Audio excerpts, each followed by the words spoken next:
About to start. More like, welcome to the stream. The Minecraft Monday stream. We skipped last week because I was busy. Hopefully.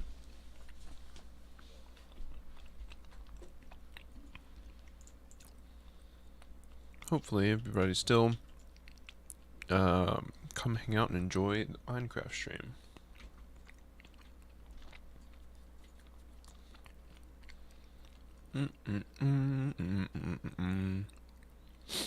Did he leave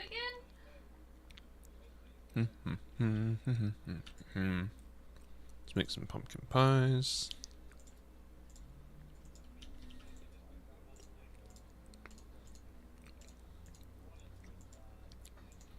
There we go.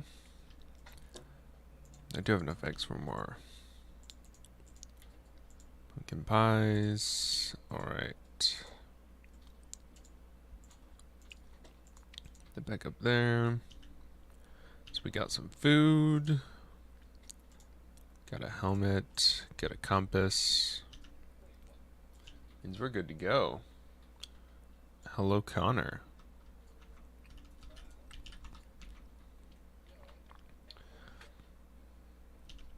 It is Minecraft time again. Let's go find some villagers to steal.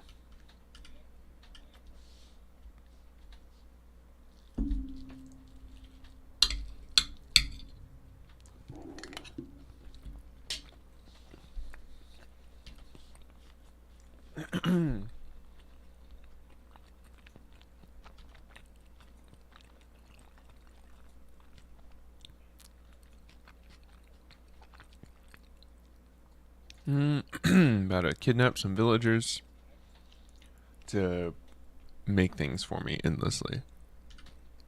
What's he even doing?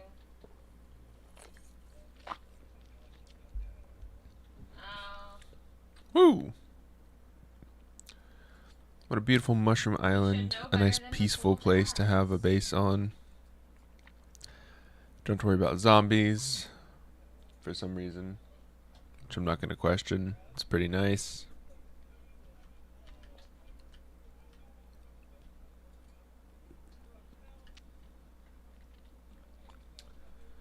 Pretty nice to not have zombies at the home base, the commune.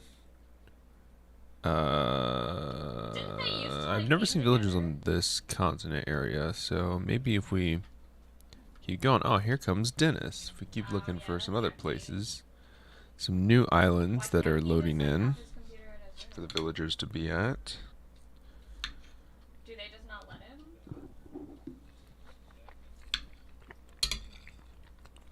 Dude, what else is there even to do?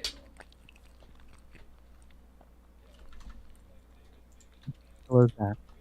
Hello, Dennis. I'm here. Welcome. That he has. He's here, and I'm ready to play Minecraft. Are you ready to play Minecraft, Dennis? I am. You know what? I was playing Bedrock tiny bits earlier today, and I made a fun little train station. Well, I started on a fun little train station. Okay. I have no idea what it is, but I'm almost coordinated with it. I do know what it is. Almost coordinated with controller. It's just the most gaming I ever did on my computer as a child was solitaire. So my thumbs are just much more coordinated than my index fingers. And, my middle finger, much to the chagrin of any young person or old person. Wherever you're sitting right now, do not move a single millimeter. I'm not moving. Your mic finally kicked in, is a bit clearer. Wow, how about that? Yep. Yeah, much to the chagrin of any partners or lovers. My index finger is just not so coordinated. I'm sorry, future lovers. Won't be finger blasting you. No finger blasting on this good Christian Minecraft server.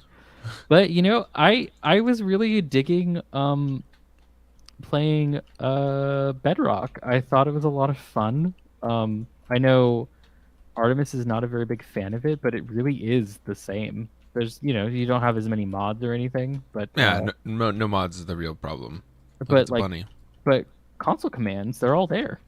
Yeah, but also no server management, so you can't actually mod a server. Yeah, I mean that's a little And unfortunate. not mod like add a modifier. Mod is in moderate. So Right. I mean that's what the whole realms thing is, which is obviously a cash grab, and oh yeah, it's obviously for people who are like streamers, because of course streamers would have more people interested in, um, the better edition, because they're they're mostly like little kids watching, Twitch and stuff, and they have it on Yeah. their iPhones or their Switches or their Xboxes or whatever. Mm-hmm.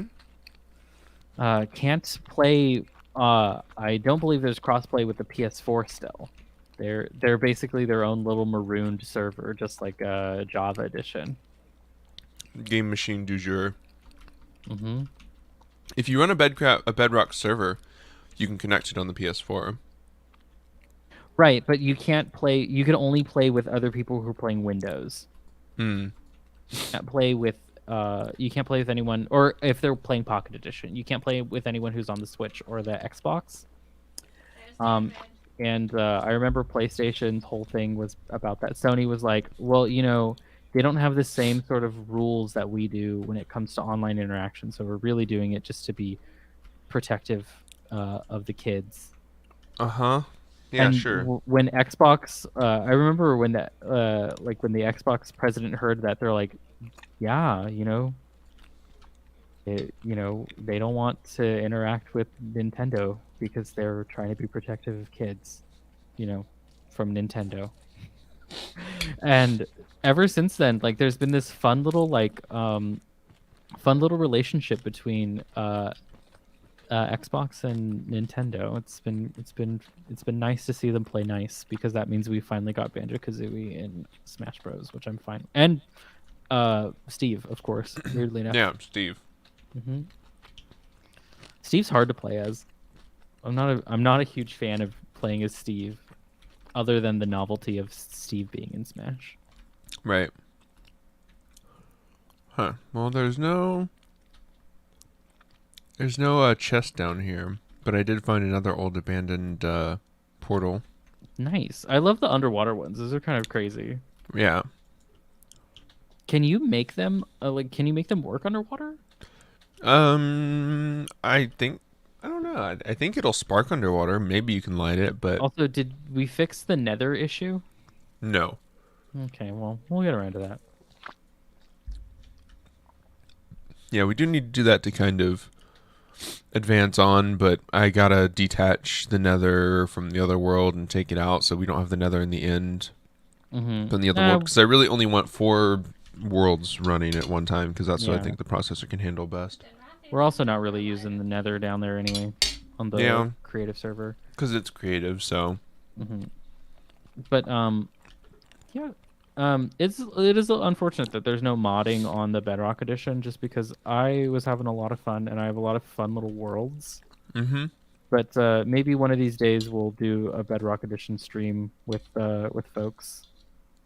Yeah. Who want to play like Fallout or Mario RP Minecraft server, because the Fallout one is free too. The Nice. the Mario one costs $30.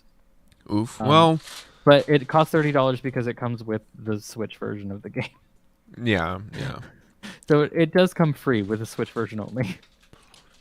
I think I think that they do plan on making an API. The problem is that even once they have an API for all the mods to plug in with and do things through, even once they put that in, there's still literally millions of hours of stuff that's gone into building mods for Java Minecraft.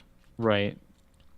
Now I wish that they could just port those over, or I mean, because this, because being built the way it's built, it runs so much better in Bedrock. Yeah, it does. The weird thing is that It's the connection issues that are, but I chalk that up to me not being on Wi-Fi or being on Wi-Fi when I wasn't, when I was playing the Bedrock version. It's the connection issues to the marketplace and stuff because I wanted to re-download all my skin packs again. I only get the free ones. It's still skins. Yeah. Someone else made them. I didn't do it. Connor says, "Hey Danny, what's poppin'? Hope you all are staying safe." Yes. I'm staying in away from literally everybody. One of our friends tested positive. They apparently went to like a small gathering of other friends and got a call that one of them had tested positive like literally the next day. So, karma. Cruel mistress. But then other people we know just got it because they knew other people who had it. Like that, they were in a living situation where it's like, well, you're probably just gonna get it. Yep. Because your roommates have them. So. Yep. I wonder how. If you hop into our Discord server, the Psychic Dolphin Garage Discord server, we do have the address in there. I just I do prefer that y'all join the Discord to hop in. I'm just grooving over here, just vibing. I'm just vibing. Yeah, I'm just playing with this. Oh yeah, it's raining now. Yeah. Yep. That means I can float through the air, and use the trident. There's so many golden swords, a lightweight pressure plate, like a golden pressure plate. See, I think I'm gonna go back over to the creative server and kind of recreate the building that I was using or that I was making. Okay. Just because it was a fun, it fits in with our brutalist motif. Mm-hmm.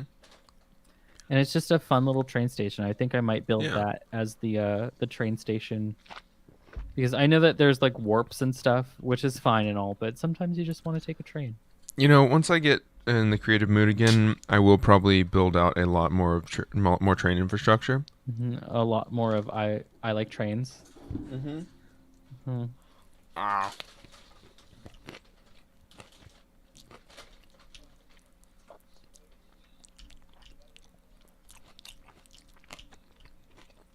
Here I am. So many portals in this area. There's a lot. Yeah. Yep. If you're watching on our on the Psychic Dolphin Garage Periscope, we should have a link tree that has all of our links in it. Ooh, a fire charge. Oh. Also, hi Connor. I just saw that you said hi.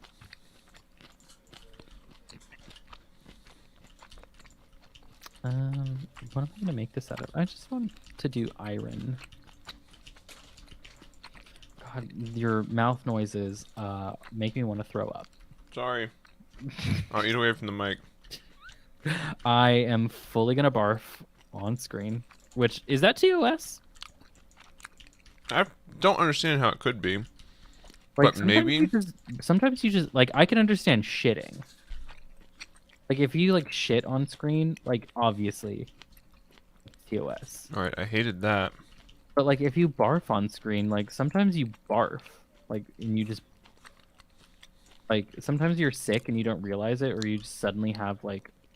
I mean, as long as you're not like showing your vomit to the stream, then I don't feel like it's TOS. Right. Well, because I know that in broadcast, like you can't show barf, but you can show someone barfing. Yeah. Like on NBC, they can't show actual barf, but they can show someone throwing up. Yeah. That's why you always see them like in a trash can or in a toilet or something. Mm-hmm. But on cable, doesn't matter. Well, no rules. No gods, no masters. Except for Ted Turner. What are you munching on? Thanksgiving leftovers. The Twitter. Let me actually check the Twitter. It should have. Oh, we have our Patreon as the link. Stupid. Oh wow. Well, you should stop by there too. Let me put the link tree in the Twitter bio then. There we go. Sorry about that. I thought that we were more prepared for this than that. ED noises aren't TOS, otherwise mukbangs wouldn't exist. True. I keep pressing shift because I've been playing Destiny, and shift is not sprint. Control is sprint in Minecraft. I mean, you could change it. Maybe. Or I Yeah, could just suffer for content. I changed it. Mayamoth123, thank you for the follow. Thanks, Maya Moth. Yeah, we got jalapeno poppers as part of our Thanksgiving leftovers. Nice. Delicious. I had like regular Thanksgiving food. Oh, hold on. I'm getting a phone call. I'll be back. Okie dokie.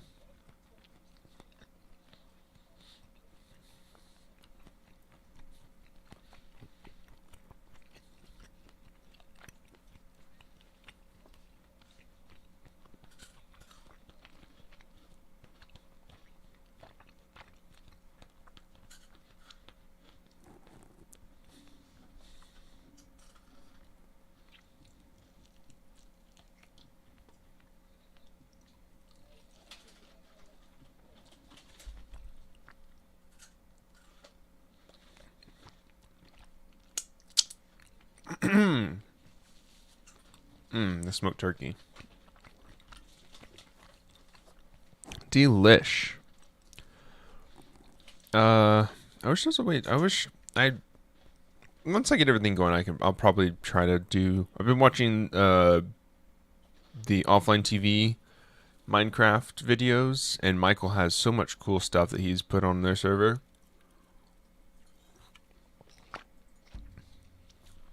And honestly, I would love to add as many cool things as he's got on theirs. What are we doing? I am on the survival server, looking for villagers because I cannot find any villagers near our little commune island. And I really would like to get villagers and make an iron farm. The nether doesn't work currently because we are on to kidnap. Absolutely. What else would I be looking for villagers to do in Minecraft? To do free labor for me. Is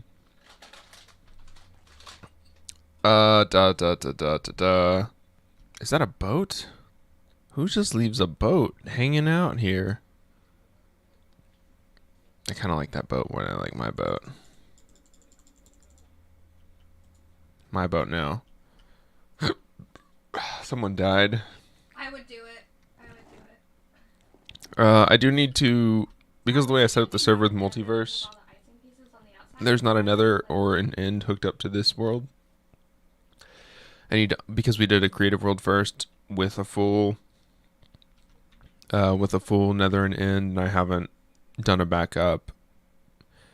I wonder how. I'm a server guy by trade. Nice. I also want to be doing that specifically, but unfortunately it's just like level 2 help desk is where I'm at because of COVID. Yay.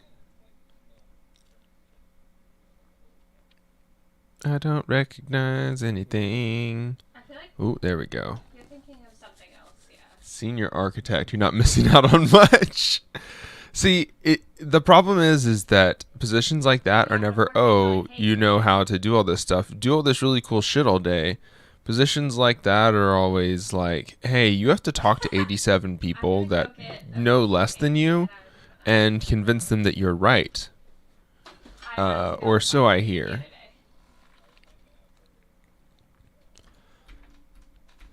and I just want to know how to work in Kubernetes and to run all my own at-home server stuff. Do you want a piece of cake? Yes, I would love a piece of cake. Okay. In some spaces, yeah. My buddy does cool stuff. He does distributed networking stuff. He's like their Kubernetes guy, and he designs all of the systems that they put out. It sounds stressful. Doing labor for other people is stressful. It's not nearly as stressful when it's something that you're gonna do that's fun.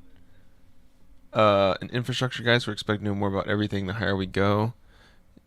Yeah, well, having working knowledge of how to do all the different things, having working knowledge of how to, what these people, what everybody else that you're interacting with is supposed to be doing.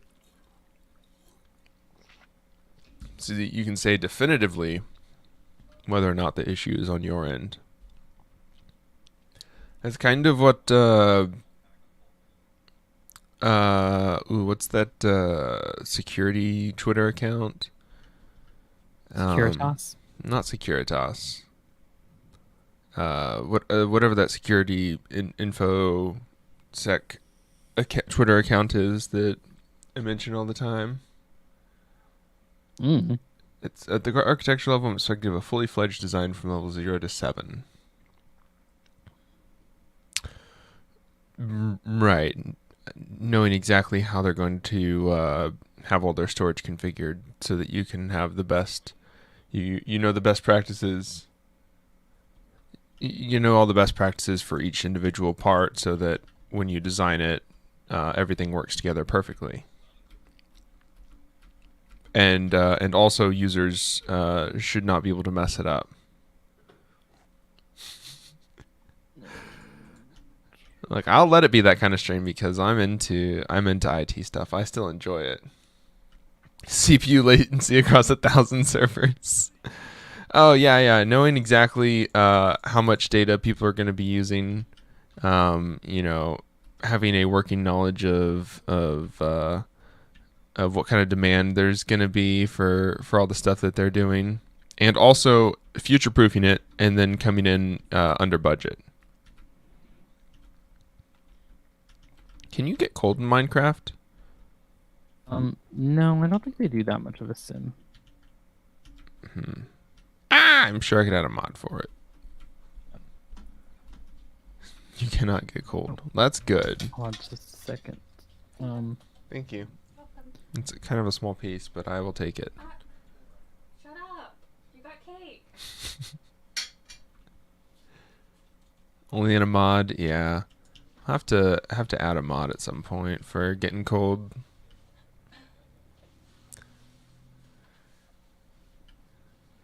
Do.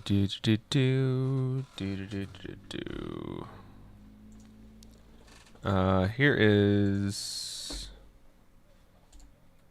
an invite, by the way, in case you're still looking for it. There's the invite to our Discord. Currently, we are streaming on StreamYard, which kind of puts us out on everywhere. I think the Not Safe Media Twitch channel is also running us, but we are hosting on our channel, the Psychic Dolphin Garage, twitch.tv/Psychic Dolphin Garage.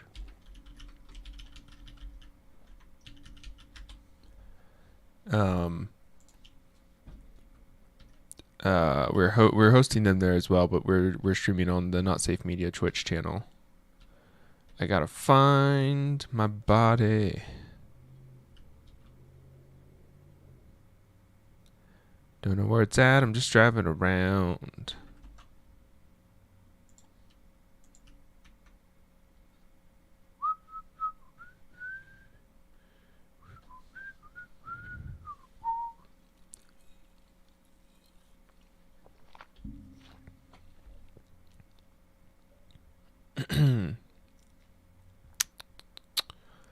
I wonder where I died at. All my stuff is definitely gone now. Which kind of sucks. This is a straight up vanilla server. It's still 16.2 as well because I haven't updated paper yet. I have some mods on it. Just one person sleep. I need to find one that leaves your items as a box instead of letting them despawn, because that would be nice, and I don't think that would really ruin the feel of losing items when you die. But also then I wouldn't have to just sacrifice diamonds every time I die to something stupid. It would be ideal, honestly.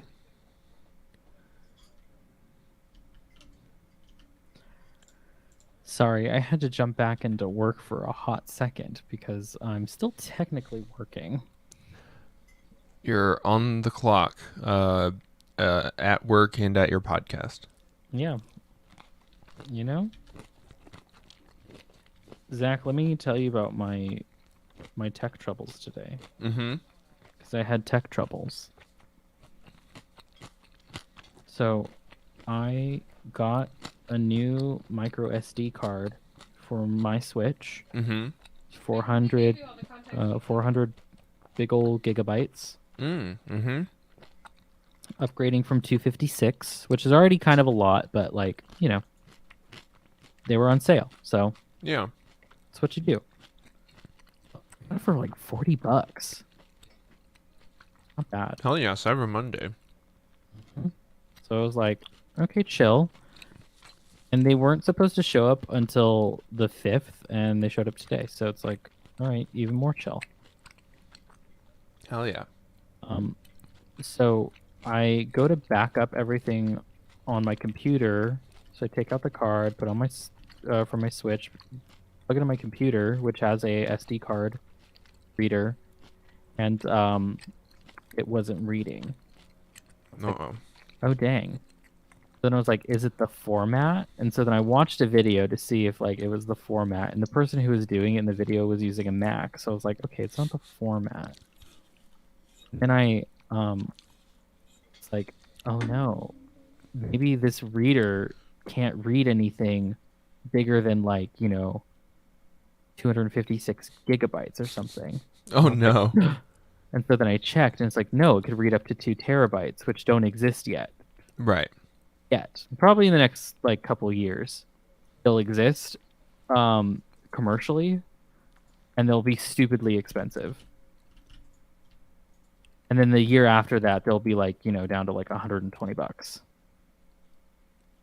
Anyway, as they do. Yeah. So don't early adopt the 2 gigabyte micro SD cards. 2 terabyte micro SD. Oh yeah, two terabyte ones. Go ahead and get the 2 gigabyte one. I don't know what you're doing with that. Just go ahead and put a big picture on it or something. But so then I was like, what the fuck? So it wasn't formatting. It wasn't your reader. Right. So then I then you tried turning the computer on. I turned. Yeah, the computer was on. Surprising, I know. Then I just put it in kind of fast, and then it read it.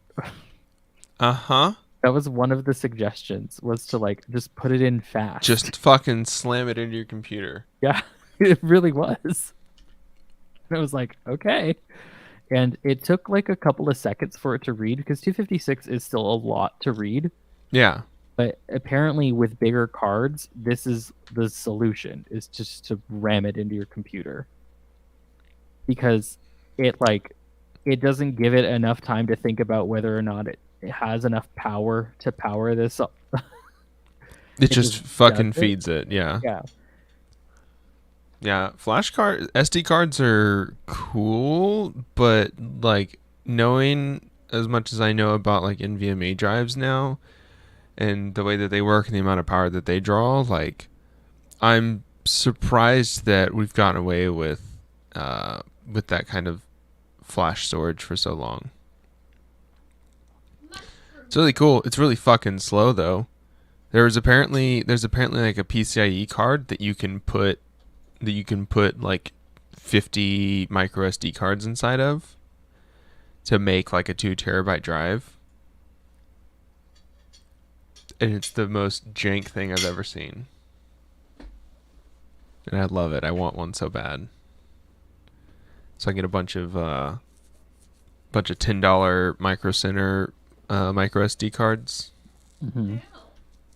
And just have some banging 2 terabyte storage. It's weird. I'm still back again on the clock, but and I was listening, but my student, who's not actually my student, is saying that they can't hear this tutor that they're supposed to be with, and I'm like, okay, I don't know what to do. It's not my problem. And I, for some reason, can't message him. Rip learning things. Mm-hmm. This is weird. Hold on.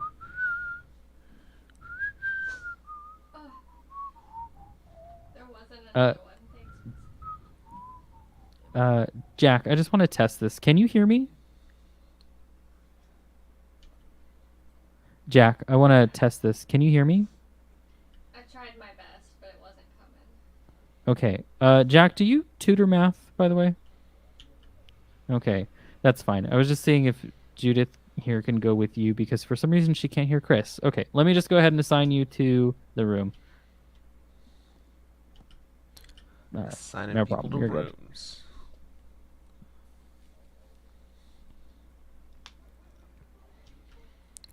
I don't know what's going on. Why are you shooting me, bruh?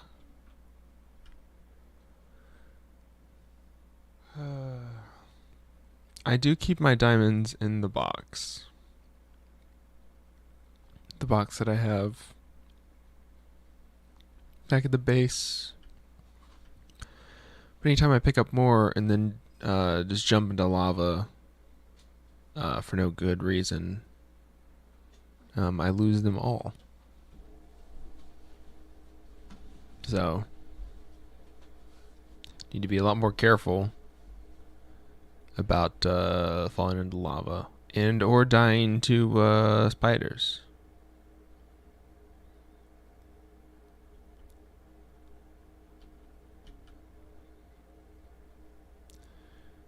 In all honesty, I have no clue where I even went to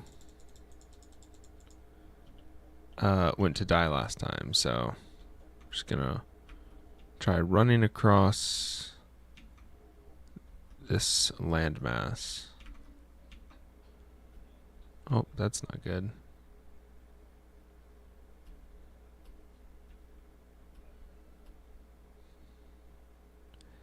Boom. Goes the dynamite boy. Also, there are pigs here?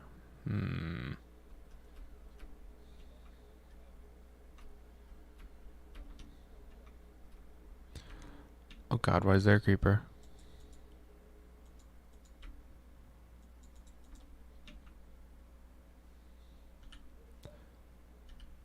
Let's just go straight down.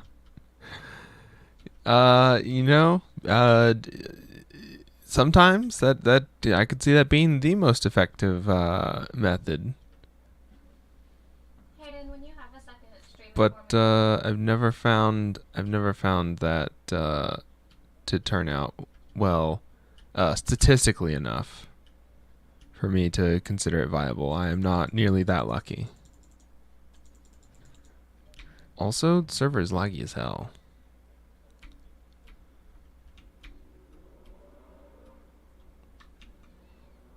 But I guess when isn't it laggy? Right? When isn't it laggy? A stone / skyblock server? I don't know what maybe, one day when I have enough time. Like honestly, I'm playing way too much Destiny to put thought into Minecraft at the moment. But I will take your suggestion into consideration. It has been Skyblock has been floated before, and I have no clue if Arlcraft has been updated. Oh Jesus. Jesus, We need this to is we need bad. to have like specific mods for doing RP, because I feel like sometime in the near future our D&D campaign will probably magically find itself in a Minecraft world, and we'll have a Minecraft episode. Oh goodness. Look, I know we did do a little bit of like the role playing island in the creative server, but Mm-hmm. the server's not ready for D&D campaign. Why is the server so butt for you right now? I don't know. Do you see it acting up? Mm-hmm. It might be because I'm trying to load too much of the world or something. Maybe because the creative side's working just fine. Yeah, 32 chunks is maybe just a bit. Who's this? I just got a woof on Scruff from a gentleman named Nick. So this is definitely a fake account. uh, Oh yeah, for sure.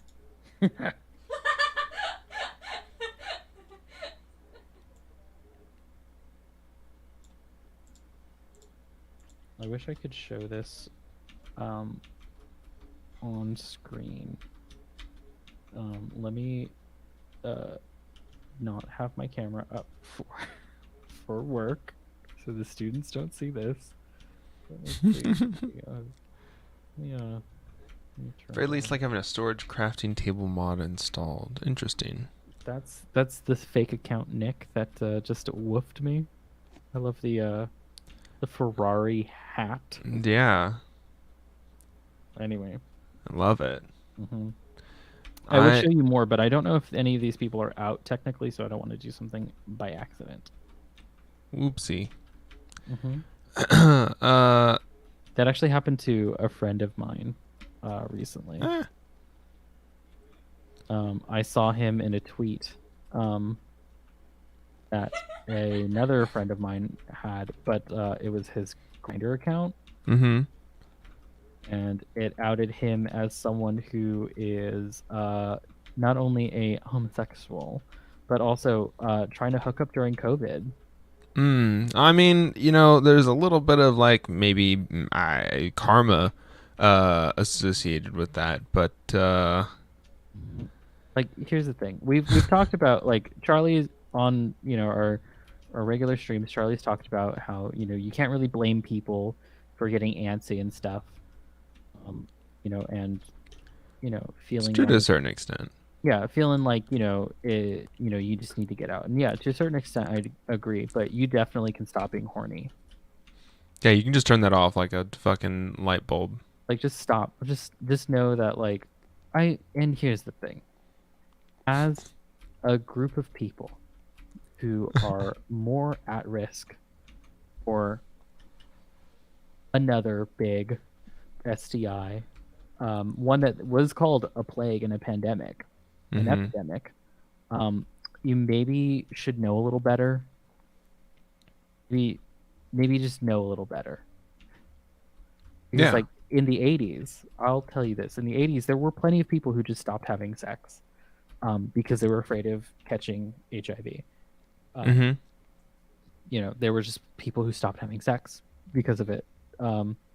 Because we didn't know how effective condoms were against it or anything.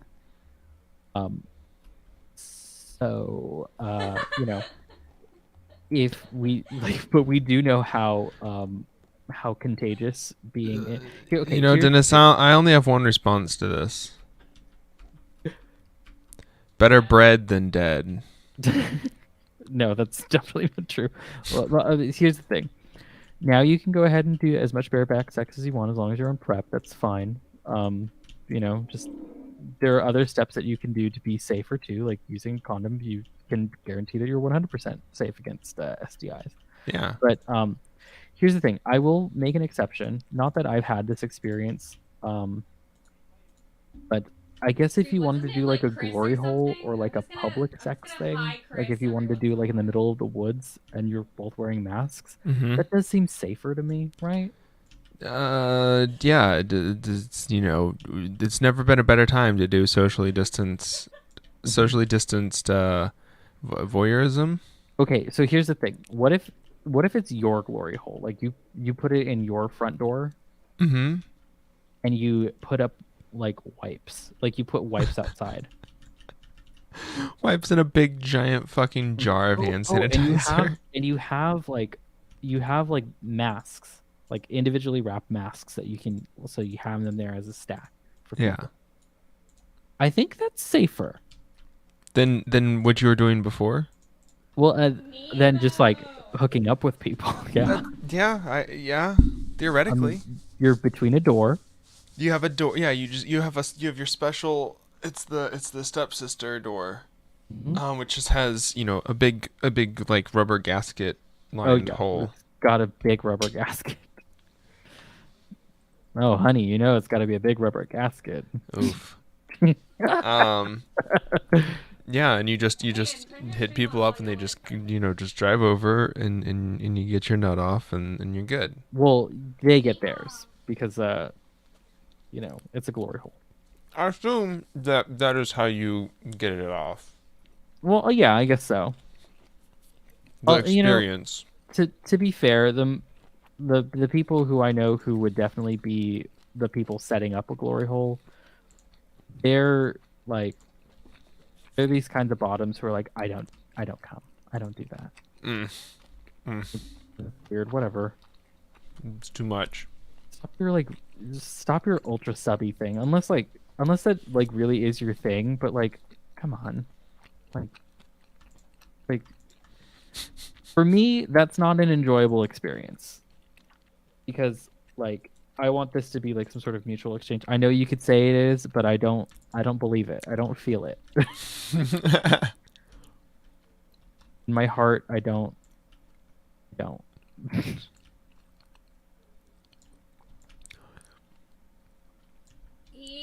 All right, let me pack this up now that I've been fed.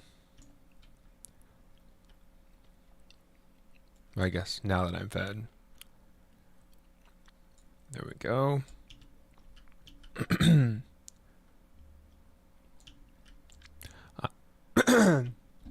I'm open to mods. I've scrubbed through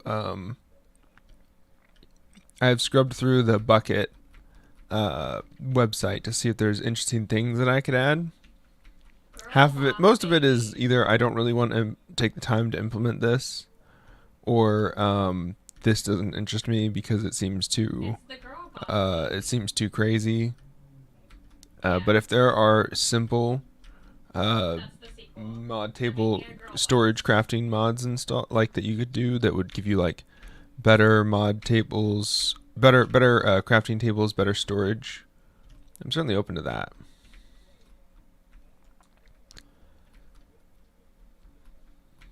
Also, this is just the rest of this is just going to be me wandering around now trying to get back to the commune. I'm over here. Ooh. Building a little train stop, a little train station.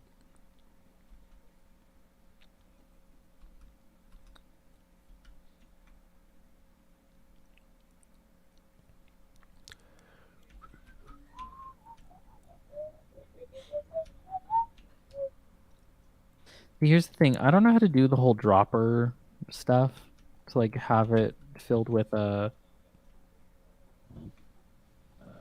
carts and things. Ooh, Just in bees. case he didn't see him, you know. Ooh. In the one that I built on Full of honey. I don't have glass bottles right now. and you don't have shears. No shears. I could probably make shears. But the one that I built in Bedrock, it used a command block to like have a have a cart show up. I'll take a quick little video of it and show it to you. Not right now though, because all of my games are re-downloading. Is this full? Do these things mean it's full? I think so. Hold on, I gotta get the door. Alright, we're gonna make some bees really angry at us. They're angry at us. Alright.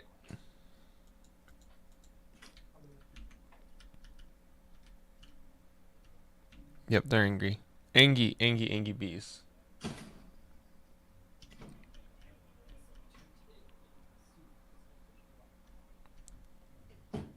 Fix my Windows 10 VM and I'm done with class and homework. Hell yeah, lantern light. Nice bee. Soft bee. I'm 130 something right now. Please do not kill me, bee.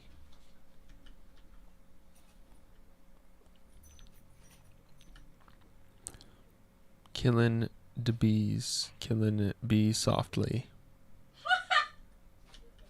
This is going the totally wrong way, but...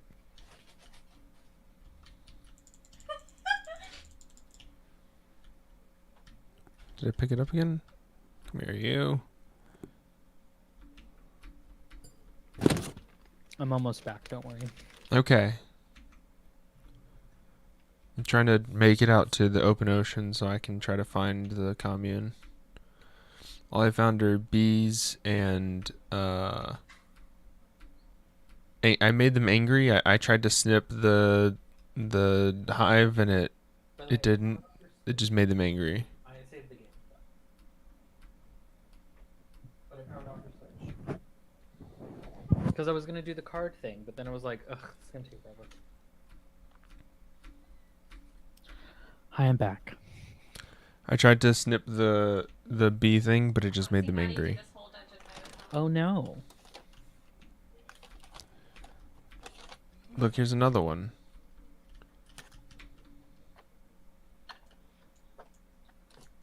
Oh god, it made them angry too. Okay. I don't know how to do the stupid bee shit.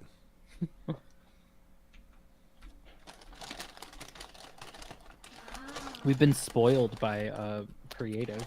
Yeah, I gotta figure out how to harvest bee stuff. I think if I just I don't think I can. I think you need to harvest the honey out of it before you can get the honeycomb. Mm-hmm. But I don't have the glass bottles on me to do that. Yeah, we honestly have been I've been pretty spoiled by creative. Well, I have. Not that I mind, because we built some really cool fucking things in creative.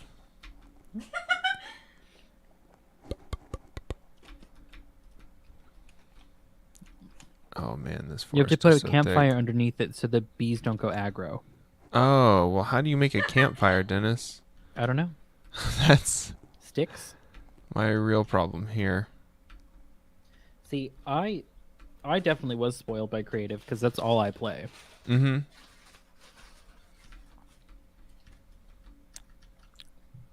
It was traumatic enough getting you on a survival on a server that has a survival world at all. Right. Like when my friend wanted to play on Switch together, I was like, okay, so we're just building? He's like, oh no, we're playing survival. And I was like, you could play survival. You can play survival. And so he was just playing in survival and he's like, can you give me this? I'm like, no. You gotta survive.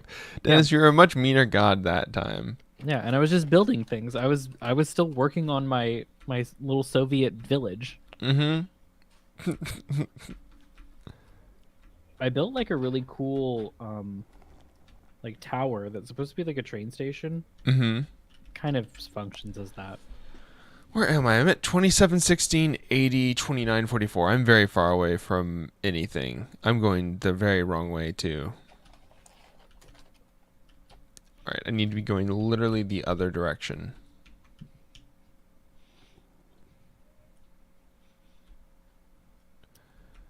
Oh, I found a this is kind of a score that I found at this discount grocery store that we go to. Mm-hmm. These like bottles of habanero salsa. Mm-hmm. And one of them even is like mashed smoked habanero salsa. Very yummy. 79 cents. Sounds delicious. It's very good. And like again, a steal. I'm over generic habanero hot sauces. We just started cooking with spicier and spicier peppers now. We're on Thai chilies. But I do support the hot sauce explosion the United States is having. Thanks to Hot Ones. Girl, you like lived in Texas. It's not like you didn't have hot sauce before, though. I mean, Is it Valentina and is it not very- Cholula. Ugh. Is it not very Christian? It's not that it's not Christian. It's that it's like people like have Tabasco and Louisiana sauce, and they're like, yeah, it's hot sauce. It's like, that's not hot sauce. It's sour. Yeah, it's vinegar with some chili powder. You know? Yeah, I mean, well, like, cause we had like Tapatio and Cholula. I don't like Valentina though. Yucky. I like Valentina as an alternative to Cholula. Valentina's good on chips. You get like a bag of Lay's. Mm-hmm. Oh, and yeah. Put Valentina. Oh, we definitely do that. Lime, shake it around. You got some. I think they call them Tosti Locos. Toasty Locos. Do you do it like you do it to Lay's though? Yeah, not Tostitos. So it's No. Well. Yeah, you do it to Lay's. Because Yeah. like there are better corn chips than Tostitos. Oh yeah, Costco honestly has a great corn chip. It's like a 3-foot tall bag, and they're tortilla strips. And they're honestly not bad. pretty good. We get those They make them with Mission tortilla chips.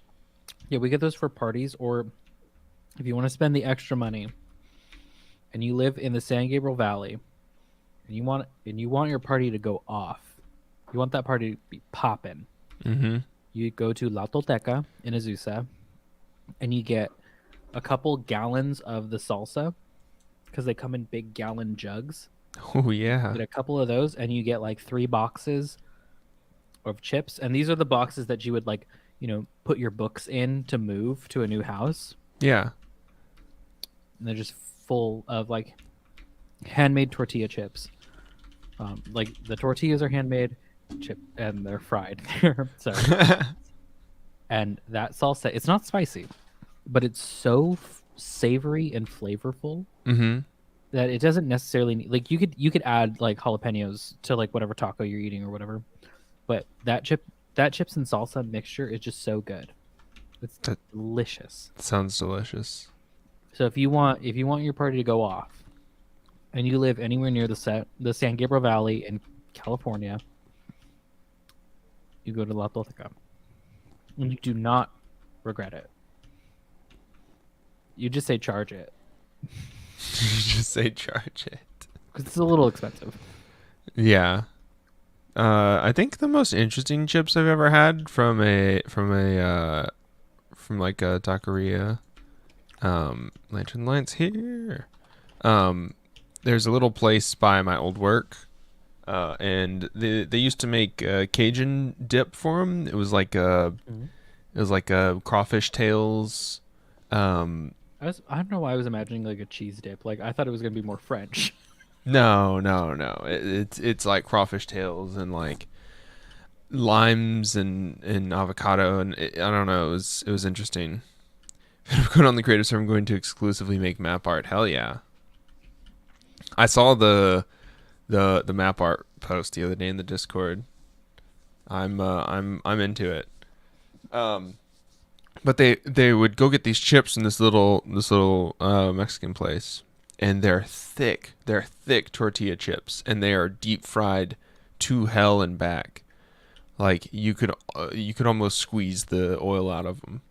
And they were so good with this stupid fucking crawfish tail Cajun dip shit. It was amazing.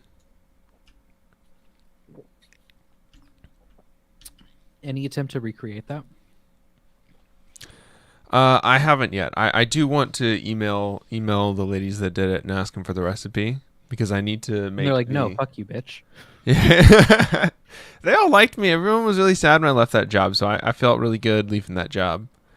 It means that I didn't overstay my welcome. Yeah, they're like, not this gangly fucker again. Yeah. Zach, you left once. You can't leave again. We've already sent you off. Have I fixed the nether yet? No. If you want me to, I could just spend the rest of this stream fixing the nether, but I've just been playing Destiny 2, so I've not fixed the nether. I assume you're listening to the stream, Lantern. See, I was speaking of crawfish. I was watching. This is becoming one of my new favorite cooking channels on YouTube. Mm-hmm. And it's a channel called Ghetto Vegans. And they're like just a group of like, black at-home cooks who are making soul food. Mm-hmm. And they do a lot of Cajun style stuff. And one of the things that they used were these little shrimp, like these little vegan shrimp. I gotta see if I can find any of them around here, because they were doing some like Cajun, because there's no vegan crawdads. Yeah, but you can't. You can't do vegan. But shrimp crawdads close enough. They're little crustaceans. Yeah, you're not too off in flavor. So I gotta see if I can find some of those and then make anything that they have done, because Cajun food didn't really get very popular here until very recently. So now there's a couple more Cajun places than before. Not from like a Cajun community that moved here though. It's from the Chinese community. Okay. Yeah, like in a lot of the Chinatowns there are these just like these crawdad joints that you go down. I could see Chinese like fried crawfish or boiled crawfish being good. Right.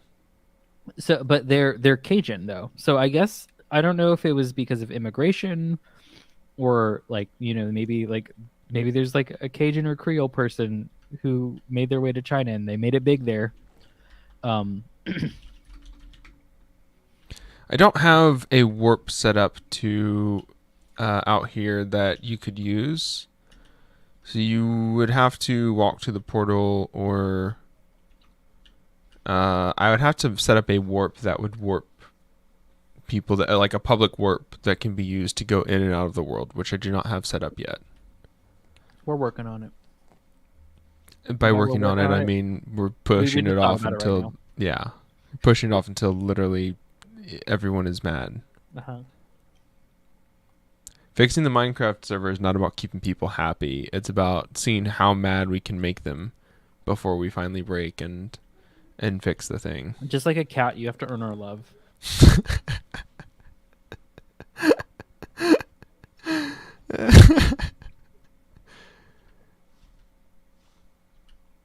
And just like a cat, it's usually through feeding.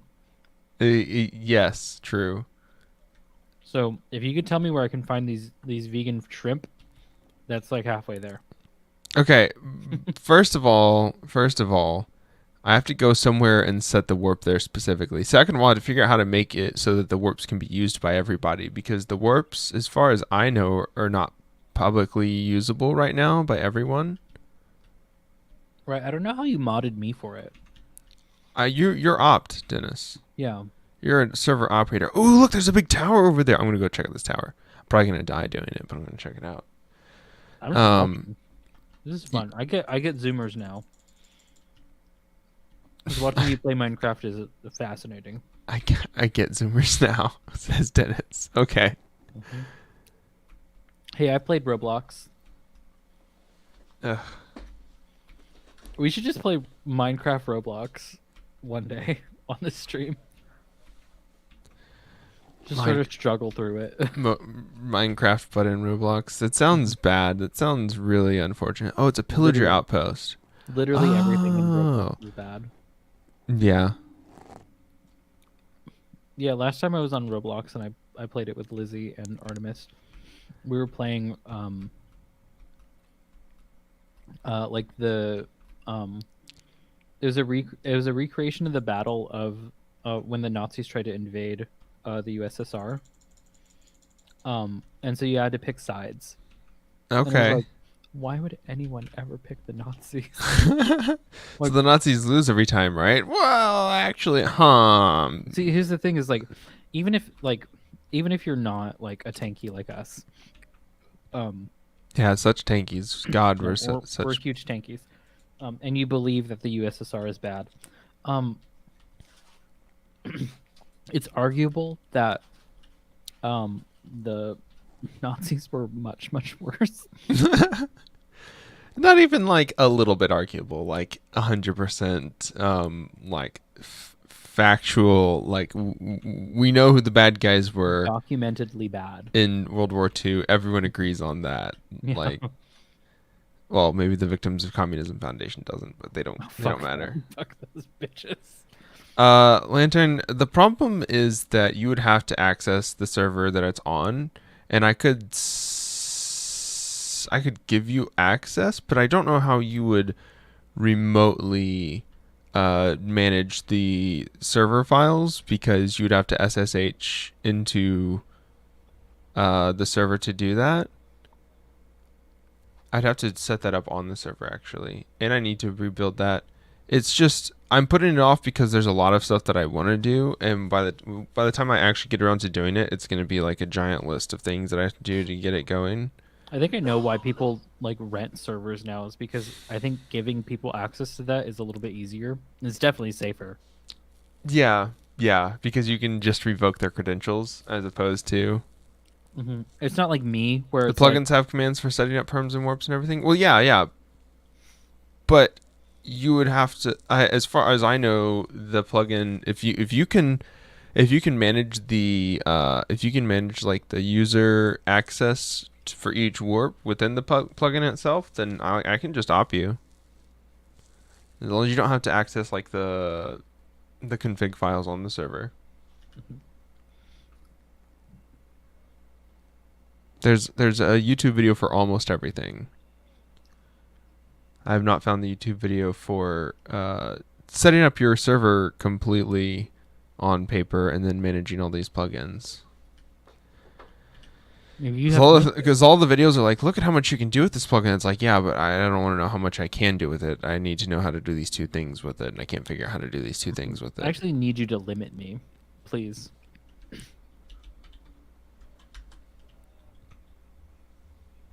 I'm gonna de-op you, Dennis. Oh no! I need the commands to not be so open and easy to use. I need it to be like 4 things. Yeah, tell me I can only have four little blocks. Yeah. I just need 4 checkboxes, and I need yes or no answers to all of them. Mm-hmm.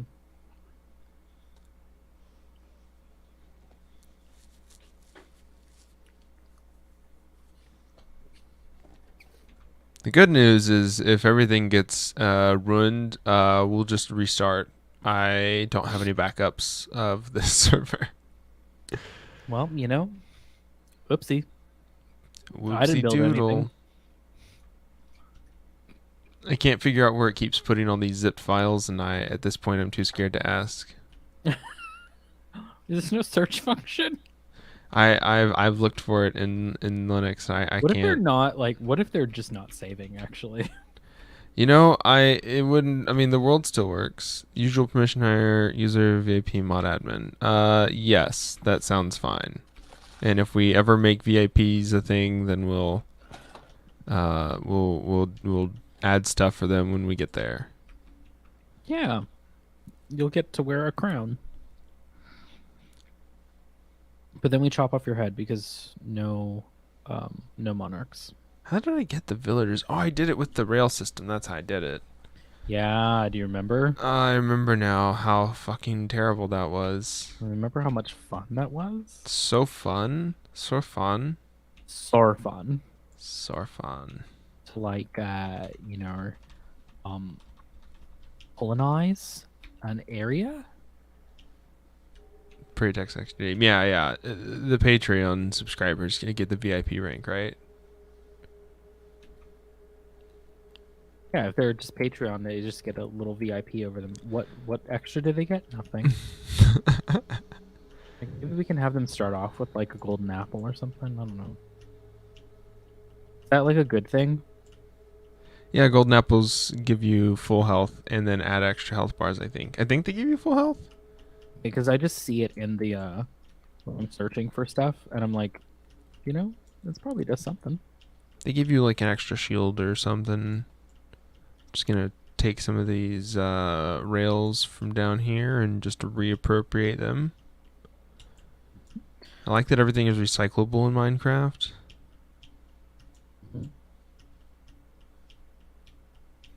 Kind of reminding me, I didn't read the book because why would I ever? But Quentin reviewed Ready Player 2, and Oh yeah, it sounds like a terrible book. yes, he did say it was a terrible book. I think I was listening to something about that. They were talking about how bad it was. Yeah, apparently it's transphobic. Like there's some transphobic portions of it, which Avi, I wasn't gonna put it past him. Yeah, It's such like a online broy book. Mm-hmm. Online bro book. Good. That's what I want to be reading all the time. Mm-hmm. Yeah, no, I'm into that lantern. Yeah, we'll have to. I'll figure out if there's. I don't think there's Patreon integration, but I'm sure that if people wanted it, then we could do it manually. That'd be interesting. I'm not super worried about what VIPs have access to, but yeah, if you have like a specific thing, structure like that in mind, that that works for me. I really wish that. Going to build this iron farm. I wish there was half slabs of everything, but there's not. It'd be nice if all the materials were standardized, wouldn't it? Mm-hmm. Wouldn't it be nice? Wouldn't it be nice if shit was regular?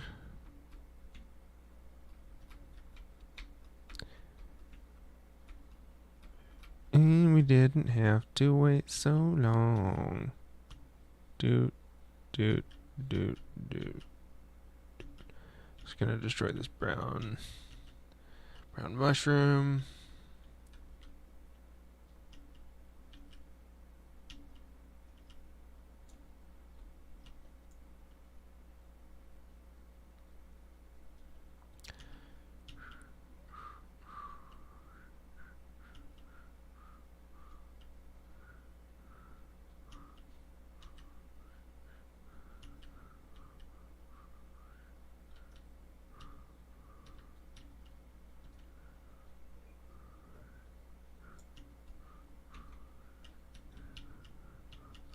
Oh, no inventory space. Rip. I am hungry though, so I can go ahead and eat these.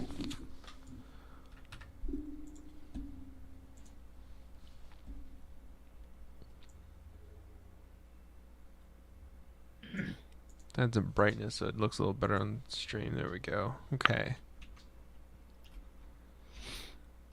Whoa.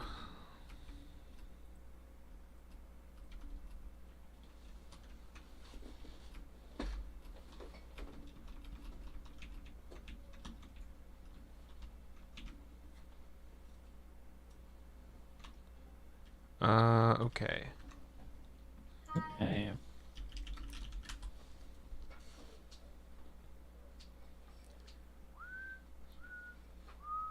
They hate it. Ashley hates it. That is completely Ashley's prerogative to hate or not hate things. I mean, it certainly is. Suppose so. It's, you know what? I'm gonna go on a journey Okay. to, connect. Just not even connect. Just to get a,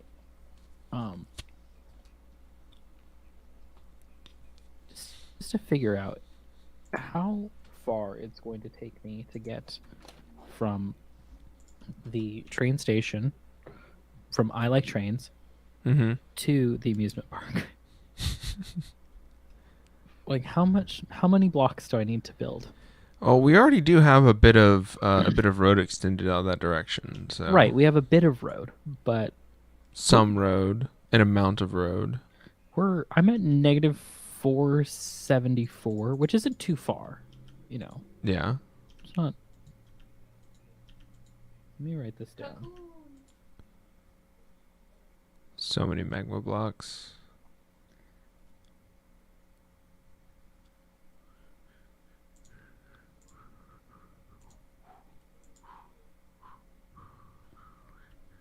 The Z coordinate is the one that is maybe a little problematic.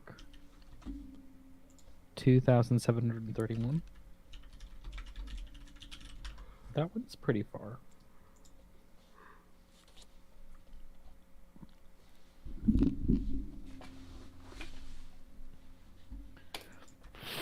All right.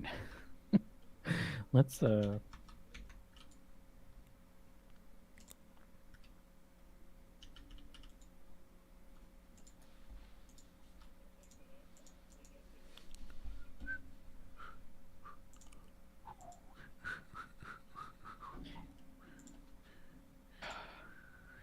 I love that the warp is still I like trains.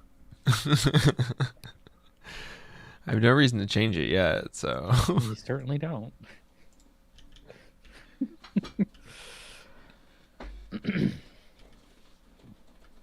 It's named Gold Digger. Love that. Okay, let's see. How many sheeps do we have? Ooh, we almost have a full crop.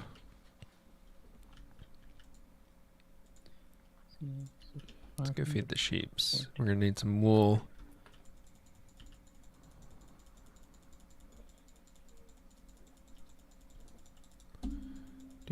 Do.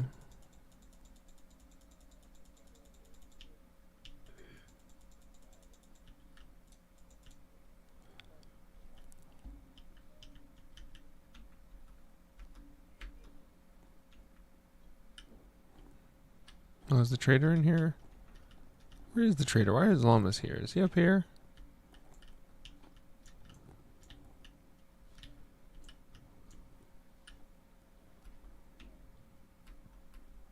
Yak. What? Me. I hear him, but...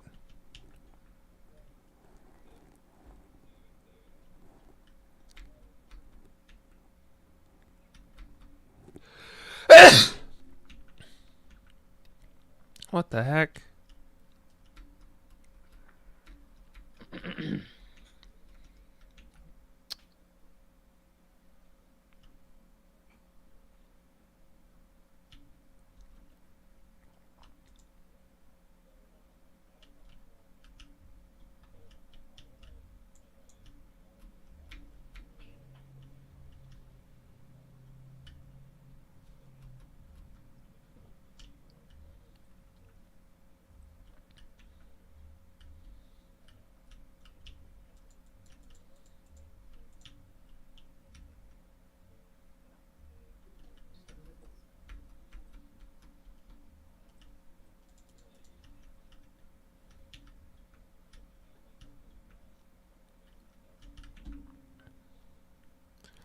Alright, I don't know what's going on with the trader.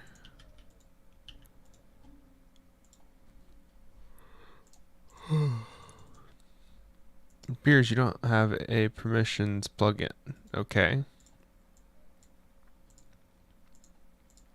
Certainly news to me.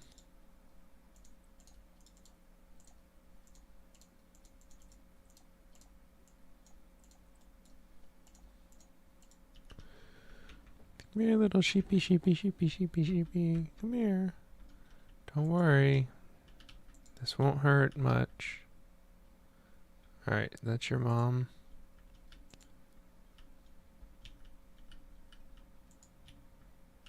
Maybe one more? One more.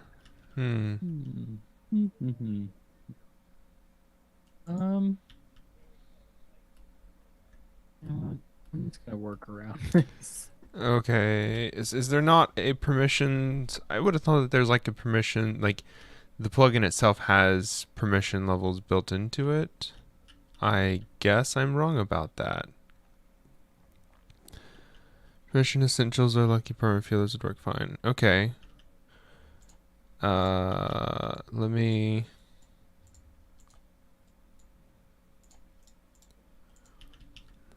I can probably just add that to the server real fast. It's probably not a big deal.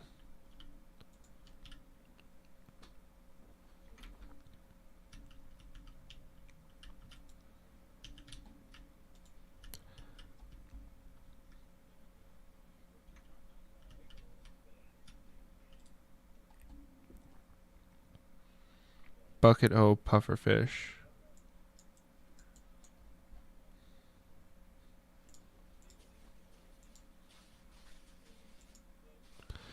All he wants is emeralds. He doesn't want to trade anything for emeralds, though.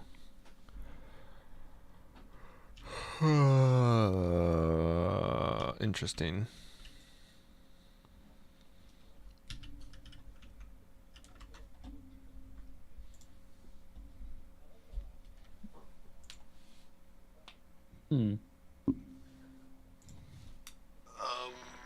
Do I have it plugged into here? I'll have to get my other keyboard and mouse. Hang on. Going AFK for a second.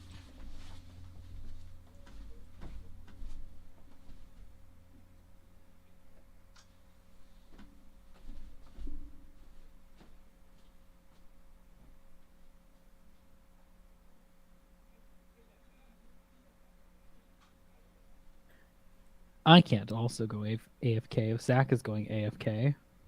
That's TOS. So no one tell Zach, but I can't build this road.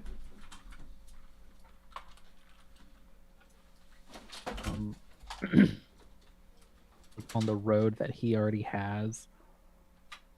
I have to. I guess I could go down. Yeah, I could go down. I could start building on the under road. Never mind. Crisis averted.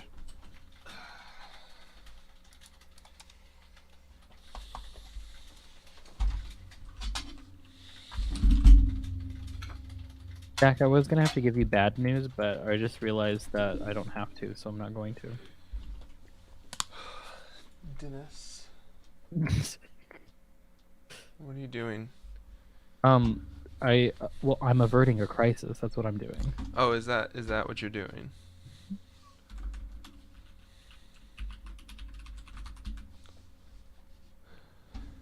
What kind of crisis?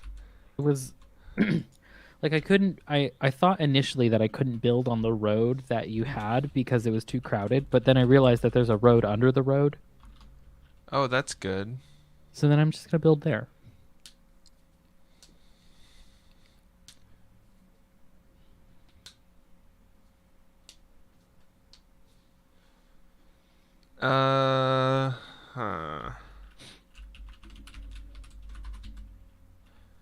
A chance that the warps are locked by default, and only the owner, the person who made the warp, can access that specific one. Yes.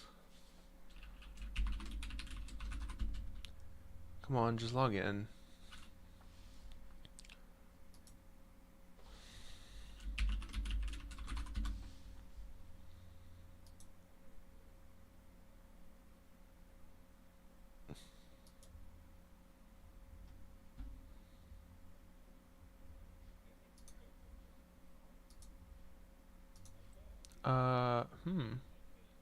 The Minecraft server is maxing out memory right now.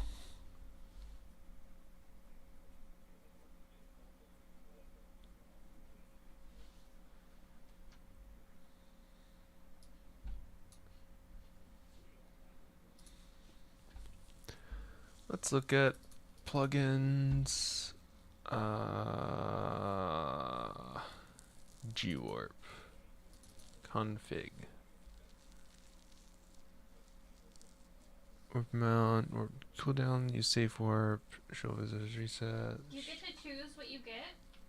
Page amount, warp top amount, blah, blah, blah. Default And I can home, choose? use home, true. Home teleport cooldown, seconds 0.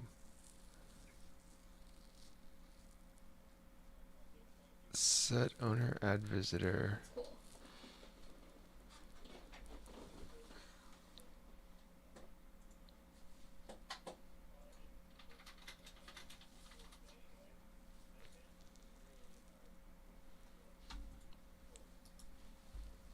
So there's nothing in I can be a toad. owner, count, location, visitors. So what I'm using is A toad. G-warp. I can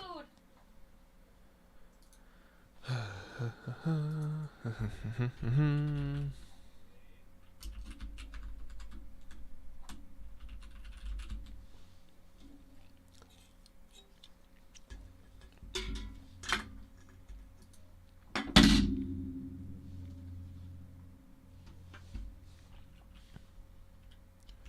/ warp lock commune.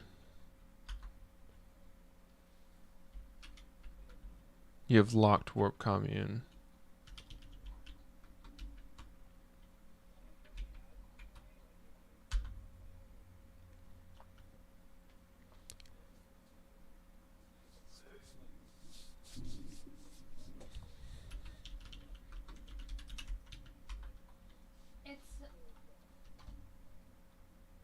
This warp is currently locked.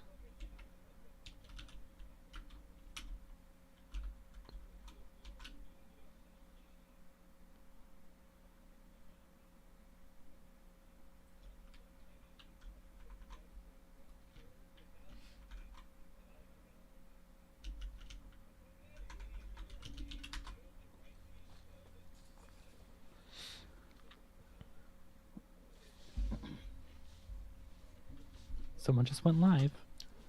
Nice. Check out Very Premium Warp Pro. What if it's us What? who went live? I know Oh. it wouldn't be. We finally went live. Yeah. We did it, folks. We did it. We did it, Zach. We finally went live. Did you see that phone call between Kamala Harris and Joe Biden? I guess it was caught on camera. No, I did not see that. Like Kamala Harris was like out jogging, and then that's when she got the news that she became vice president. So she called up Joe, and she like literally was just like, "We did it, Joe. You're gonna be president." Oh my god. Like it really is like that exactly. We did it. We did it, Joe. You're gonna be president. G-warp dot G-warp.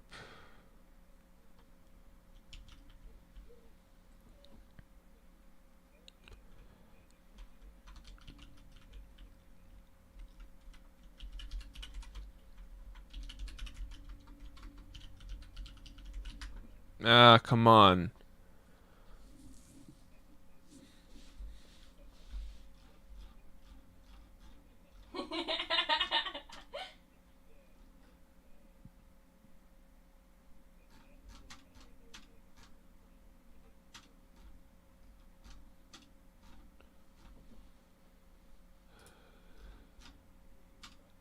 There's a video for this that all lowercase, I think. Yeah, I was trying.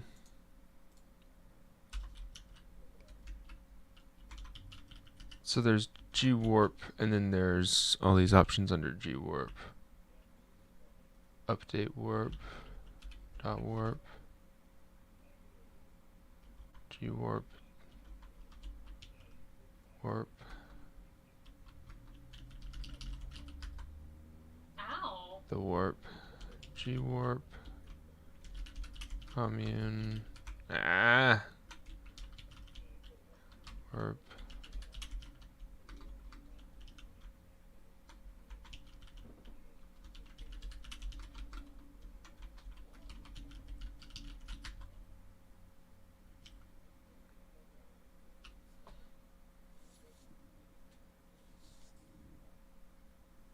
The warp does not exist.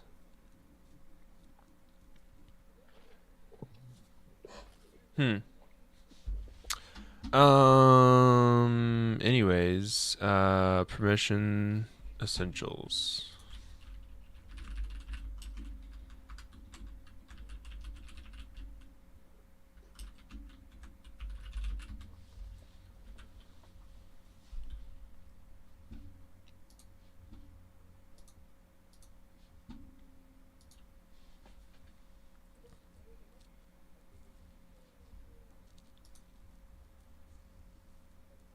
Story. Store previous session.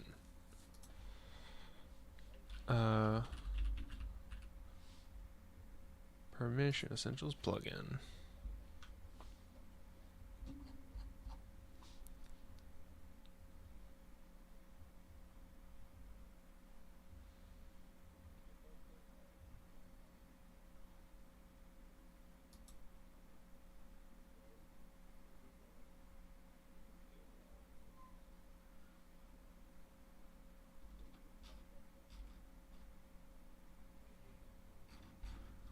Per warp permissions.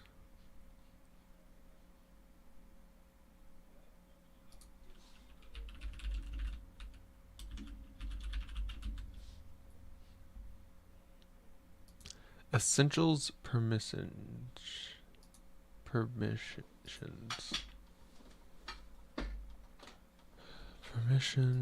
essentials plugin. There we go. Is this it?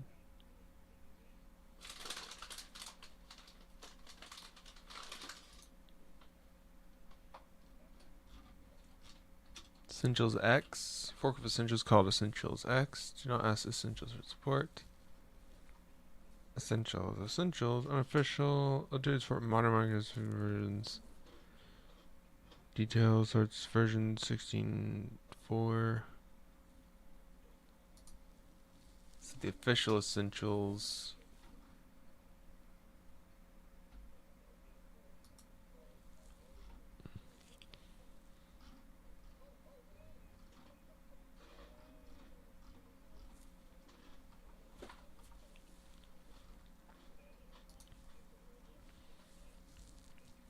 So I guess we're gonna grab Essentials X.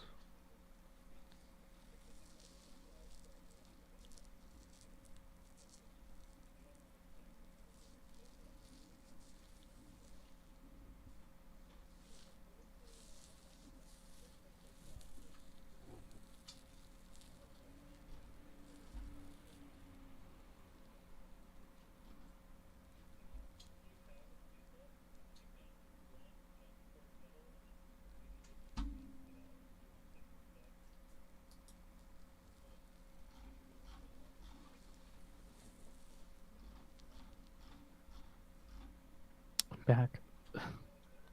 You were gone, Dennis? I was gone. They like I'm. Oh my god! I'll be back in just a second. Again, Dennis? Let's see. Where's a big download button? Last build. Last stable build. Revision, blah, blah, blah. Okay. This one. Essentials X. Protect, spawn. Alright, we're gonna download this.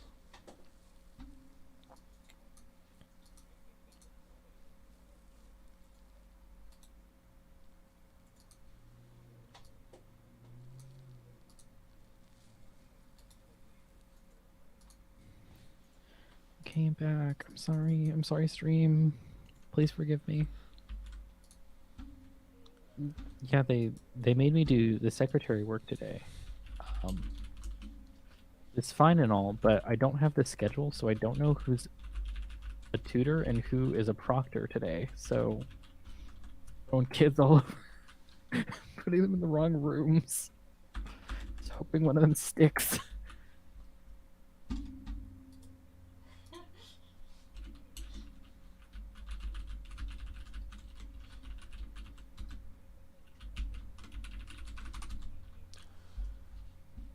Alright. Are we in plugins now? Let's reload plugins.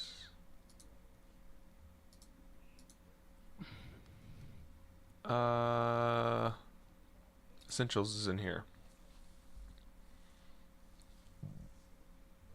If there's a different warp, begin learning Essentials X so I can set up once it's ready. It's in. I'll have to restart the server. If we should use something other than G warp, let me know. I think that's the big thing. Is that we don't need to use G warp if that one is not going to work correctly. Because as far as I can tell, it doesn't seem like it has an integrate. Well, you have to set the permissions per warp, right? So you have to go into G warp and then set the permissions per warp. Because it's got nice bells and whistles like sounds and particles. That's not as important as being easy to use, I think. Are you kidding me? It's just as important. Having bells and whistles is. Oh, Dennis.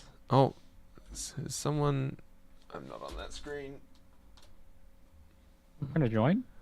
It sounded like it. Hey, everybody. Hey, Brandon. Hey, Brandon. Just popping in, just seeing what's up, seeing what's cracking. Oh, we're doing server troubleshooting. Yeah. So listen, Yeah. I'm here. I'm gonna hang out with y'all. I'm gonna fade out a little bit so that I can get the temperature of the room and how the hunt is going. And we'll hang out as the evening progresses. Hell yeah. I am going to also be in and out because I'm technically still on the clock. Oh, okay. Word. I see what's going on here. Yeah. Well, listen. We'll just have open lines, and anybody in the clique that wants to come by, they're certainly free to. We are always a proponent of anybody just feeling free to stop by. I love also that. Creating cliques. You got to on leftist Twitter space. Gotta be in the high caliber, high quality click collection crew, and we've got to be better. First of all, okay, that's fine.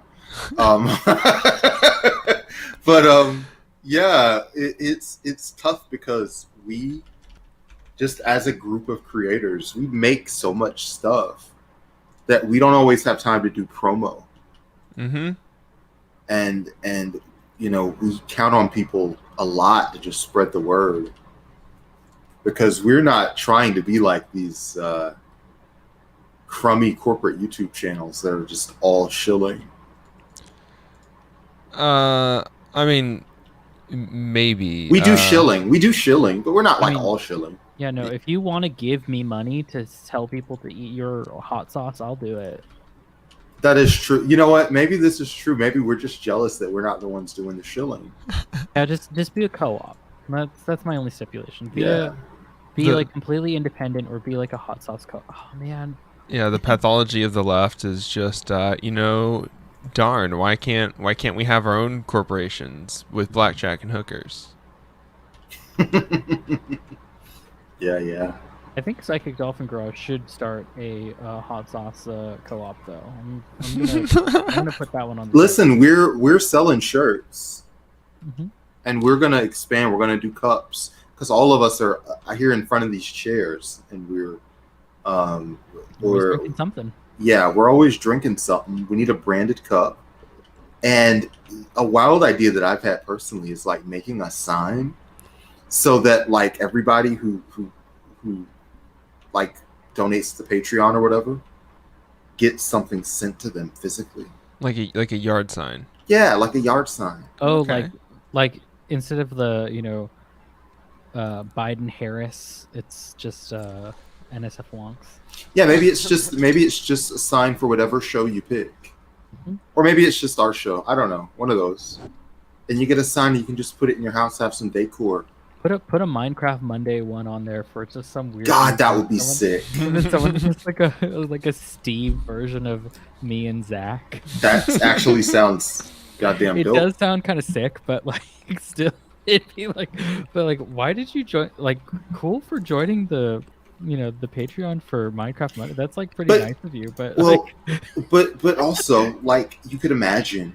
And here's the thing, like we just can't do it because we'd get sued. I don't know if we can sell a Minecraft Monday shirt. Oh yeah, no, you for sure. Like Mojang's not going to do anything about it. Oh, Well, so Microsoft, They're not going to but do they're anything not about gonna. Yeah. They're pretty hands off with stuff like oh, that. so if Lin- we could sell a shirt called Minecraft Monday, it's a good, But you have it's alliterative. People Yeah. be like, yeah, this is cool. You might want to do like a MC Monday, but everyone online knows MC is Minecraft. So Yeah. You do it in some McMondays. blocky Oh, letters. yeah, but like McMondays. Is it McDonald's or Minecraft? You'll never know. doesn't matter. We're gonna get sued by both. But the reason why is because like all of these streamers like who have like RP servers and stuff like that, or like little tiny worlds that all these like 8-year-olds watch. They sell merch, and it's just like the little Minecraft version of their face or whatever. So like We should replace. I have a incredible gimmick, and maybe we just would maybe we would just get canceled for doing this. We should replace both of you with puppets. We should just replace both of you with yourselves, obviously. But there's puppets, and as you guys are playing, there's a little puppet that's like going, oh yeah. I was saying we should do a VTuber thing, but And 2 puppet versions of yourselves are the hosts of the show. yeah. Yeah. We just full on kids shows in the 90s. Yes, it's Wonder Shows and is now the new gimmick for the show. But then would people watch it ironically, like burned out Gen Xers and millennials? Oh, for sure. Who, because obviously it wouldn't be a real kid show. It'd just be an aesthetic thing. Yeah. I mean, that's why Wonder Chosen was so good. Yeah, it's Wonder Shows and it's a kid show aesthetic, but don't watch it. Don't let your kids watch it, you idiot. But Wonder Chosen was like a very good show. I'm sad that it wasn't on longer. I wouldn't either. It only had like 1 season, and then it was basically like not ever around again. Like I don't think it was ever re-released on DVD or anything. Wonder Chosen? God, Wonder Chosen was so good. It was so good. I was a teenager when Wonder Chosen came out, and I just had never seen anything that funny in my entire life, man. Yeah, I think it was like, it might have been like 12 or 13 when it came out. Yeah, every episode of Wonder Chosen, I was just obnoxious. I was telling people, like, do you know that they put this on TV and it's allowed? I thought that was just the edgiest show in the world. Like, I knew it wasn't, like a little porn show or anything like that. Like, but it was just, my mind was blown. What was the most mind-blowing, before we get back into, the Minecraft Chilling. stuff, what was the most mind-blowing childhood entertainment that you remember? I think Or childhood or teenage that just... I think it's kind of like a cop out if we're talking about like teenage, but like the first time that I played The Legend of Zelda Twilight Princess on the Wii, and like it just felt like, I don't know, it certainly did feel mind-blowing. The idea of using motion controls was a very novel idea at the time.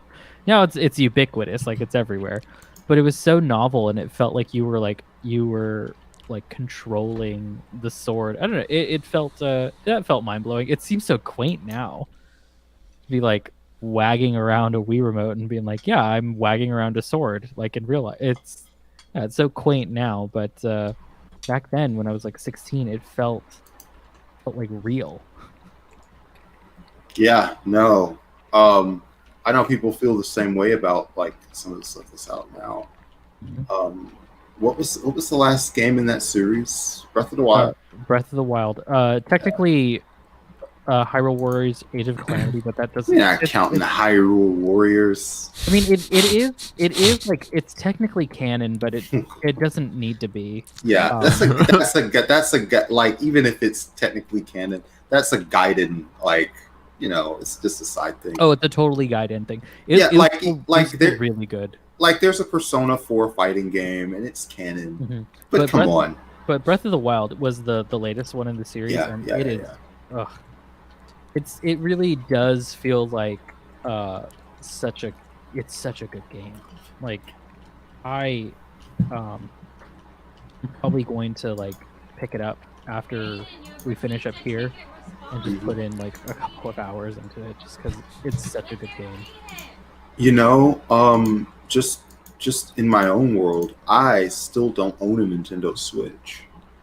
You know, the PlayStation 5 is coming out, and I know everybody is like super into new console fever, but like I don't buy a console unless there are like 5 games that I really want to play.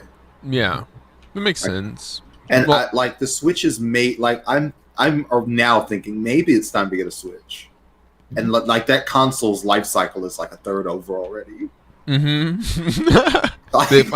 Are you saying they finally have 5 games in there that you would want to play? Yeah, and I'm over it now. I have a feeling the Switch is going to be like the 3DS, and it's going to be around a little bit longer than we thought it would be because people are going to get a lot of value out of it. I hope so.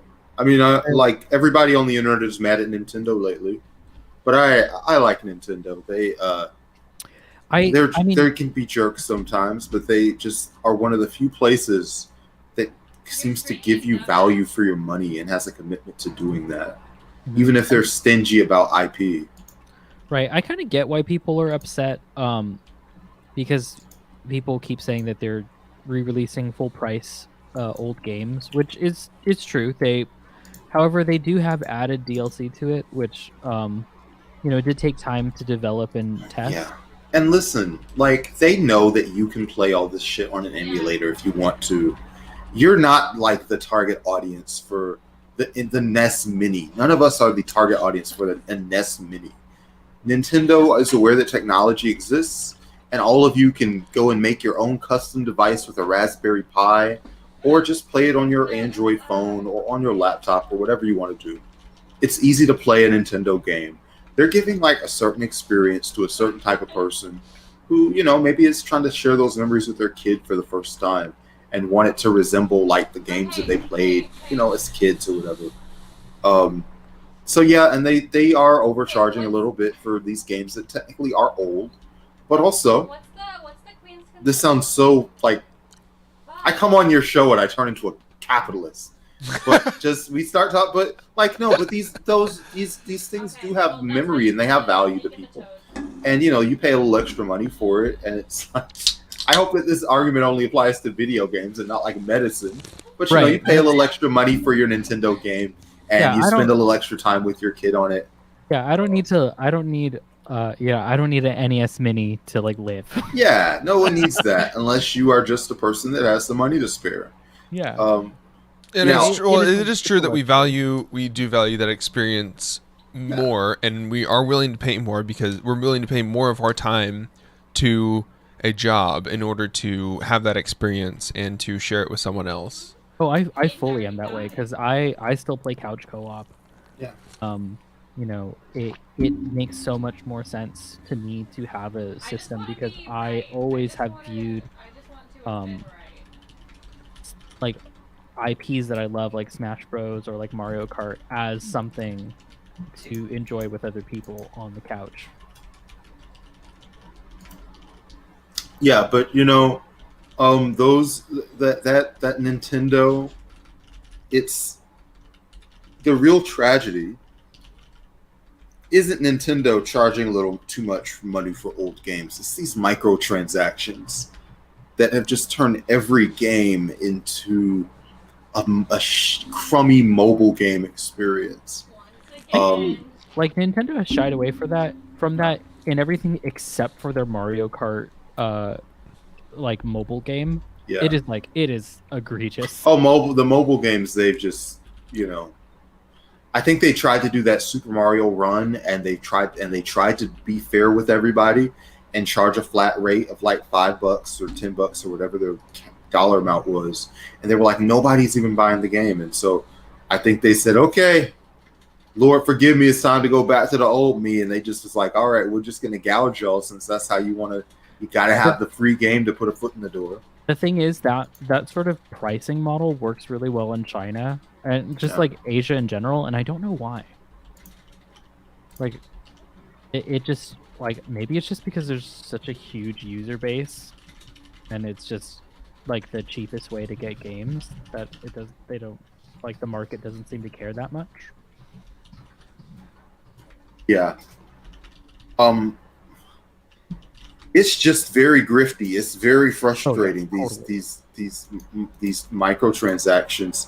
And now I feel like I have more of a preference for games that are a couple years older and that I can cheat in or mod in or, mess around in and have fun with than a lot of these modern games where there's like so many microcurrencies. I say that as somebody who plays NBA 2K, of course, which is just completely just swamped with. Like, I'm not saying I'm a weirdo Puritan that will never play a game with microtransactions. Right. I'm just saying, like, I also find a lot of value in playing Dynasty Warriors or playing Smash Brothers or playing some of these Sony games or whatever that don't have all that stuff.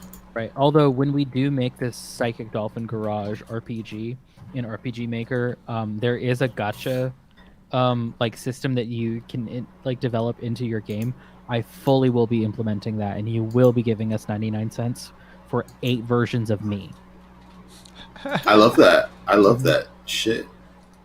Can you beat the game without that? Sure, but will I be in my bikini? No, I won't. Nah. So you want Bikini Dennis? Do I have better stats? No, I don't. But you still want it. All of this was about mind-blowing childhood entertainment. And by the way, if you're here and you're watching with us, like, we will read your comments on air if they're interesting or entertaining. Yeah, I am about to restart the server, so give me a second. Oh. Sorry, RAP. RIP server. Okay, let me disconnect so I know that it saves. Yeah. Well, before we even get back into that, what is when you guys are building? Do people just chime in and say, like, build a spire, put some plants there? Wish if y'all want to just tell us what to build. That would be cool, because a lot of times we're a little aimless with the stuff that we're doing. Well, people want to hop in and talk to us. Mm-hmm. We really need to promote this better. This is part of one of the things I'll take notes. We'll come back and talk about. Every time I come on, I start talking business with you guys.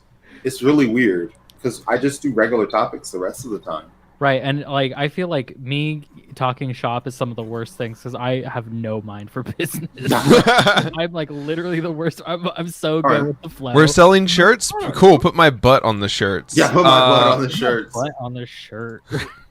Listen, let's just talk about mind-blowing childhood entertainment. What grabbed you, Zach? I had such a sheltered.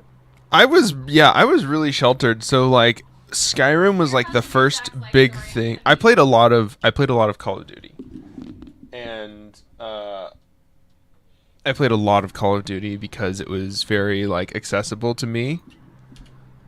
And young Christian man who studied a lot of wartime history. Well, when I bought my first Xbox 360, used from a friend, like, I wanted to play Call of Duty because that was really cool.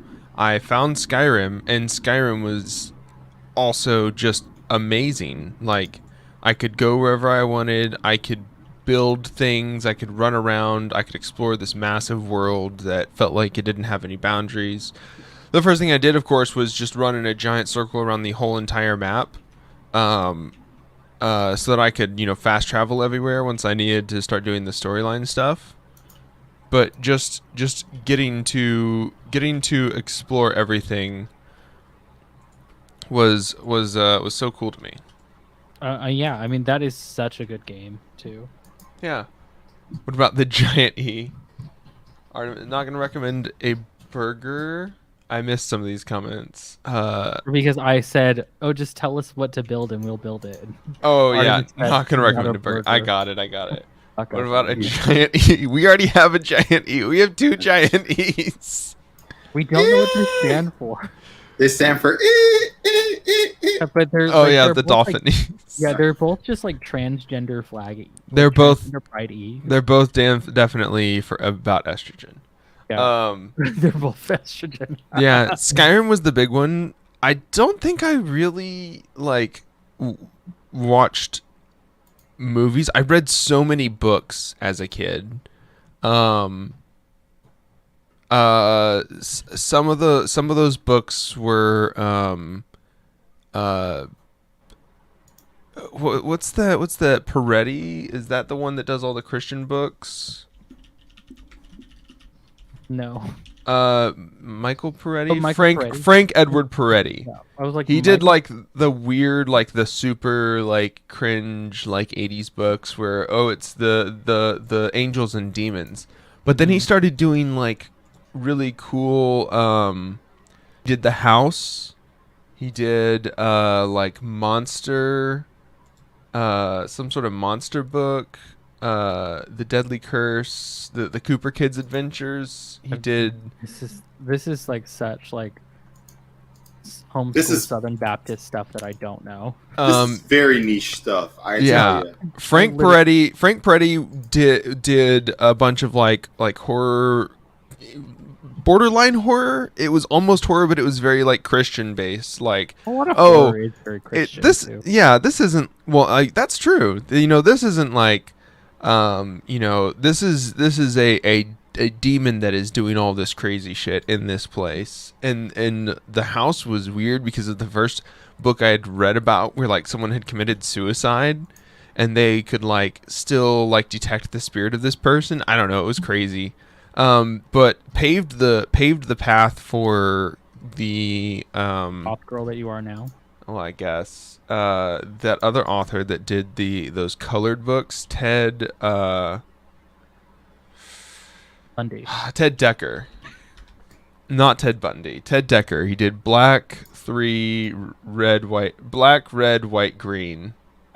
It was 4 books. You literally just said colors. I have no idea what these are. The books were called Black, Red, White, Green, and it was like a alternate timeline fucking weird. The History Chronicles is what they were called. I don't know how they fit together anymore, but it was like a weird retelling of Adam and Eve. He did Showdown Chosen, these stories of like weird creatures from other places that came and like fought human beings with like weird powers. It was very, the Circle Trilogy is what it was called. It was all very like weird and also indicative of like I needed something to grab onto that was cool, that wasn't just the Bible. Yeah. Bible is so cool.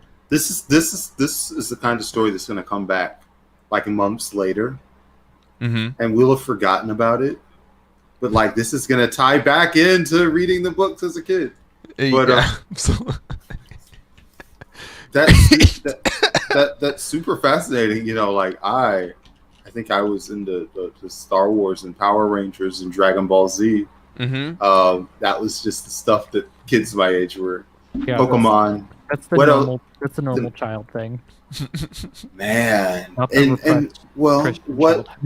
Yeah, I think that what makes a mind-blowing childhood experience is just what you've already been exposed to. And me, my thing was not super Dragon Ball Z. But just everybody in my neighborhood there was always like 3 kids that were into Dragon Ball Z. And I think it just appealed to people who, we were of an age where all the childhood entertainment was kind of sanitized. Like Power Rangers was probably like the most violent kids show there was. And people tried to shut that down for being too violent. So Dragon Ball Z, there's some fighting, and there's also just people growing in power and gaining experience and doing. I don't have to explain why people like shonen anime when you're a young kid or whatever. Yeah, it's just it's like I gotta say though, there are two types of boys that watched Dragon Ball Z. There's maybe 3 types of boys, but there's one type of boy who like was really inspired to start working out and get like huge and ripped. So there's a lot of like nerdy anime fans, but the only anime that they ever watched was like Dragon Ball Z. Oh yeah, my cousin. I Just, mean, like, he ripped. went was well. I don't know about how ripped my cousin was, but but he definitely got into the military and pursued physical fitness and really took good care of himself for at least a while in his life. And he was super into anime and stuff like Power Rangers, like grabbed him. And when they were talking about eating your vegetables and stuff and getting a full night's sleep, he was doing all that stuff. Mm-hmm. And yeah, he ended up having a full career in the military. Kind of. They cut him. They hosed him over at just the wrong. He was too good. They didn't want to have to keep paying him. They didn't want him to but they didn't want him to level up. Yeah, they didn't want him. He was hiding his power level. They wanted his full power level. You know how that goes. But the other boy is the one who figured out that Dragon Ball Z was like a sexual awakening. It's a lot of like big, buff, sweaty men yelling a lot. Oh, I see. I thought I was imagining like a straight person, and they're just getting powered up before they're fucking. I mean, I suppose, but I think you shuriken one guy and get dishonorably discharged. The role play community for any childhood memory is. Have y'all seen that? Harry Potter. Yeah. Go ahead. Have y'all seen that TikTok of POV? You brought your friend over to play Settlers of Catan, and they grabbed the longest road card.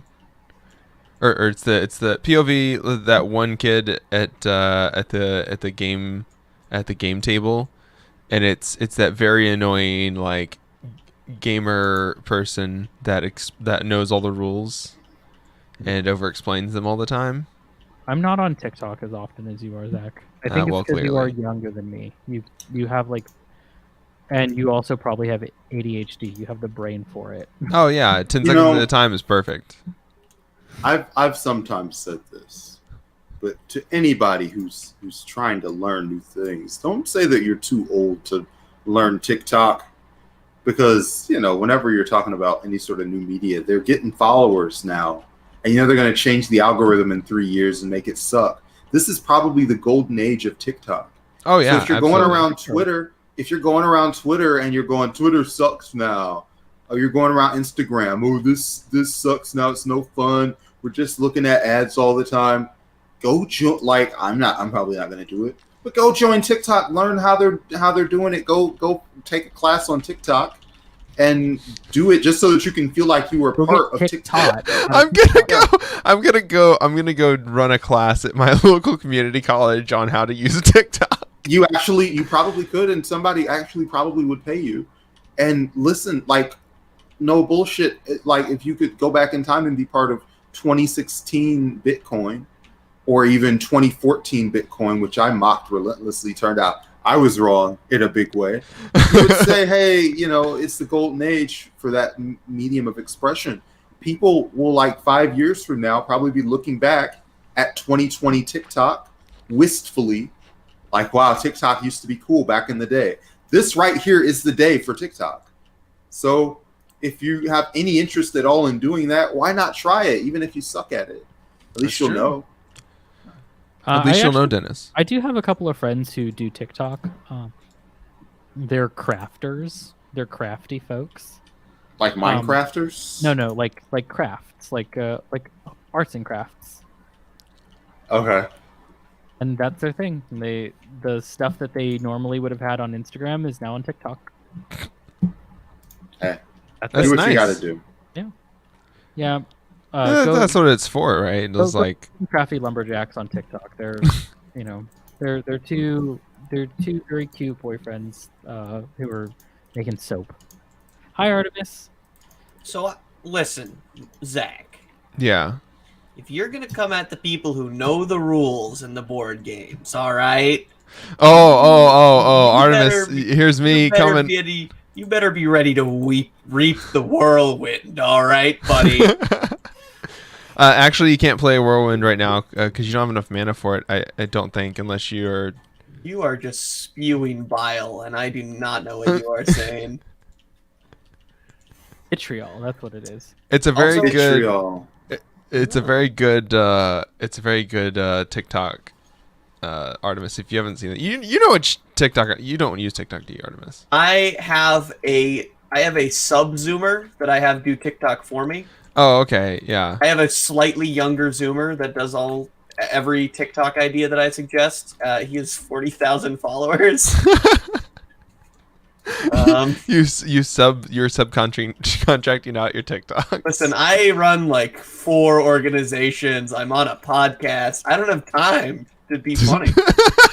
Where's she gonna find time for TikTok? Honestly, I don't have time. I'm not a zoomer. I don't have time for this. you're a Zoomer, but with an X. It's XOOM. Yeah, where do you put the word zoomer in the word folks? Where does the X come from, and where does it go? Where did it come from? I don't. All right. I don't get the X and folks. I still don't. I think it's like needlessly woke. The one that really gets me, and I've had this conversation 100 times, is the X in women. Like, just say women. Just say women. Anyone that you're trying to represent with that X just wants to be called women. Say women. Oh, I see. I was confused why we didn't have any Twitch followers, and then I remember that all of our viewers watch us on Facebook. Facebook or Periscope? I'm not really sure. YouTube also. We have Menace X, the Meowing Horse and Lantern Roll via YouTube. I was gonna say, why were my frames so bad? And then I realized I was loading 36 chunks. Yeah. Just one. There we go. Okay. I'm gonna make more pumpkin pie. I'm building a railroad. Although, Building should a I? super battleship. I'm supervising. Not gonna get me Artemis, are fucking you- working. There's no way. Artemis, What? are you gonna go over to the survival server? Why? Are I we was doing wondering. survival today? Well, I mean, Zach's in survival. You know, that's a Zach problem. Yeah, I'm in creative. I'm making a fun. What do you mean a Zach problem? I'm not causing Zach problems. problem. That's a Zach issue. The Zach attack, honestly. Okay, that may be taking it too far now, Dennis. Oh man. Only one egg. I need To be way honest, more eggs. I'm not very good at boats. I'm just sort of winging this. I'm just trying to make food so that I don't die. I'm very good at ignoring my need for food until the last second possible. I do that too. It's just called depression. Oh yeah, that's why I lost like 100 Um, pounds at the beginning of quarantine. So You're just I- svelte. I am now. I was then. I'm no longer svelte. I'm no longer chonky. What does that mean? Everyone I appreciates a little chunk. I sacrificed my chonk for You're never gonna become a bear this way, Zach. I I'd be did. a lost cause at this point. You're gonna be in otter territory for your entire life. I wouldn't even be mad about that really. Actually, to be fair though, you're probably gonna get like old man fat. Yeah, no, definitely. No, I don't know. Everyone in my family looks pretty bearish and not like, weird belly. Right, but like a man could be fit his entire life, like just like an athlete even, but then once he hits like the male version of menopause, like at 55.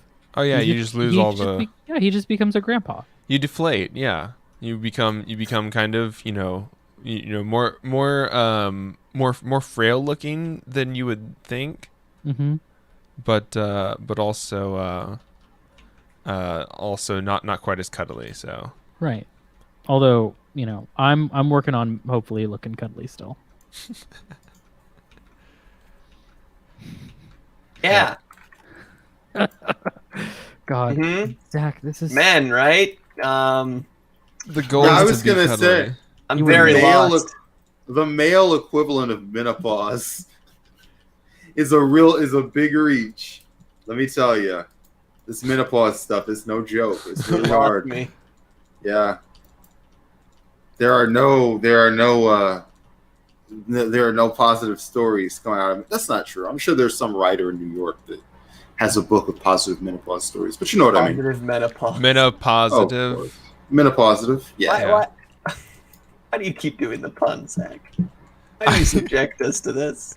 That's honestly, that's what he's here for. That's That's my what the people only want. personality trait at this point. You can do I better. can't. I can't. If I give up on the puns, then what will I have out of this?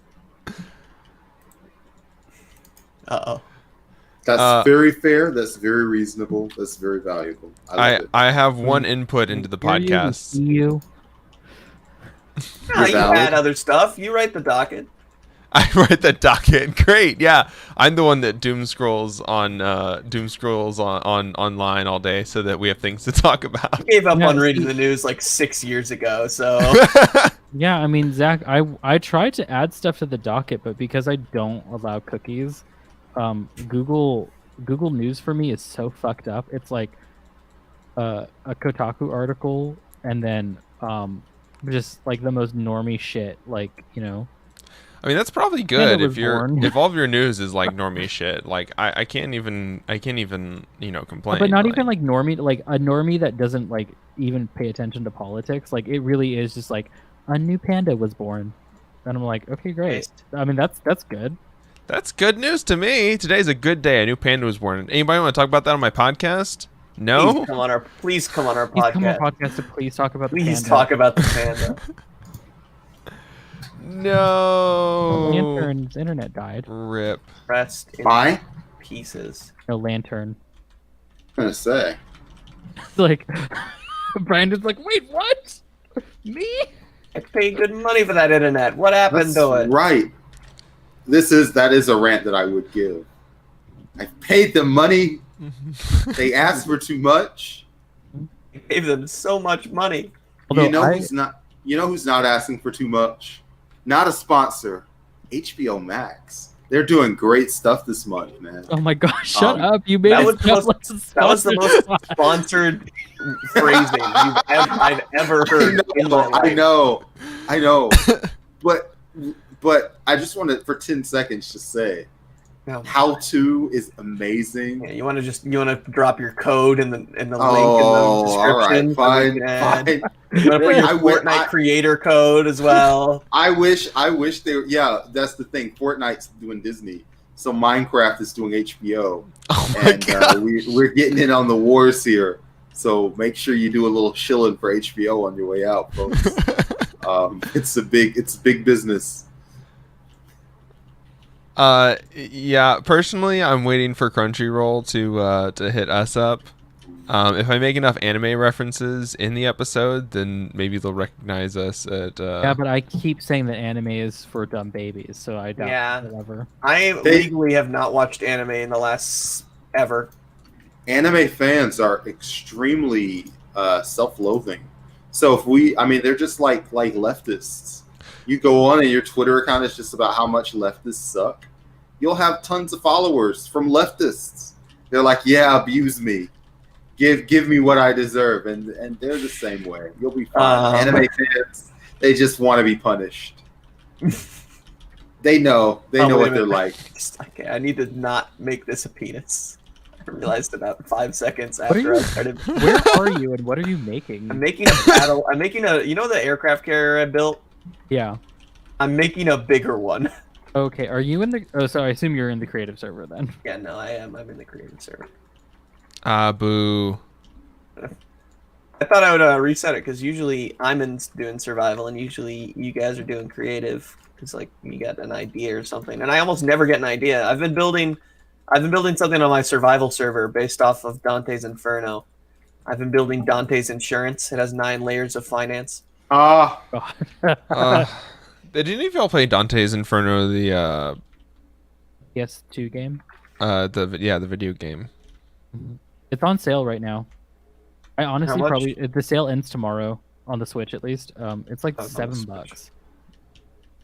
Finally, I'm tempted to buy Doom Eternal, but it's still just a little bit outside my price range, even at 66% off. I am going to wait because it was finally released on the Switch, or it will finally be released on the Switch. I'm going to definitely wait until it's on sale, but kind of weird that it was supposed to come out day and date, but I think there was like a licensing issue. Bethesda, well, because Bethesda like had just gotten bought by Microsoft. Right.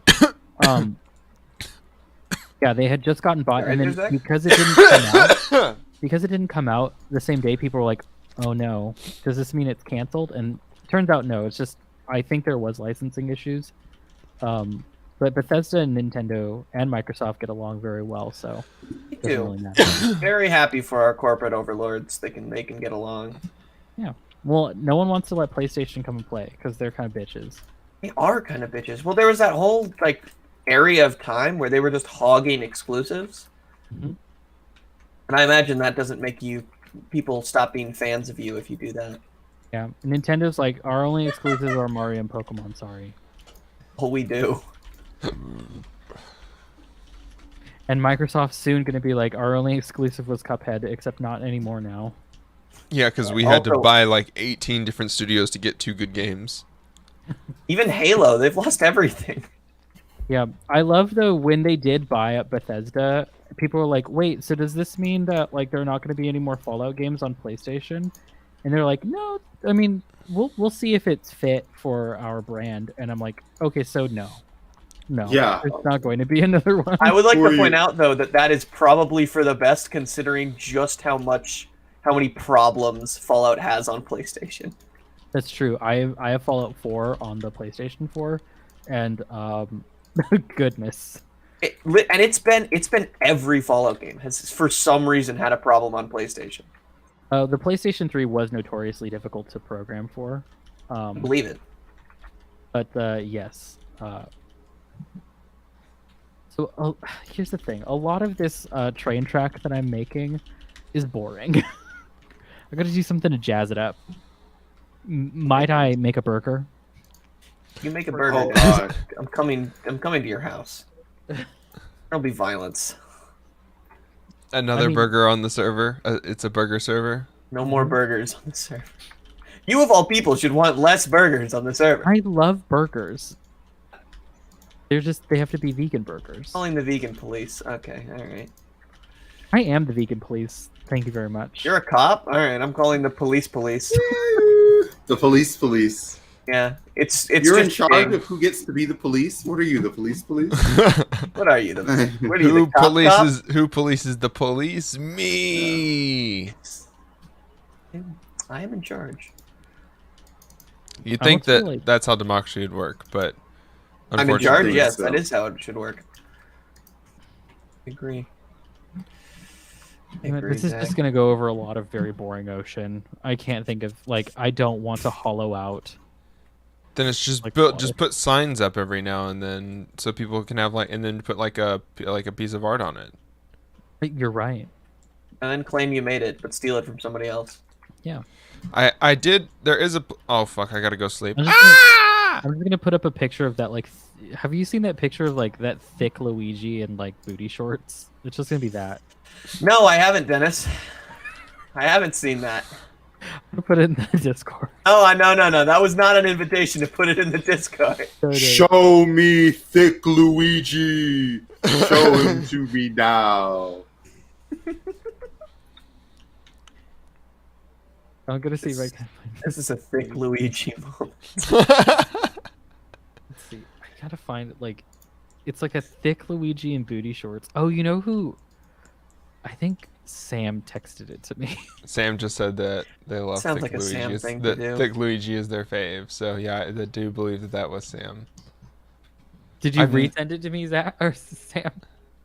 I've never seen cocoa before in the wild, or at least I've never known that you could harvest it, and I'm really into this now. God. He's so thick. Hey, all right, guys. All right. That's enough. I'm gonna tag Bo in it so he sees it.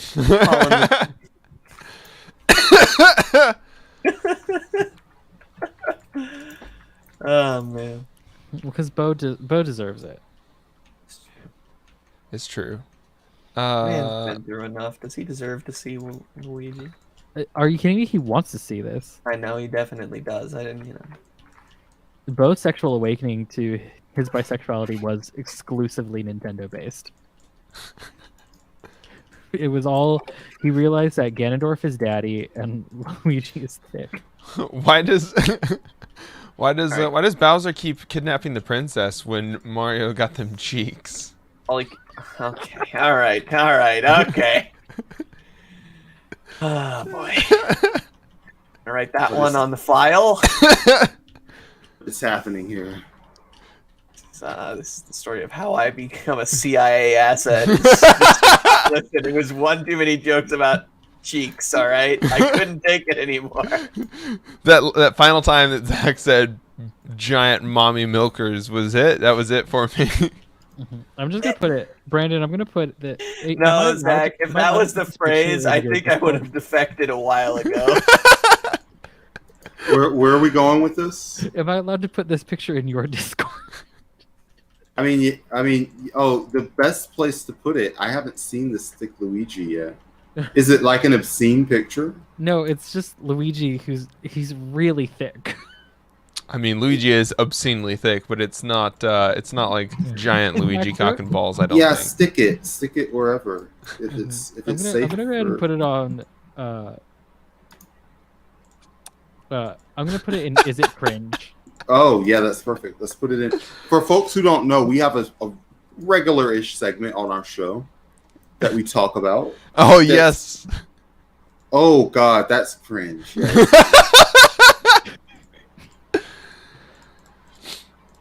Now you have to talk about it on the show. Oh God. We have to hear everyone Yikes. reacting to Thick Luigi. That's terrifying. The thing is, I feel like your co-hosts are gonna be like, "No, that's not cringe. What are you talking about?" Yeah, of course not. They'll be like, there are all sorts of You'll thick be- Luigi preferences. You'll be the dissenting opinion. Yeah, they'll be like, thick Luigi is valid. Is it? Let's play. Is it valid? Thick Luigi. Yeah, I could see it. This is like if Luigi was Timmy Thick.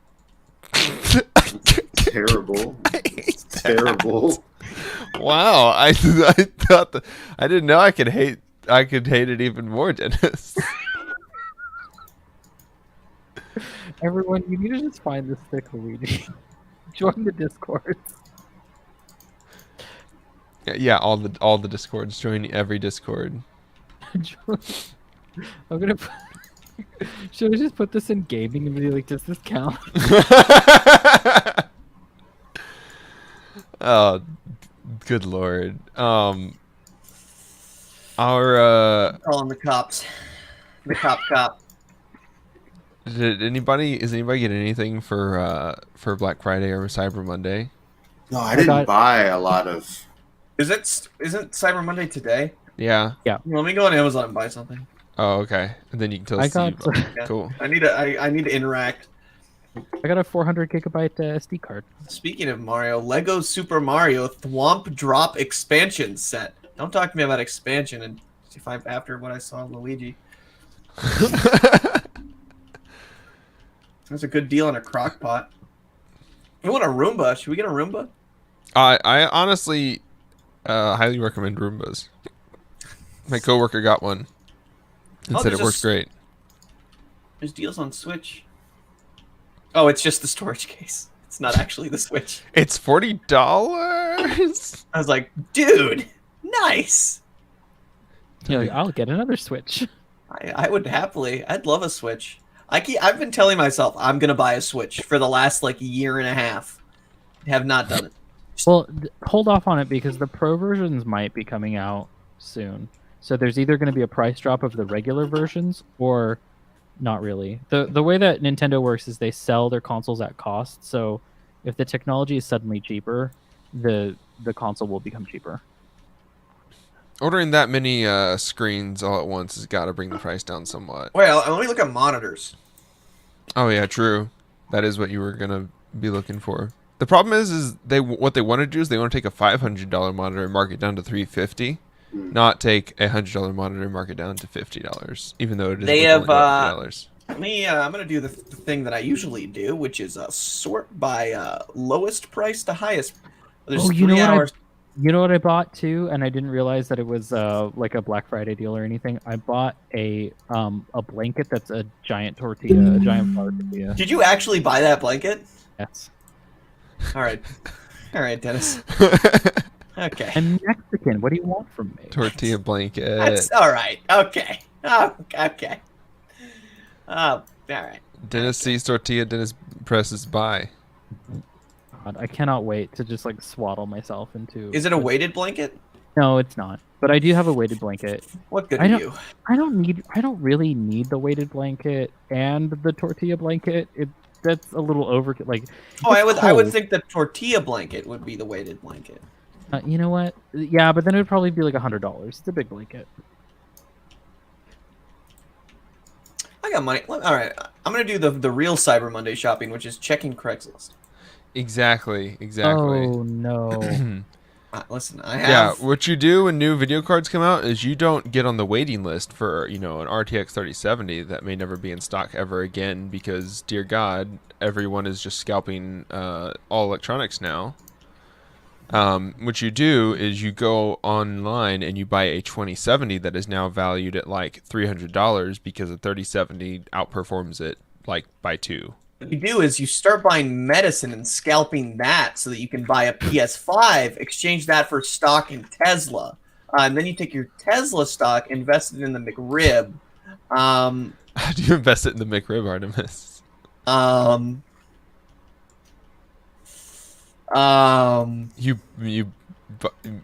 Make rib stocks? Yeah. I didn't think this went through, did I? No. No. I found the hole to hell. What? The hole to hell that we built? I found it. Yep, it's just like a giant hole in the ocean that just exists out there for no reason. Yeah, that's how I'm gonna jazz up this. You're a Roth from Friday. Friday. What if you scalp medicine from? Is this the second Ira Roth? Is it Ira or Ira? IRA, or IRA Roth. IRA Roth. Roth. Yeah. I don't know why we have to say IRA. Because we were talking about IRAs No, but like you would think that we would avoid using the term IRA. Why? Yeah, you would think that like American sentimentalities would be like, we Oh. don't say IRA quite as often. Yeah, because of the What do you mean? IRA, the Irish Republican Army. Yeah. Why don't we say it more then? Is what I'm thinking. Because I don't want to like support. associate them with banking. Oh, that's true. That's disrespectful. I'm sorry. I'm gonna go send a formal letter to Sinn Féin before somebody sends something to my letterbox.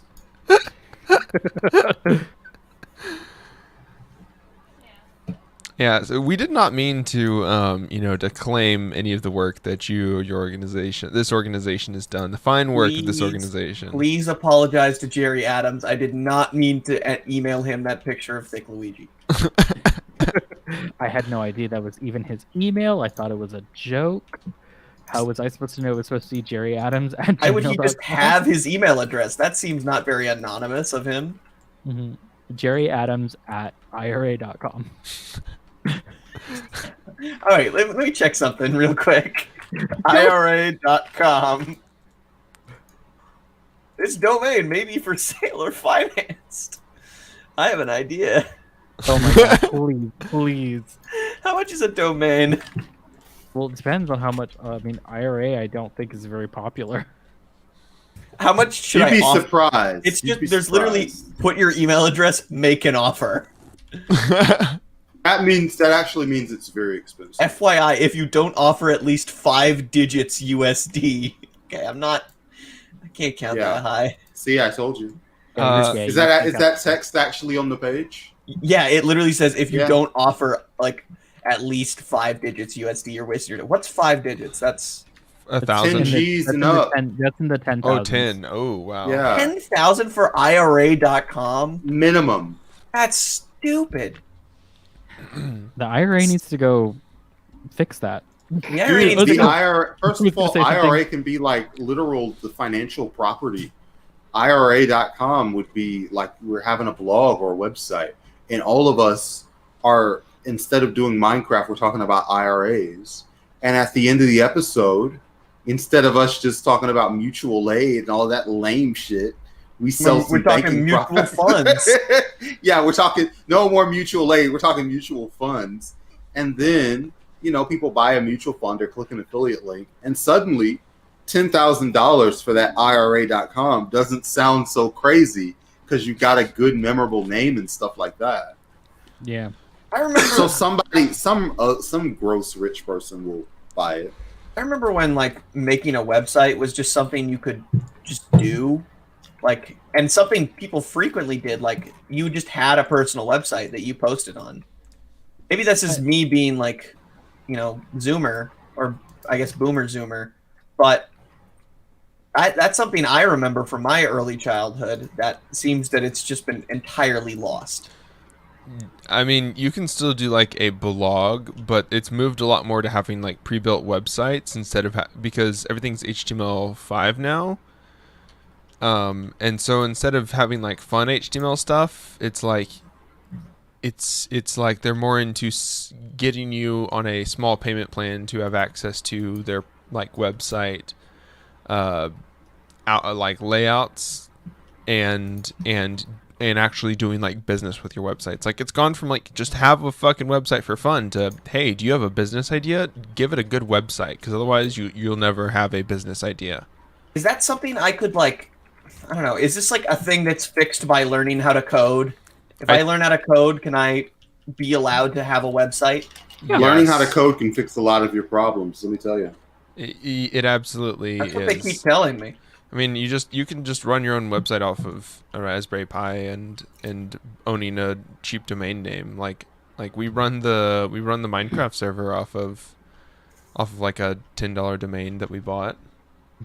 Is this open to the public? This is just you guys, or is it for patrons? Public. I think it's patron. If you're in the Discord, you can join. Yeah, it's just public. Just the slight restriction of like you have to be in the Discord, which makes sense, honestly. You gotta have some content moderation. Yeah. Basically, you can't join our Discord unless you say ACAB. You'll kill you on sight. Is actually in Minecraft. I think that's. We'll kill you on sight in Minecraft. I think that's fair. On the Discord, you'll get banned. We'll hunt you down in the Minecraft server. I'll throw a potion at you. Watch some potion of instant harming. I'm gonna send Dennis. I'm gonna send you a GIF. Yeah, Dennis, are we friends on Discord? Yeah, we are. You sent me. I sent you a chief beef post. Just sent. Here you go. All right, let's feed the sheeps. Oh my god. Chief beef. All right, there we go. Why are y'all giggling like that? I just sent Dennis an image that just says death. I love that in the Discord pleb, when I put in does this count and put the thick Luigi, he just did like the smiling face with the tongue out and a fork and knife. What is that? Oh He's no! gonna eat that Luigi booty. I don't like that. I don't know who pleb is, but pleb, we love you. Why do you do this? Why are people like this? What does the human race come to? Oh, this is Meiji Malthusian. Who is this? This was the straw that broke the camel's Oh no, population control isn't the issue. It's like it's not that there's too many of you. It's just like get your act together. Come on. There's too many of people who would do that. It's too many of those people. If you know what I'm Too many saying. of those. Oh no. Meet Italians. It's me, an Italian. Given the amount of anti-Italian racism that just propagates on the internet, I would just want to congratulate all of the Italians for just handling this with so much class and grace, and rising above and going high when the rest of the world went low. Yeah, finally somebody understand what it's like to truly be marginalized. The Italian people, they've been through a lot. Yeah. Mm-hmm. Yeah, there should not be a password for the Minecraft server. Should does not mean there isn't though. We might have accidentally done it. There might be something accidentally that's borked now. If you're having trouble, message me on Discord and I will try to assist you with that. Well, I made it to the fucking the Coliseum or the relief, whatever we called it, octagon. Relief. Oh, the unofficial the unofficial password. Yeah, that I will give you directly. I'll reveal to you if you answer my riddles 3. See, this is why we got to the rigatoni that grew from concrete. Rigatoni family. The rigatoni that grew from concrete. I'm just gonna amuse myself with that one. That's fine. Think about that for the rest of my life. It's fine. Death. Come here, pumpkin. Time for pumpkin pie. I did see Jorge was saying that they bought a glass screen protector for their phone and a jacket for Black Friday, but they still need to buy a Switch. So, rip. No Switch gang. If you have a Switch, let me know so then you can be my friend on Switch, and so we can play Smash Bros and race Mario Karts. True. Sam says I've been watching Sword Art Online. I'm just waiting for Dennis to declare himself administrator in our lives. That's what Dennis does. Dennis runs around as a small demigod. Yeah, you've got to reach out to Rara because she's got a Switch. She plays Fortnite on it all the time, and she's always looking for a partner. And if I were a person that owned, I would if I were you, I would probably just get Fortnite in order to hang out with Rara. Oh, Dennis definitely has Fortnite because we made Dennis play Fortnite one time. I'm so bad at Fortnite, everyone. It's fine, Dennis. It it's fills just me with so much anxiety. Just wait till we make you play Warzone. Yeah, your MacBook explodes. Call of Duty Warzone. we're gonna do a Dennis, playthrough. Have I played what? Have you played Destiny? I have not. Please play Destiny. All right, have you? Please. Have you played Warframe? No, I haven't. Although I think Warframe's on the Switch. Yeah, Warframe is on the Switch. Have you played Have you played Borderlands? No. Which I know is on the Switch. I'm just trying to figure out. Whether shooting games just cause you anxiety in general, or it's just the mechanic of just. It's not shooting games in general. The team countdown and all this. It's not shooting games in general. In shooting games, I'm bad at. So I avoid playing them. But it's Is it the multiplayerness? Is it the co-op? Is it the versus aspect? I think it's the fact that it's a team and they're all rooting and hoping that I don't lose, and I lose like in 3 seconds. Don't if we do Hunger Games or Battle Royale, sorry folks, I'm stepping off that platform immediately. I'm not letting one of you kill me. I'm not letting anyone else kill me. I'm doing it myself. Absolutely not. Directly onto the landmines. Yeah, exactly.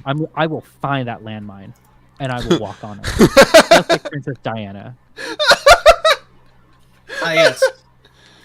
My Princess Diana navigation device. All it says is step on the gas. I think we can lose them. Dennis, have you played Doom on the Switch? Yeah. I like Doom. Doom is. I have Doom 64 and I have Doom 2016 on the Switch. Do we have a stone cutter anywhere? No, I haven't made one. No, shooters aren't a thing that really bothers me. It really is the battle royale aspect of it. Maybe if you were to try some, I think you should try Destiny, because you do get the big team aspect, but it's mostly, for the most part, it's PvE, and you will not feel like you are letting down the side in these story mode missions, because it's all based on RPG stuff and leveling up and consistency. I played Destiny for a year, Destiny 2 for a year and a half, and it was nice. It does start to feel like a job. It is 100%. Don't listen. Don't get us started. Yeah, we literally- they've been playing Destiny on Fridays on the streams. Destiny essentially is my job. Destiny is my job while I don't have a job. It's what I do so that they give me the unemployment checks. I Well, say tell they me say, about honey, that. it's What time is- for your Destiny flattening, and I say yes, Texas Workforce Commission. Tell me about this. How much Destiny are y'all actually doing? So What's going on there? I recently started. I had to get an entirely new account when when it switched to Steam, right? And in the time since I've started playing, which was like, Shadowkeep, I've played probably 30 hours a week.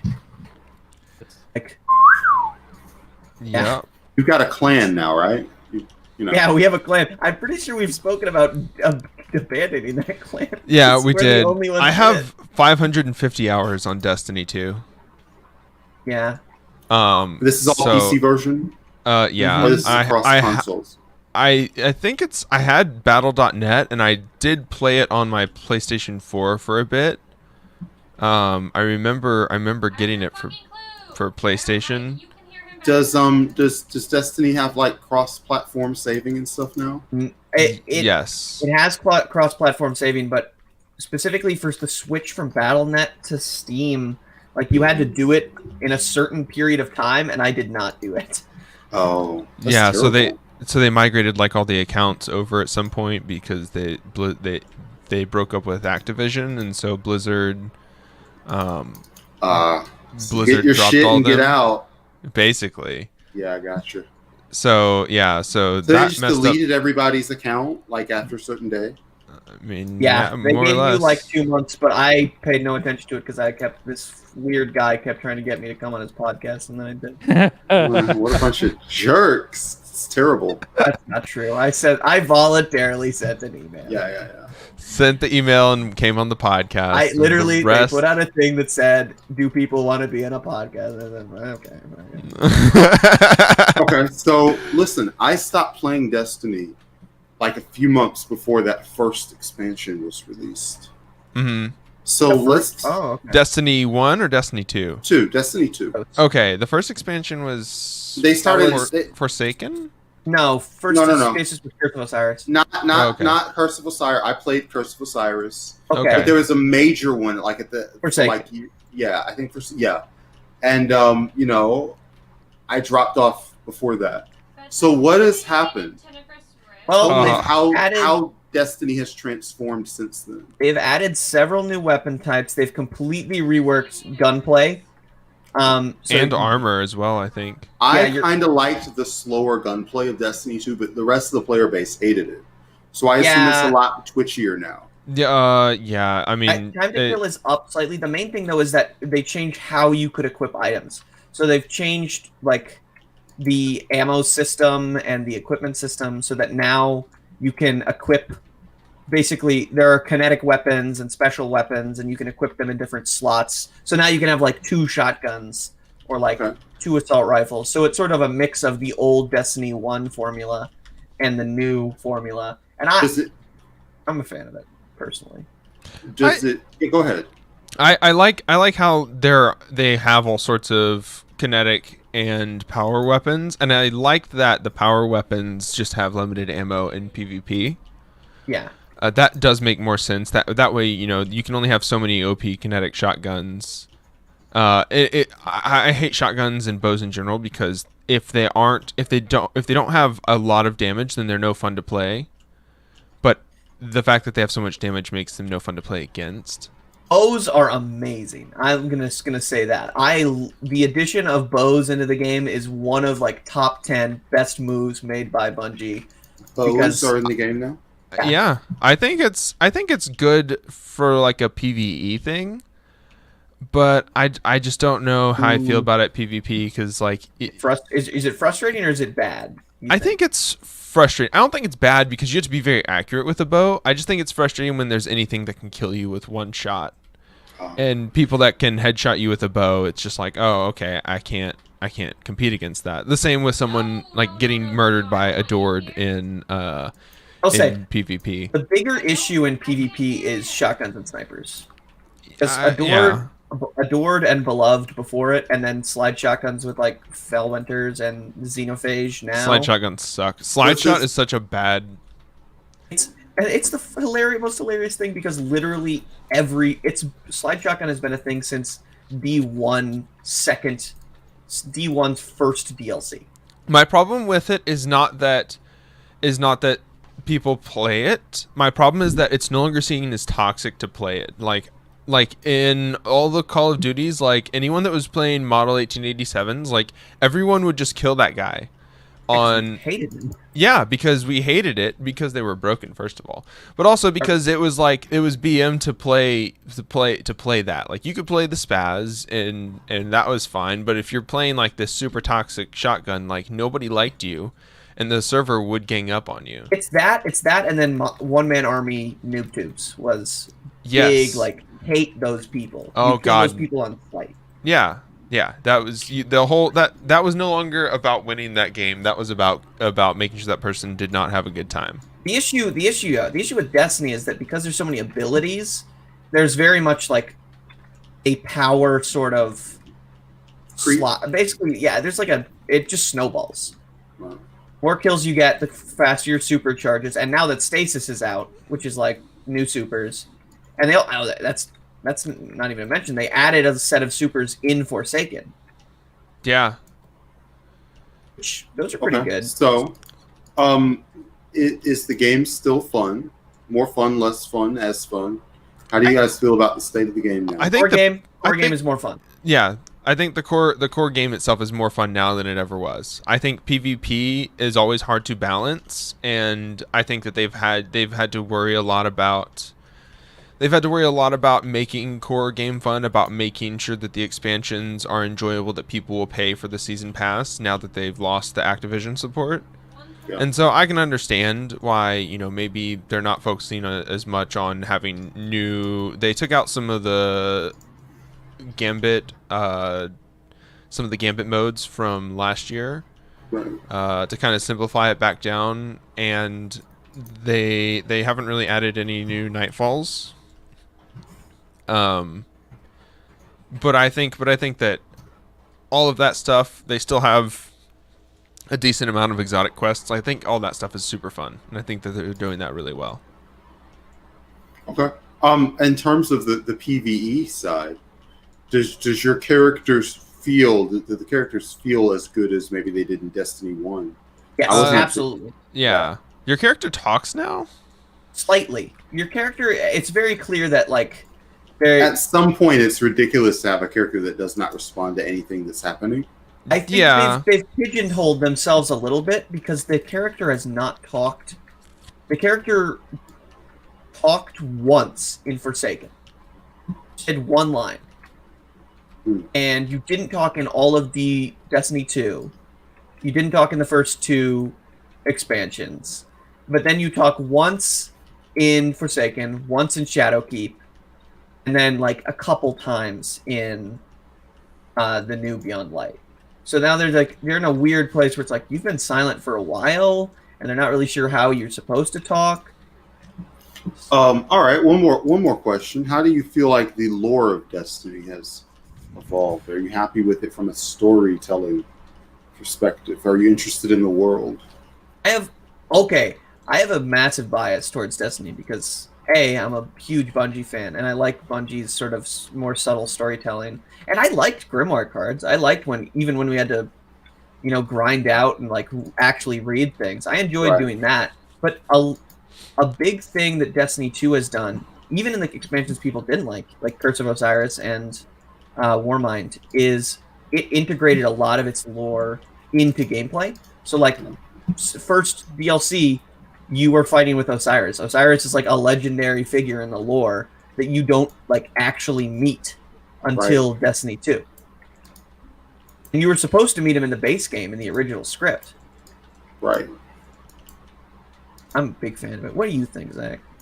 I think that it's not always a good thing to have the lore be done through finding these lore books and having to do the reading. I think that that's fun in its own pursuit, but there are some big things that are like revealed in those lore books, and it doesn't feel to me like the lore books are a huge part of it. Like it feels like they're kind of hidden back, and you get it as like triumphs, like you found all of the lore for this thing, but it doesn't feel like they've really built a lot around reading those lore books. So it's kind of weird to and it could just be me that, you know, it's kind of weird to try to go back and be like, oh, okay, so I have to start reading all these to understand all this stuff that's happening. Jesus Christ, Artemis. No. Is there a problem? What's No, not a problem at all. Jesus Christ. I think that maybe I've seen some people talk about how they think that making the lore be in the books instead of like having more cutscenes and more story is like a sign that they just don't have the budget for it. And I think that that's stupid. I don't think that that's what it is. Like, you need more ways than just having, you know, just playing base game to get lore. And I think that the books are a good way to do it. It's animated in the engine. It's not that difficult. Wait, what game is this? This is Destiny. You have this, like, the 3D models are fully animated. It's the same, like, it's rendered in engine. You don't have to do anything additional. Honestly, there's probably just some developer or game designer that just has an aesthetic preference. Yeah. Or doesn't like exposition or something like that. I think that that's a little fine, but also I think that the core gameplay, like the game loops that they're having us do are like the latest expansion, the Europa stuff. It feels like the core gameplay loops should not be used to tell story, because I don't want those to be I don't want to have to like connect me doing a Wrathborn hunt for the 67th time with you know, with the lore of this world. Like, I would rather that they tell me the full story in the Beyond Light expansion, and then instead of making the story feel like instead of that story feeling like it's a part of the season pass. I don't know. It's okay. To be fair though, the season pass story is a separate thing. It's not the same story. Yeah, that's yeah. It's somewhat. I mean, it's still like connected. It's still connected, and it still feels a bit like I don't know. It still feels like they didn't tell the full Beyond Light story, because it just went really fast. It was just like, you do the missions, you hit your light level, whatever. You end up at light level 1200 once you finish the missions. It's like, yeah, that's right. We have to get back on the grind away from the... Dennis, what are you doing? What? Oh, I put on my flannel. My arms were cold. No, not that, Dennis. Dennis, what the fuck is this? What the fuck is what? What is this over here? What's what? What is this? I didn't build that. What the hell? I haven't even been over here. What is that? What is this? Are you, Allie, ask, are you from Canada? Which of us? I'm not from Canada. Sometimes people from Twitch Canada. just ask weird questions. Someone built a spiral. Someone did build a spiral. Sam is right. I'm going to lose my item before I die I'm too busy building a super battleship. There's somebody who's probably watching the stream who's the person that built the spiral. Oh, it's like finally they noticed the spiral. Took them long enough. Is it? I just went out 4 item levels in like 2 minutes. Is it like for fucking? Is it for a Yeah, I'm like 30%. like a beacon so we all know where it is, or is it like a mine track? But why would you build a I have no spiral clue. to indicate that? So you can climb to the top easily? Like, yes, but why would you? You know what? I shouldn't question. Is that a beacon? Beacon. I can't find my way back to the Mushy Island. I can hear it. I was gonna TP him, but you could TP him. You can TP him to me. Oh, well. Ask Sam whenever he's ready. It's not a weird question. I just want to know where y'all are from. USA. I don't know if any of us had Canadian America. accents or... I probably said story. Sorry. This is anti-Canadian. This is anti-Midwestern racism. You, Ollie, I'm Midwestern not racism. slamming you or anything.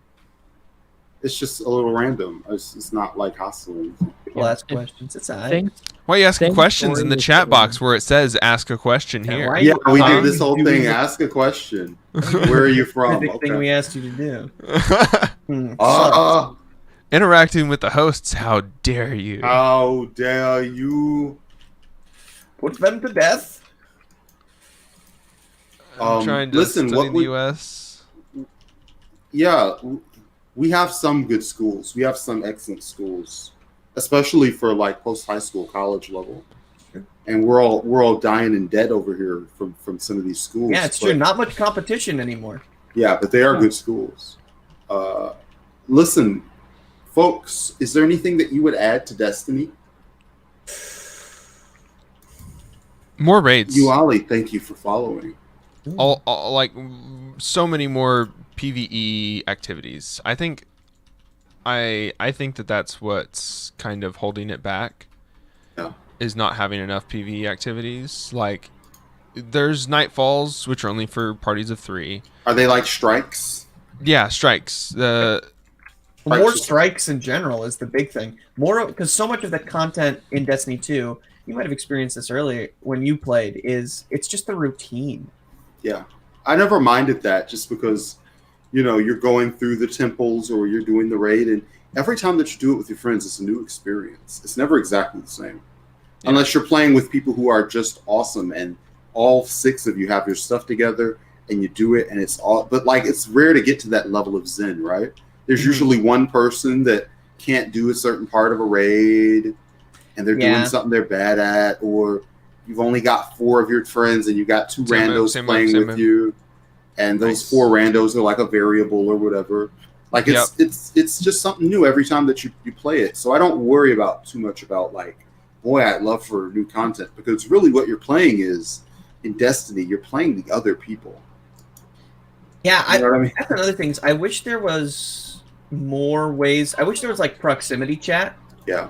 That's the easiest thing I would add is proximity chat in like just any of the exploring worlds, so that there's more of an incentive to like go out and meet people. I mean, because that's social and that's fun. And yeah. I really feel like I want there to be like that WoW experience that people keep talking about, like how people meet in WoW and interact to the point that they like become friends because they met in WoW. Well, let me ask you this. Is Destiny, just as a franchise, something that has knocked you on your butt or wowed you as an adult? Yeah, once I bought the computer hardware that I can play it at like with all the pretty stuff on, it looks gorgeous. Yeah. It's a beautiful game, and it's a very well optimized game. I could run it on my old computer, which I built in 2015, and I can run it on this computer, which I bought last year. That's cool. Yeah, it runs really well at low specs. I have a laptop that I played it on when I went to England, and it runs just fine. It runs the same.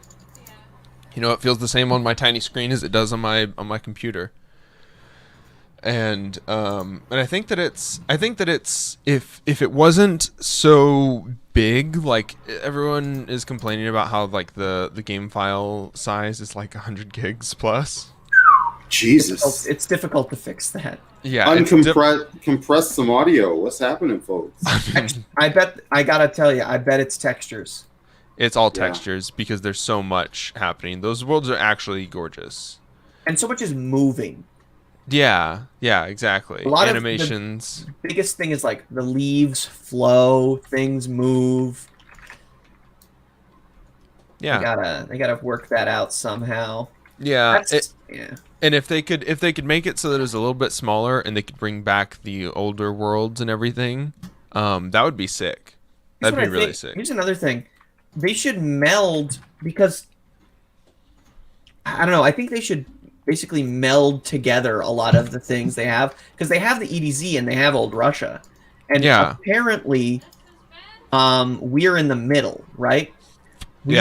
the tower is the somewhere towers between those two. And then they had the farm for the longest time, and the farm was like its own just thing.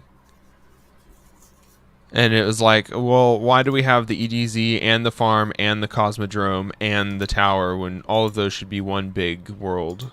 Yeah, delete the farm. Yeah, just get rid of the farm. We don't need the farm anymore. You can have it like a little space where you look over and you see where the farm was.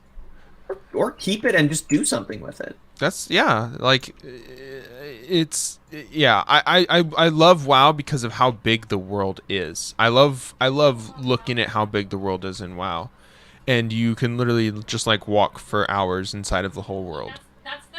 That's so cool to me. We have so many ways to move in Destiny that like doing something like that would be fun. All the world skating is back with the new stuff. So you can do when you have like a sword equipped, it like resets your jump and dashes and stuff. So you can actually skate around now as I think definitely Warlock and Hunter. Which is something that people also like. Like it's a fun system. The guns feel good, the movement system feels good. What more do you want from a game? They could just reuse the same assets. Like, with sunsetting, I don't love it, but like, here's what you do: you use the same world assets, these things that take up a large amount of space, but add a bunch of new gun models and do the Borderlands thing where you randomize so much so that you can build your own kit, because people love that. Mm-hmm. I think that'd be cool. I think, and that's a lot better than doing 0.3% chance rolls on specific items or perks, where there's negligible differences in the perks. Yeah, and the perks aren't even like, it's like, oh, you got the god roll. It's like, I mean, the perks don't even really make the weapon. Even if you have the perfect weapon, it's not going to make you good at that weapon. If you're bad at 180 RPM hand cannons, then you're going to be bad at 180. The god roll 180 RPM hand cannon. And that's going to knock you out of the meta. Yeah. Yeah, I think they need better perks. What do they have now? They have like Trench Barrel, which is for PvE, which makes shotguns do double damage after you melee. Which is cool. I like that. I have a Trench Barrel shotgun that I've kind of experimented with, but you need to like hold the shotgun and then hit and then change to like whisper to do max damage, because it'll do the damage with whatever. Oh god, Dennis is here. Go away. I don't want your no English. What? No English. I get to say no. No. I'm here for cosmetic skins. I just want my character to have Star Fox metal boots. I think the cosmetics are okay in Destiny 2. They need to. I love sets. I loved like the planetary sets. Yes. I love them, but just let me grind for those. Give me time to grind for them. More, not only more PvE activities, but also like bigger parties. Like Ashley's WoW server, all of them wanted to play, but they realized you can only do it with like 6 people, whereas WoW, like you can have like 20 people in a party or whatever. I would love to do the Destiny. Hello, Dennis. Like if they could set it up so that you can do some of these activities with just like 20 people, like that would be so cool.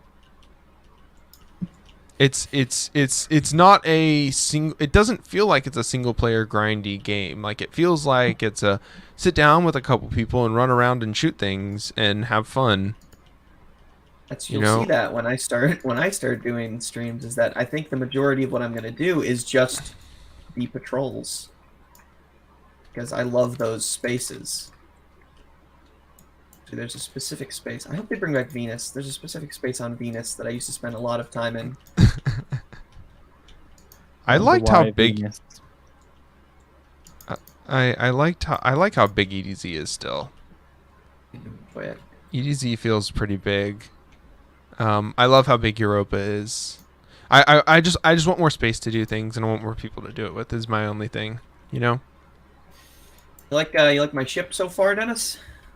Yeah. You think it needs a couple more layers? I mean, I know you're probably gonna make it like 9 stories tall. No.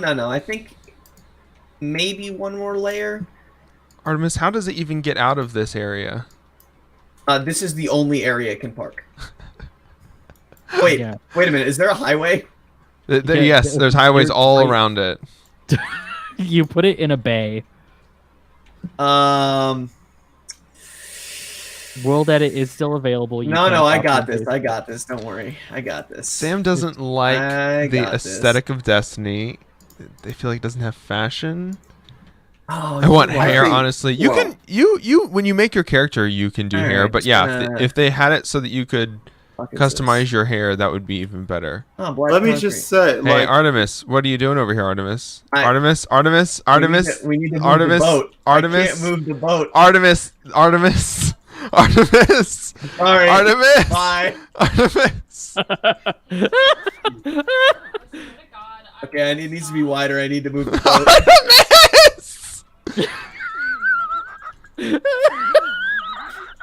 Artemis, no. Back. I need to move the boat. You don't. Artemis, understand. the boat doesn't drive. You can't drive. Artemis, you can.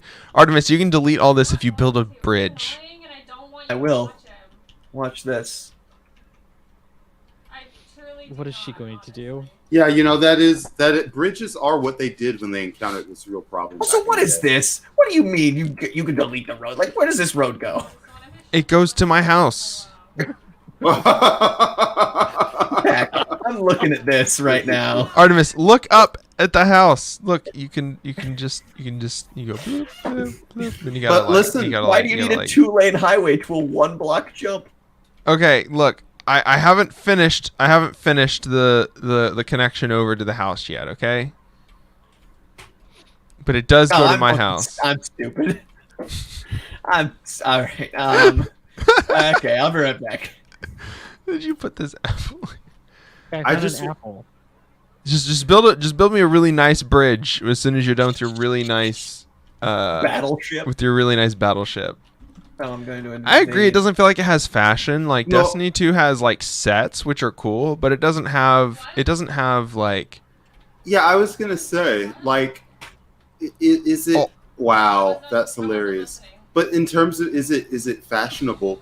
Compared to something like Borderlands, which is very idiosyncratic and weird, it isn't as textured, but the sets are really nice. What is this? Like you have to think of it as maybe it's not as fashionable and stylish, but like if you think of it as like a Roger Deakins movie or something, like it's Blade Runner or something, and it's just a cinematic experience. I find it like if you play it for long enough, you will get over the fact that the visuals are not as cool as they could be. Yeah. But they're nice. Yeah. And what games that are in that genre are better presented visually and acoustically than Destiny? Oh no, I am in prison. However, will I escape? Oh no. Oh no. In terms of competition, like their competition is Call of Duty, which has very, very like uncustomizable like aesthetics, and it's all about what skin you're getting for your particular thing, and it's all the same skin for all, it's all the same 36 skins for every asset. Oh no, meowing horse. Rip. They finally fell. No.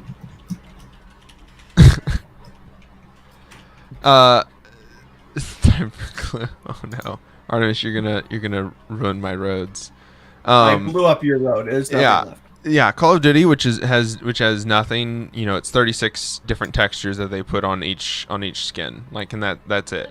That's all that Call of Duty has. Or WoW, which has literally such customizable skin that like you can make things look like other things if that's what you enjoy.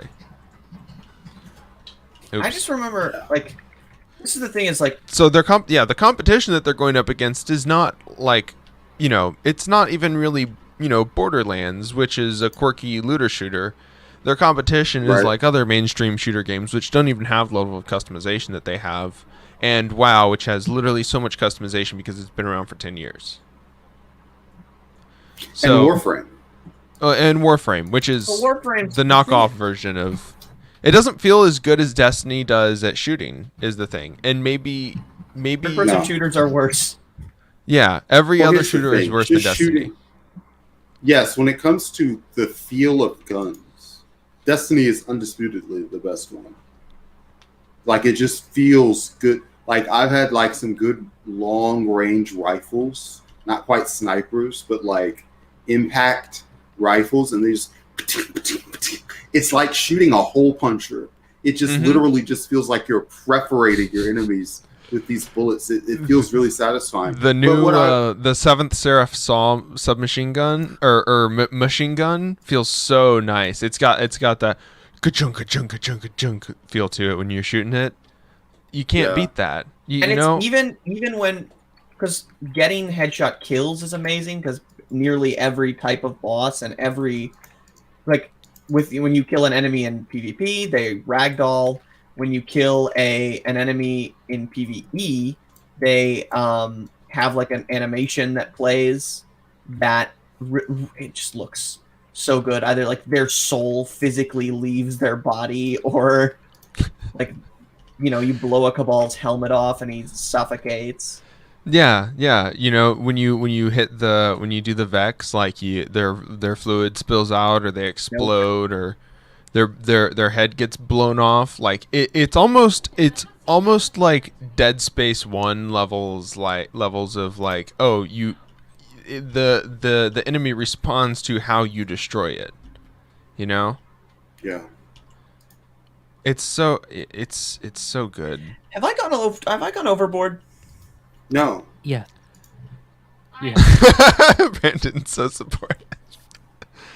Artemis, always yes, but I mean, for good reason, right? I mean, let's look. I'm looking at this and I'm realizing that it's about the same height. Like, if I flipped this battleship up on top, it would be the same height as the tower. Yeah. But that's good, right? I mean, it means there's lots of stuff you can do with that. I'm gonna put so many guns and I'm gonna aim them directly at your house. My God. Buenos dias, fuckboy. Make it a sailboat, just to, like, I'm gonna make it a sailboat and a battleship. Yep. I played Mabinogi as a kid, which is old-fashioned, so I'm biased. I think if there was enough of a player base for it, that Destiny could do all of these things. Mushroom Island is east of the mansion. Let me see, what way am I facing? I am facing east. It is east, northeast technically. You have to go a little north. Don't Oh, I don't know if talk to me. you have to go a little north. But yes, Doing this right? east for the Yeah, most part. yeah. I'm sure Bungie could, if they wanted to, I mean, he's not playing. do all of these He's things. not playing Destiny. I'm literally like, I'm begging them on hands and knees, just reuse content. Yeah. We bring in Destiny 1 stuff and people will love it. Like when they brought back Fellwinters, people hated that gun in Destiny 1 because it was horrifyingly broken. But then you bring it into Destiny 2, they're like, "Oh, it's so nice. It's nice to have a gun we remember." I can do some damage. Clear out some mobs.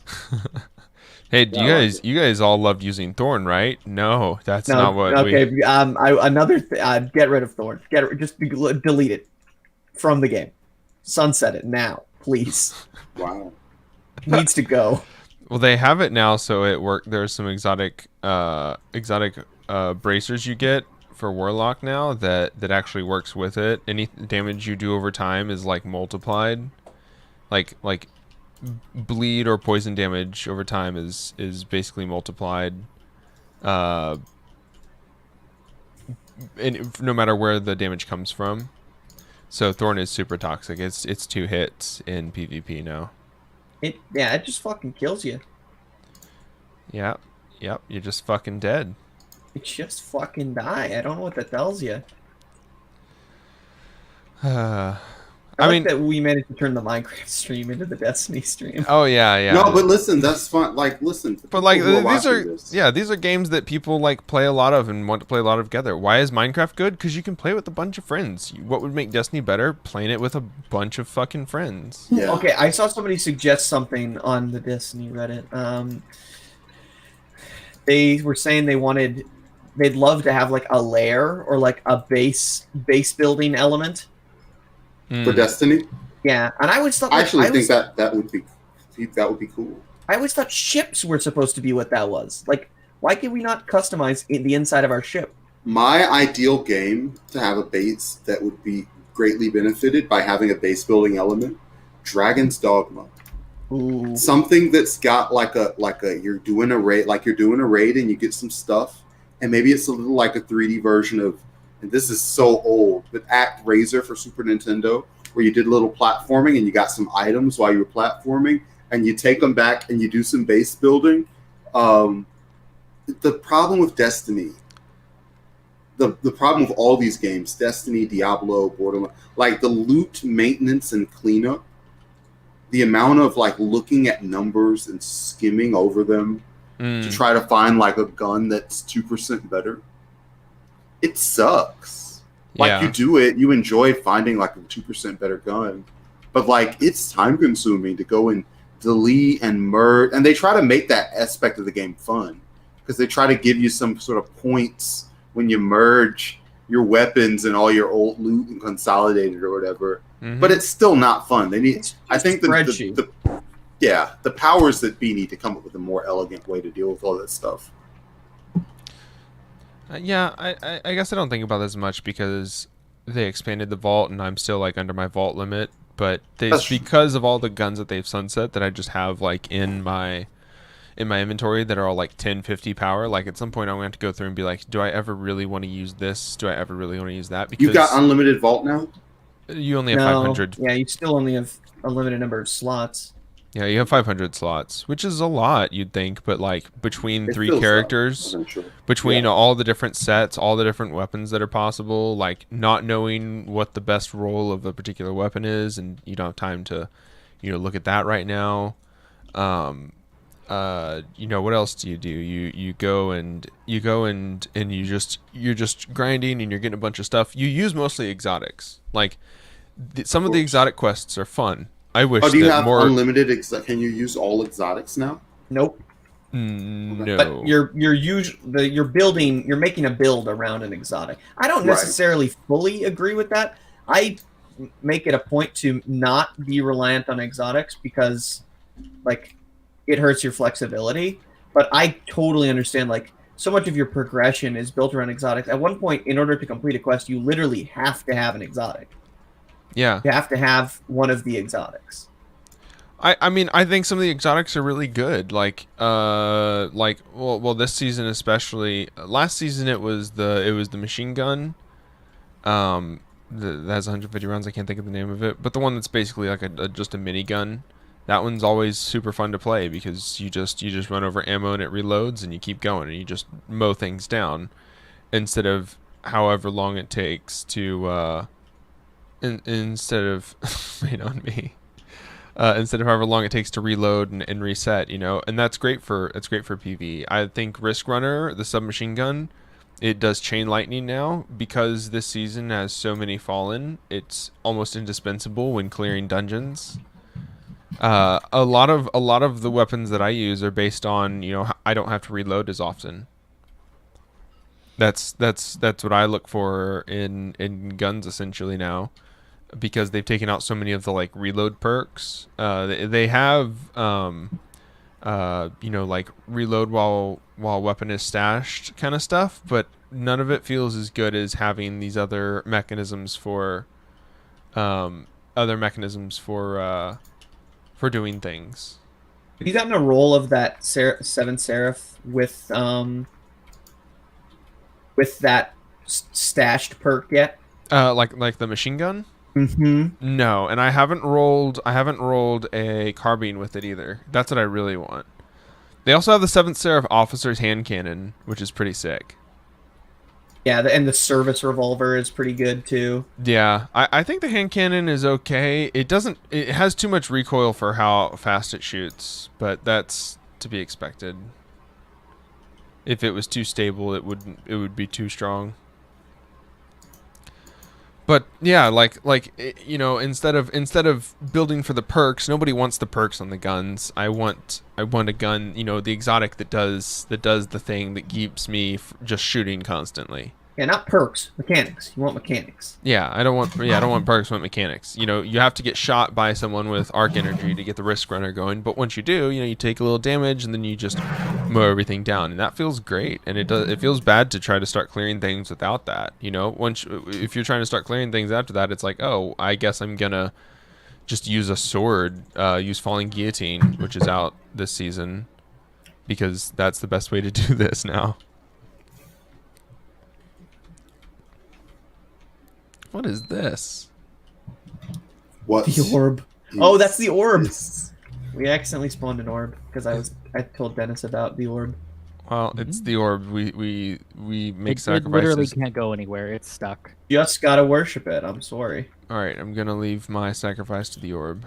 Guys, I've had just my full television podcaster lights on this entire time. And I'm gonna dim my lighting.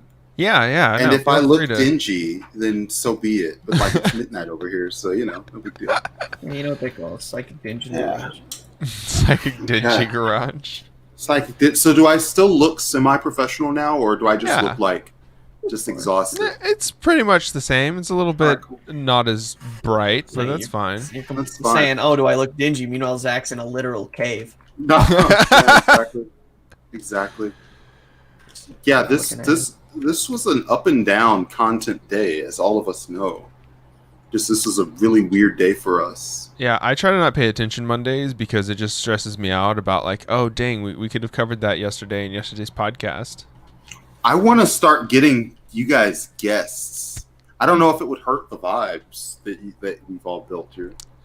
I mean, you'll have to you'll like for the stream. Yeah, have somebody come by for half an hour. Yeah, that'd be sick. Talk about their gaming memories or whatever. Get some eyeballs on this thing. We have good conversations. Hour. Yeah. Wow. Yeah, I like that. I mean, we had good conversations before we started streaming, and then we start streaming, and it's like, yeah, it's why we're trying to monetize our our time that we spend online, right? Monetize our hobbies. That's exactly. Yeah, this is what's great about this is you're doing something that you would have had fun doing anyway. Yeah, talking about how shit Destiny is, and then definitely going to go play it for 6 more hours after we get off stream. Not writing papers is the main thing. Yeah, exactly. I changed the I put a little lava pit in front of the orb and a sign that says "Leave a sacrifice to the orb." So now oh, nice, that's good. Dennis, can I contract you to build a Zen garden on my battleship? Yeah, I could try. I mean, you did pretty good with the top of the hotel garden, Dennis. Like sand, like a literal Zen garden on the battleship. You wouldn't want them to get stressed out, right? I actually like the battleship with the Zen garden in it. Yeah. Are you? Oh, Dennis, you're right. They deserve to chill out a little bit. But Dennis, the front here, I'm thinking we're gonna have sort of a. You can see there are layers. Definitely think there's gonna put some living spaces like where people can be. But like you got a sort of a platform. I was thinking maybe put a little Zen garden sort of in the center here. You can't see where my cursor is, but like this area, there's like a place for a little tree. And then behind it, we're gonna put a double-barreled massive cannon, just to really completely defeat the purpose of the Zen. Would doing Willy Wonka just hurt the monetization of the Twitch stream? Like if we start humming Pure Imagination, do you get suspended from Twitch? Is that TOS will send someone to our homes and just and Back of the execute head. you. Yeah, that's Yep. not good. Yeah, they will SWAT us. It will just straight up murder. I hate that. That sucks. Let's not piss off Willy Wonka today. But you'll be in a place of we're in a whimsical place where dreams come true that has no resemblance to any sort of song or intellectual property. As long as your dream is of serving on the USS Femboy, you're okay to come aboard. Yes, it's a dream. It's a world of copyright safe imagination.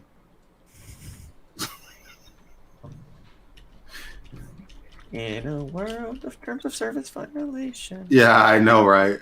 Exactly. And I wish this had like a flatter surface to it so I could write USS Femboy. You know, Dennis, I could add another layer. You could. Lantern, my internet is entirely dead, so I'm watching this on my phone now. It is time for you to call your internet provider and demand a refund for the time that you are down. Obviously purple. We did that for a while. Where would you put it? Would you put it like along the highway? When Xfinity was really bad for us, we did that for a while, and finally we got on next door, and we got all of the old people in the neighborhood to start doing that whenever their internet would go out. And as soon as everyone started requesting refunds, Xfinity magically got their act together and right, has now we not do the fun part. 1, 2, 3. has not gone out in a while. So effective, brute force, but effective. Copyright safe imagination is a great episode name. Well, keep that in mind. Copyright as a concept. That actually fits your naming convention too. It's 3 words. It is 3 words. It does fit the naming convention. Put dolphin in the name though. That's true. Requirement for every name. Or porpoise. Porpoise is allowed. Porpoises are allowed. I think I may have realized I'm just building a cruise ship. See, Artemis, I was thinking like this. Obviously, I have not enough space. How much space you need? Well, no, I just need to move it. I need to move this back, but I realize that pink glazed terracotta is like this pink feather. It's perfect. And how many layers do I have? 1, 2, 3, 4. How many layers is in the trans flag? Is it 5? Is it 5 layers? I mean, technically 6, right? No, you're right. No, it's 5. Because the white in the middle is just a thicker bar. All right, time to build another layer. Okay. You know how much money I've had to add to the military budget of this military. Just to get the trans representation. Just to add trans people back into the military. This is interesting. This is an interesting world. Artemis. Trans representation is the #1 expenditure of the military. Listen, all I would do if I ran a military, it's like, listen, we're focusing all on representation. Trade your rifles in for some candles, maybe some respect for others' feelings. We're gonna get pronoun pins hormones, instead of magazines. Some pumpkin spice candles. Oh, Artemis, yeah. if you want to throw your screen up, Artemis, so that we can watch you build this too. Oh, dear God. Gotta say, I'm imagining the military being run like a DSA chapter. It's Oh, why? You've made the military seem bad. yeah.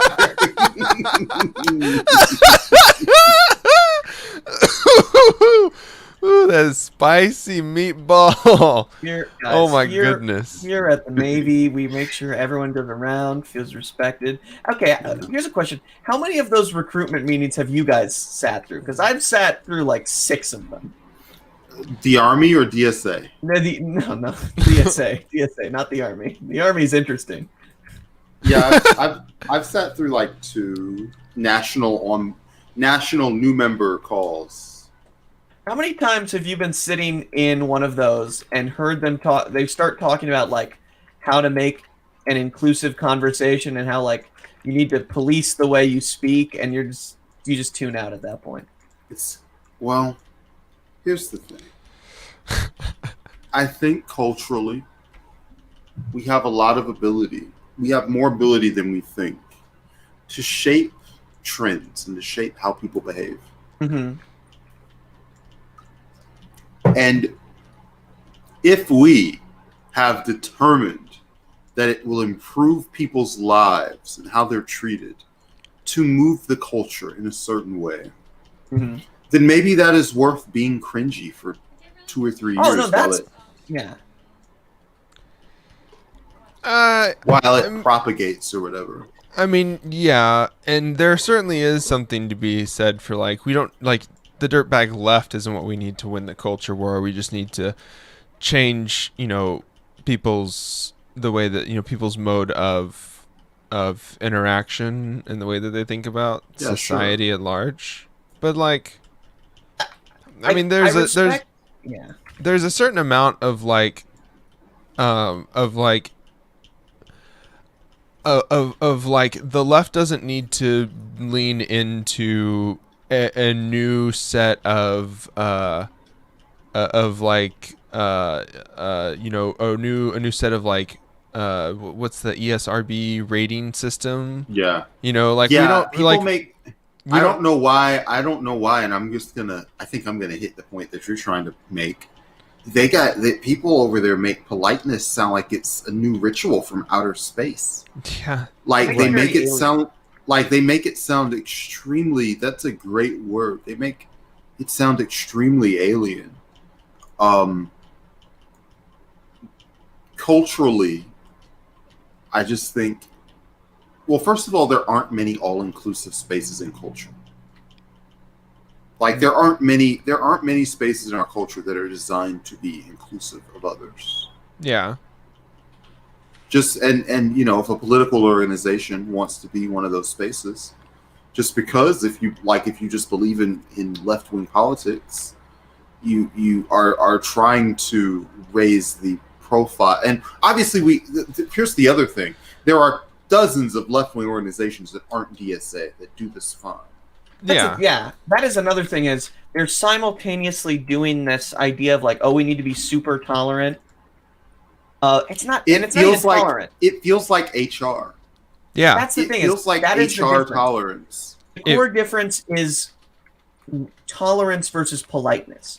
We should recognize that these idea of you should have manners in speech. You should have, you should be polite, quote unquote, when you speak with people. You should, not speak in a certain way, not interact or gesticulate in a certain way, or not like the not clapping thing is the weirdest thing to me. It's like, okay, at that point you've just created a ritual. You're not actually working. I actually think that the no clapping thing is fine. When you're at that, and I was at that convention, they had it in Atlanta, and one of the problems is that we had all those people who came all the way from across the country, and we barely got the work of the convention done. Right? Like it's hard to have a meeting with that many people, especially if people can just burst into applause whenever they have something they agree with. You have somebody who's out there clapping, and it's 10 seconds, like off of whatever, and then you've got to remember what you were talking about. Especially if you got like a conference room full of people. Yeah. Now, and I feel like if we are able to say, well, yes, we are willing to do this for logistical reasons, but if you're doing it to be inclusive, that's cringe. It's fine to have something that's there for, there are plenty of union meetings and stuff where they don't ask you, where they ask you not to clap. There's just plenty. Yeah. The logistical thing makes sense, and any sort of like parliamentary discussion requires that element. I guess actually another part of that is why my follow-up question that would be what is the need, what is the element of having that thing be set in a time frame where there's a certain element of why not have a set of deliberative democracy that is ongoing, which would save you that. Oh, that's a terrible idea. Because what you're doing is if you're having an ongoing deliberative democracy, what you are actually doing is you are rewarding power to the people with the most time to invest. You've taken single mothers completely off the board. You've taken like somebody who's working with a commute off the board, and what you've given the power to is college students who are free already time. wildly overrepresented in DSA, Makes old sense. people who are wildly overrepresented in DSA, and basically we've got an organization that's already like there's too much power in the hands of volunteering, which sounds weird, but it's an organization that's all volunteer. If there's something that you want to do at DSA, you've got to go and form personal connections and friendships and get people who agree with you on the political priority and get together and meet, and you do it, Yeah, that's a massive issue I had with. So I attempted to start a chapter in a place I was in, having gone through the process, and that's part of the thing that led me to attend a lot of those meetings. If there are any interesting comments, you guys let me know, because my eyes are not on the screen. It's been pretty quiet. Yeah, it was pretty quiet. Okay, cool. It's, I don't know, something about it crossed the line for me as someone who now I do organizing myself now and work with local orgs like the local chapter of Black Lives Matter, the NAACP, local legal rights organizations.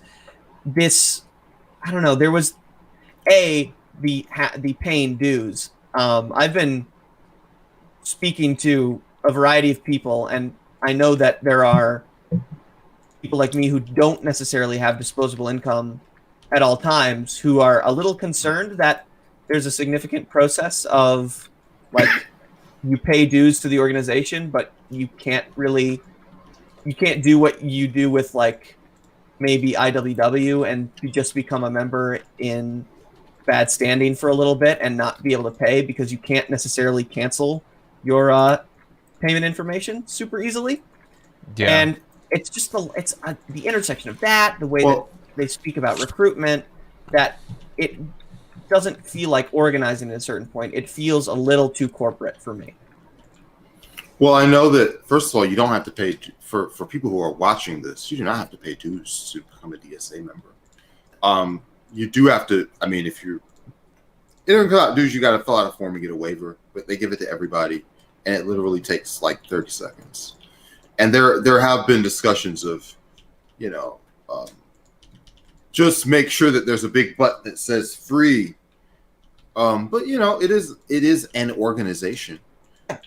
And Black Lives Matter. I mean, most of these organizations, when you're talking about them, they are PACs, right? So their funding comes in a different way and from different sources. And in exchange for it not being a dues-based organization, it's an organization where the money comes from who knows, right? Yeah. So Mike Bloomberg can be the person, and I don't say this as a joke because there are popular PACs in Georgia that have taken millions of dollars from Mike Bloomberg. I believe it. That do some organizing, real work, organizing on the ground or whatever. Yeah. But it does come across in what political priorities you're allowed to pursue in those organizations. And despite DSA being annoying and bureaucratic, it is also an organization where, again, if you find 3 people that are interested in what you want to do, you can get that organization to support you. And the same cannot be said. I do interviews and hangouts with people in NAACP all the time, and they do a lot of good work. But it's also a lot more rigid. It's a lot more clout based, and you've got to have years of experience and go through the political committee when you've got something that you want, and it's a whole different political. It's not perfect either. That is another. That is I will definitely say I never had an issue with action through DSA. They always the biggest issue I've had is in the preparation stages where you're maybe getting to the point where you have a chapter and you have there are too many meetings and it's super frustrating. Right, but once they're doing things very effective, whereas I had to fight with people in the NAACP in an area to organize a counter protest. I had to fight with people in the ACLU to challenge on another level. But with DSA, there is definitely that acceptance of we're going to do something and we're going to actually commit to it. In a lot of organizations, there's a gap between the ideology of the membership and what the actual organization takes on. Mhm. Like if you think of name an organization. Let's Unions say is the HRC. big one. Yeah. That the politics of those groups are not always representative of the membership. And DSA is not perfect in this regard, but like everyone that's there is elected. Everybody's got some kind of support. And it does turn into Model UN too much. And building your organization, modeling it after a form of government is probably not good. Like it's probably not ideal. But you can say it's like the least hypocritical way to run an organization. You have to. I guess, I mean, at the end of the day, we complain about cringe factor, but there's just certain limitations when you're working within. DSA doesn't pay me. This could have been just a segment of DSA getting windmill dunked over and over. They don't pay me. They don't give me any backing. I'm just out here sharing my experience. Yeah, and I think that's important because I think it's so easy it would be so easy for us to be fucking, I don't know. I've worked with enough organizations just outside of Twitter that like nobody needs to be deified that's organizing on the left. Nobody's doing a perfect job. Yeah. We've all got to figure out how to build these institutions in the next 10 years. Yeah, and I think that's the other thing too, is that if you want to normalize something, you need to build something that other people are going to think is like normal and good. Yeah. You don't need to have, there is no perfect, there's no perfect formula for building a cringe-free thing that all the people are going to think is totally cringe-free. Because, like, as much as there are arguments, about, like, well, no clapping is to get things done. Also, it's distracting to people that are trying to listen if someone's clapping all the time. Sure. And there's accessibility issues. Like, sure, fine. Like, more importantly. Yeah. Then it's good that there are places where people feel like it is accessible to them. And you're not going to, even if you're, building this perfect thing, you're not going to immediately like win over the, what's the criticism? You're not going to win over the working class by doing a golf clap in a meeting. No, you're not. You're going to win over the working class because you're providing them things that they need. Yeah. And but also like, we're not going to replace, we've got co-hosts on the podcast who believe that this is their project. You're not going to make capitalism obsolete in 10 or 15 years. Yeah. Doing soup kitchens, like, like that, like I think it's something that we should do. And there is a strain of thought inside the left that's like anti-mutual aid and doesn't like to say that they are. Mm. Yeah, that's because they only think about org building. But and I guess my stance isn't going to make anybody perfectly happy, but I think mutual aid is good org building. The average person doesn't see value in a Zoom meeting. You tell your members, what did you do? Well, we had Zoom meetings. We organized. Who gives a shit? That just seems like you talked. You had a conversation. And a lot of this work is just conversation. But that's what I'm paying dues for, is for you guys to get on Zoom and talk. So it's good to say, hey, we did this campaign. We did this project. That is, it's the number one method of recruitment. Go out there, go do something, is because that's where people are going to be. Yeah. At the very least, let's see. Jorge says, I recently joined a socialist group to do more coordinated organizing in town. This group I'm in to sign people up for a meal distribution program. Give the working class they work an alternative, and you're right, people need action, action, action. Yeah, it doesn't do good to just talk about things, or to do the meme of like, all we do is sit around and chat about theory and which thinker we like best. Like, that's not going to help people. And that's also like not the purpose of building the organization. Once you have the organization, what are you going to do with it? Like that's the question, right? Yeah. Like even for these, the org builders, even for the people that want to, do things that normies are into. Like I sometimes think about starting an organization. Yeah, political organization and just... Well, and the thing is that what separates the DSA from the DNC is that the DSA at least has experience or has, chapters that are doing mutual aid work.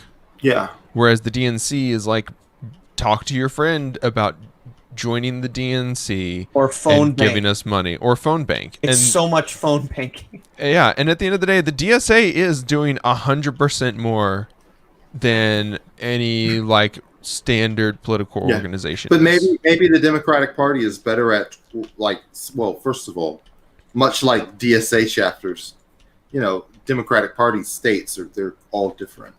They all have different politics and things. That's also true. But let's say the Democratic Party as a whole, maybe they're better organized than the left.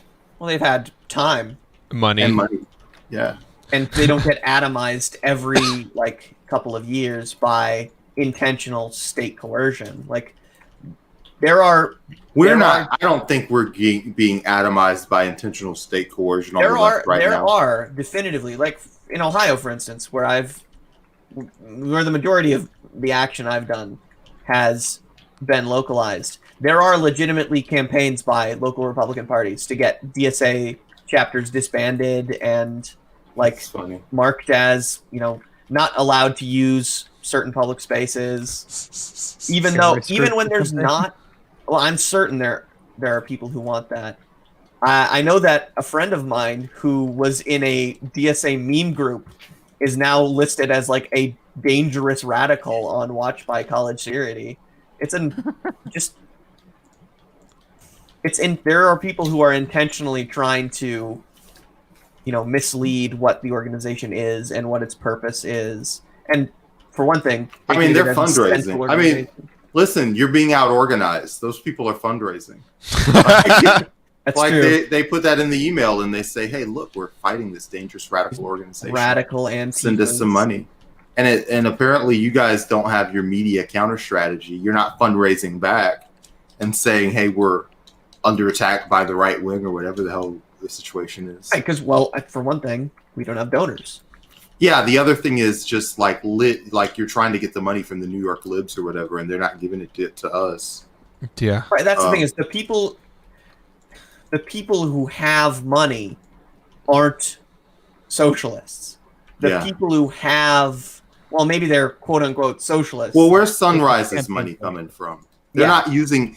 Sunrise isn't using the S word. That's true, and they're actively being counterintuitive to the movement in many ways. They've protested public transport. But that's that was Extinction Rebellion. That was Extinction Rebellion. Yeah, my apologies to Sunrise Movement.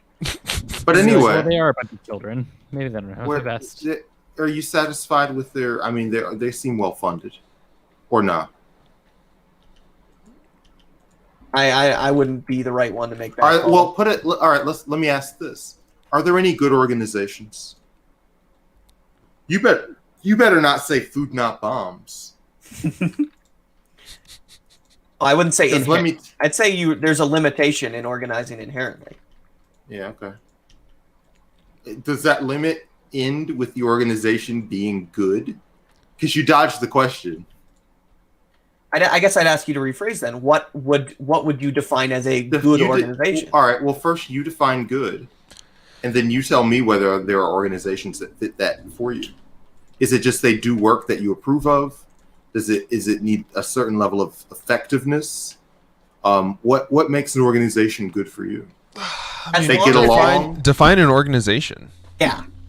I think is the real question. What are we looking at as units of organizing? A group of citizens that have come together in a common political cause, and for our purposes to ameliorate to some degree, whether directly or indirectly. So let's include Invisible and the Warren Democrats, just some form of problems in our society caused by capitalism.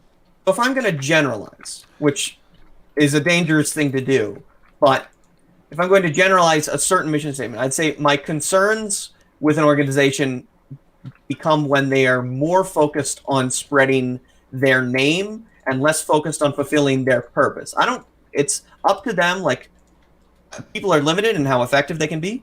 I don't know, man. Listen, we've got a podcast, right? Right. And we have to make some balance between creating content and oh yeah, and I promoting wouldn't. content. I'd say we're, we push Are the we? limit.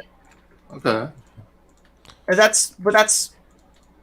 I mean, I would say it's generally okay. And I'm not going to. I mean, the main thing is I'm not going to demonize a Right. certain organization. There are certain just things what- which I dislike, but that's a Right. preference thing. That's not Sure. any moral grandstanding saying Right. Okay. this organization is bad, this organization isn't. But Right. we have motivations, and we can sometimes get lost in Yeah. where do we promote ourselves. I believe I've had this conversation with Zach before of at what point do we, personally, I'm here because I like the projects we do. I like coming onto the streams. I like writing the various content we make, and I'm Yeah. willing to sometimes sacrifice workflow if it means we enjoy what we're talking about more. Right. It's just where do you draw, because all of us know people that do the work. Right. And we probably also know people who are frontliners. I don't think we can draw the line for others, only ourselves. Yeah. I think that's not only something that we have to keep in mind, personally on a day-to-day just for basis, yourself, but also just something for that you yourself. have to also contextualize every time you address the problem, because we jokingly bag on DSA, but that's also it's also just a personal preference thing, but it can also become we're known for just bagging on DSA because it is not necessarily the brand that fits us, and that is not that gets lost in the DSA is full of nerds. It's very frustrating sometimes. I mean, look, it absolutely is, and it's also. And a lot of cool people that are there as well. Yeah, a lot of people that come from that are also people that don't have other spaces, and they're making that space their own, and that's fine. It's maybe the space is not for me then. If there's not going to be a perfect space for everybody. There's not going to be one organ. Whenever these people on Twitter, I always think you are baby brained, and you're not really doing fucking real organizing. Why doesn't everybody work together? Why doesn't there one big organization? Why don't the Green Party and People's Party and DSA? First of all, 9 cooks do not make a baby in a month, or whatever whatever the saying is. 9 women can't make a baby in a month. Yeah. Just because an organization is larger does not mean that it's going to be, which remember is the actual goal of what we're doing here. Well, and that's why to be responsive to the needs of people. Yeah, is literally what we're all actually here to do.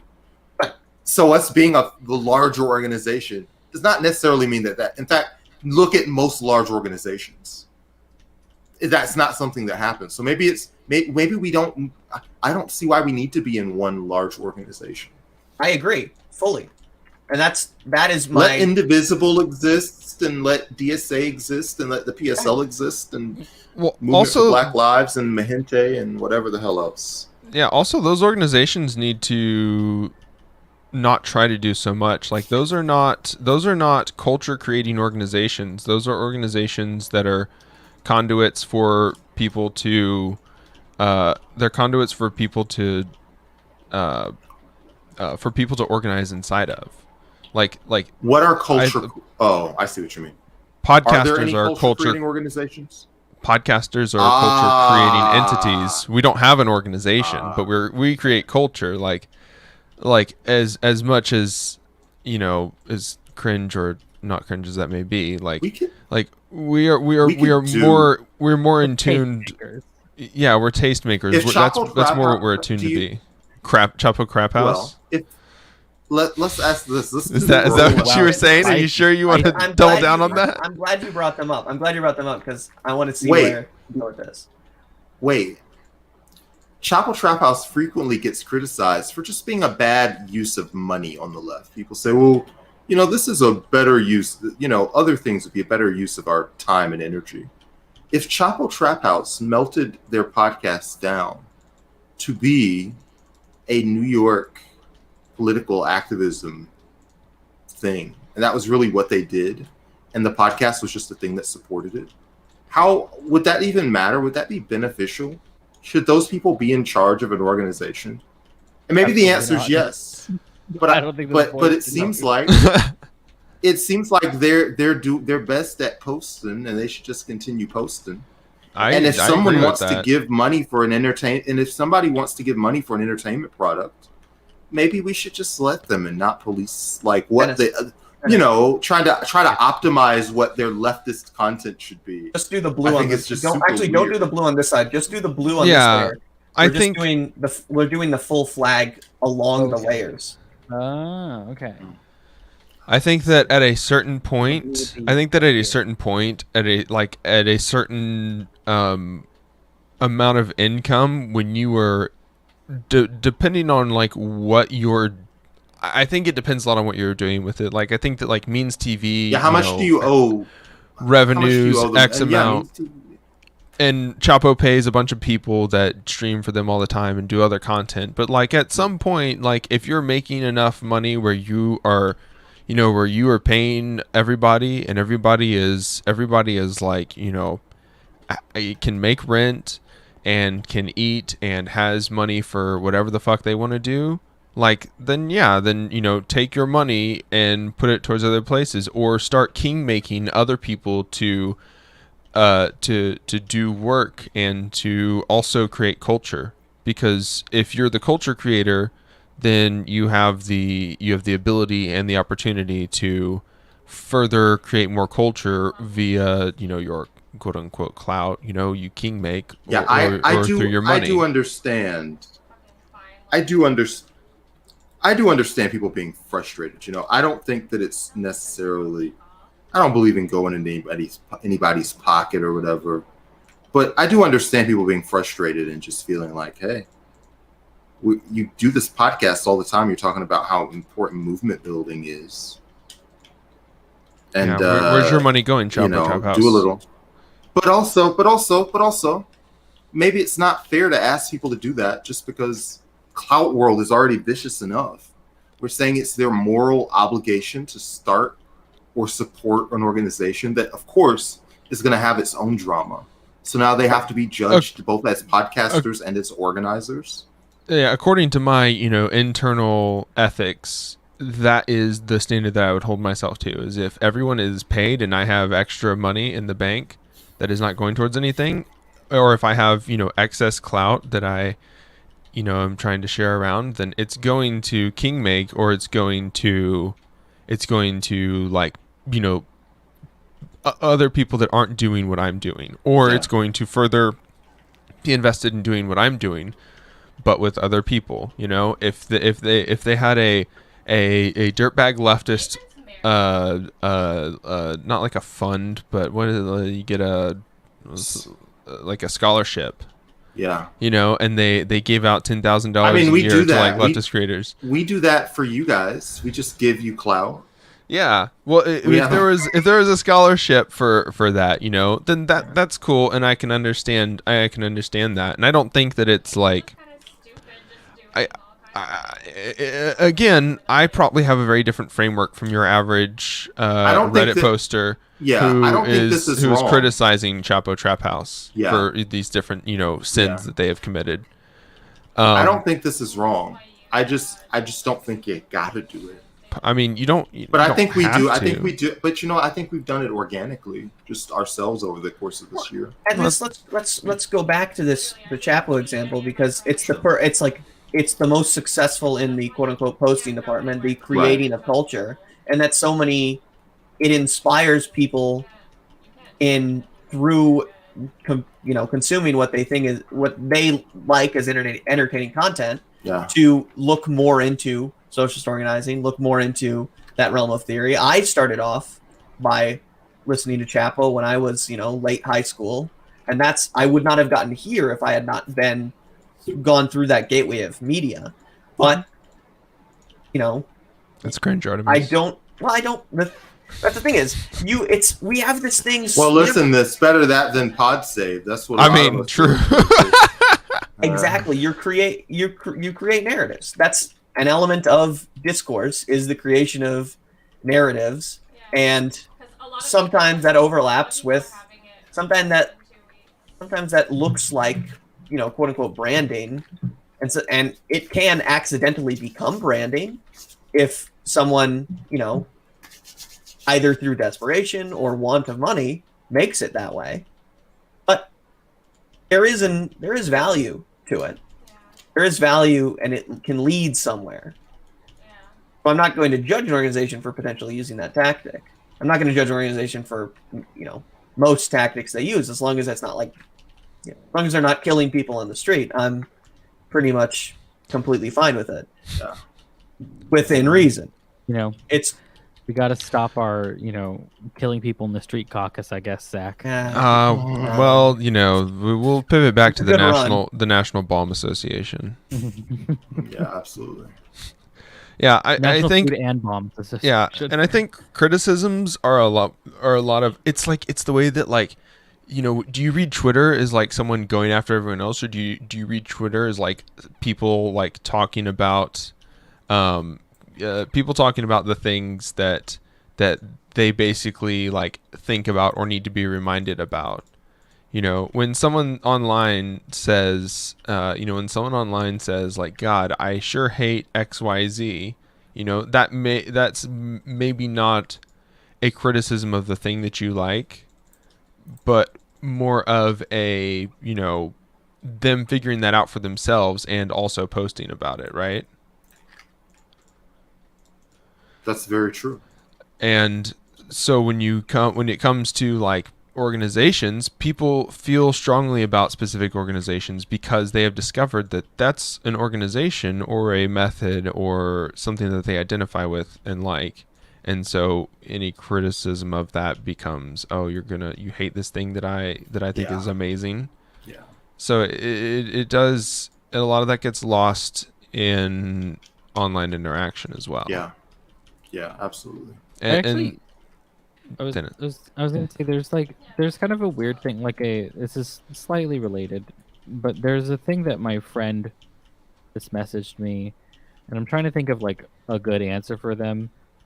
Mostly it's probably gonna be no, mostly because I'm busy doing stuff with the podcast. But like they and their partner wanted to start like a YouTube channel that is a response to like you know, your typical bread tubers who are just talking about theory. Right? They were like, you know, they talk about theory but not actual action. And my response is going, and they want to like talk about action. My response is going to be, no, I don't want to get involved in this because I'm already doing other things. But my second thing would be is like I don't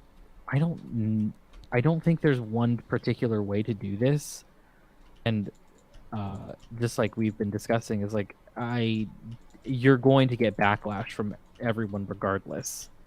What do you mean? Like I feel like someone is going to say that that's not the right way to organize. That's not how you do that. This, like, you have to do it this way. Well, and you that's have to do it- controversial. People will just find that interesting. right? Yeah, people but will also, just want to argue YouTube about that. YouTube would totally bury that because theory is fine to talk about, Oh, but that's like true. actual action, Yeah. they're not going to be okay with that. That's the other thing. They've got to find a way, if they're Mhm. doing that, to make it entertaining. Yeah. That's just it. It's like Just talking as about a fact. talking about organization is not. That is not fun. No, I mean, talking about theory can be fun because, especially like if you're like, you know, philosophy tube or like ContraPoints or something, you can You can make it tell very people things they theatrical. don't know and make it interesting like that. Yeah, you can make it theatrical. You can make it fun, but organizing's boring. That's why even Oscar Wilde said it. There's, you know, the problem with socialists, they want to meet too much on like Saturdays. Yeah. Yeah. And instead of going out and watching a movie or going bowling or going to a fucking restaurant on Saturdays instead. Well, we're playing Minecraft. which is why we will be instating Psychic Dolphin bowling. Yes. I will pull my bowling shoes out right the I fuck will now. I will come to Texas when I am legally allowed to travel, and we will go bowling.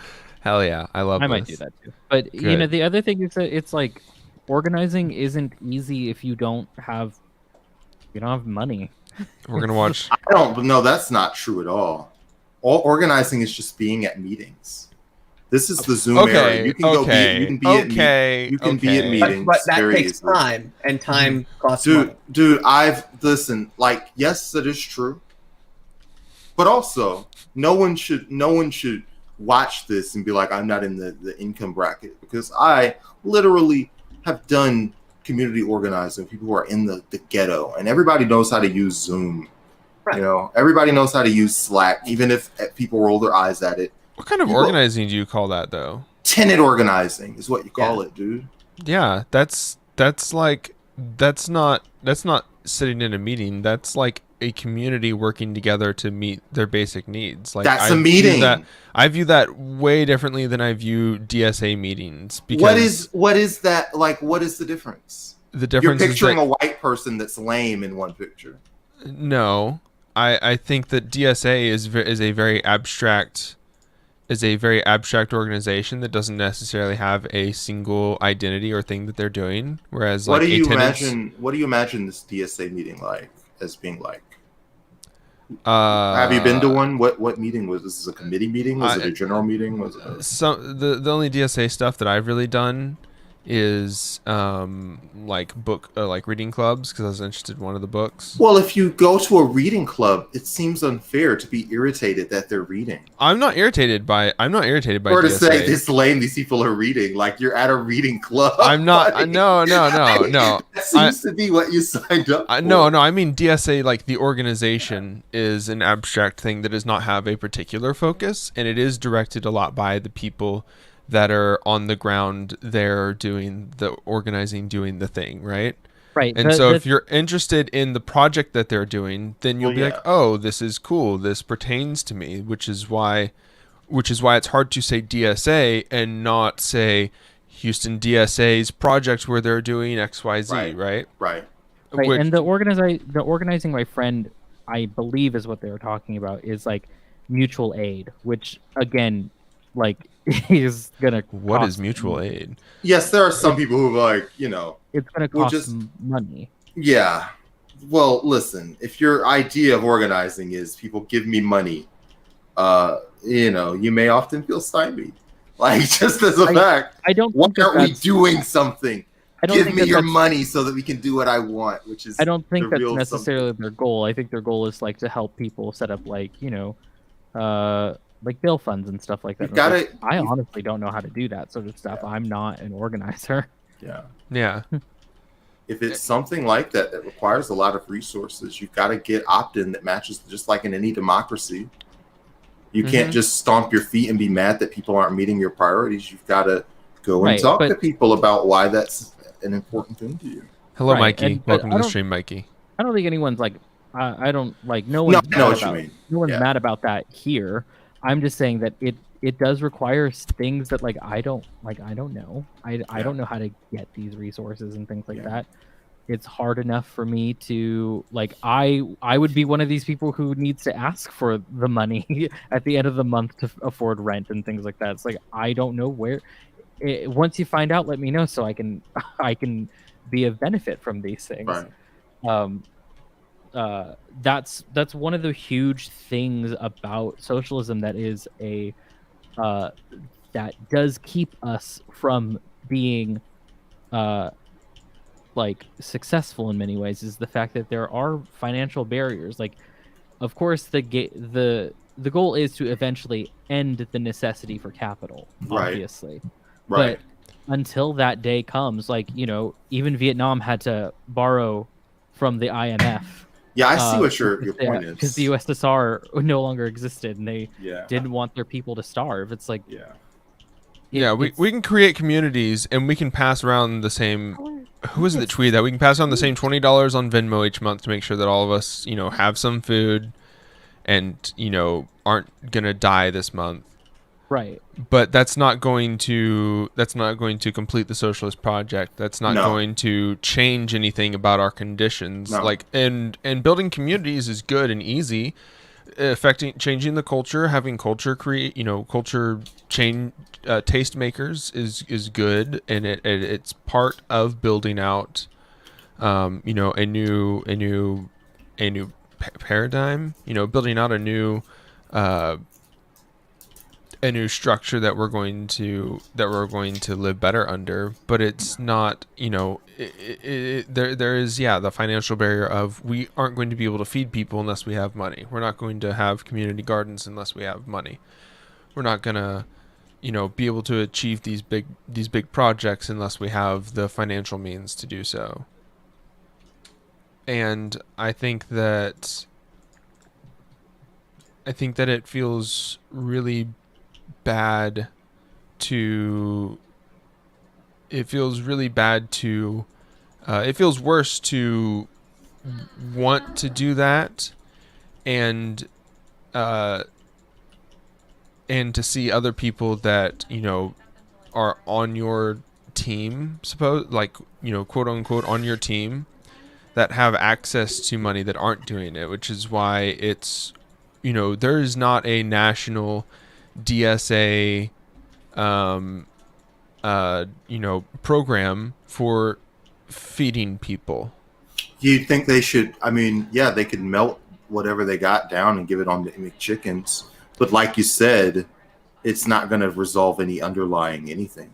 Well, yeah, well, and there's not, but there's also they're not resolving any of the other underlying stuff, even though they do theoretically have a massive organization. Yeah, well, listen, the IWW isn't going to be able to do anything because we have 6,000 at-large members.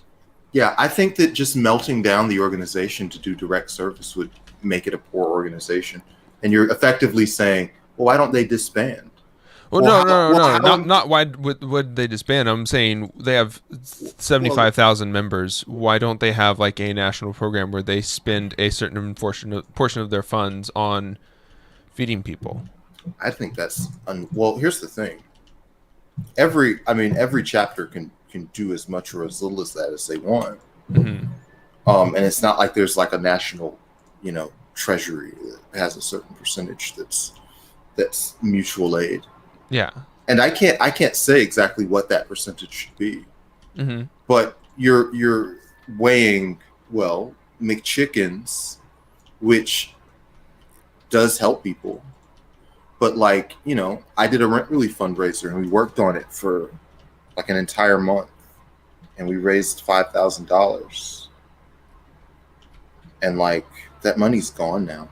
Mm-hmm. And I guess it made things better for 15 families partially. Yeah. For a month.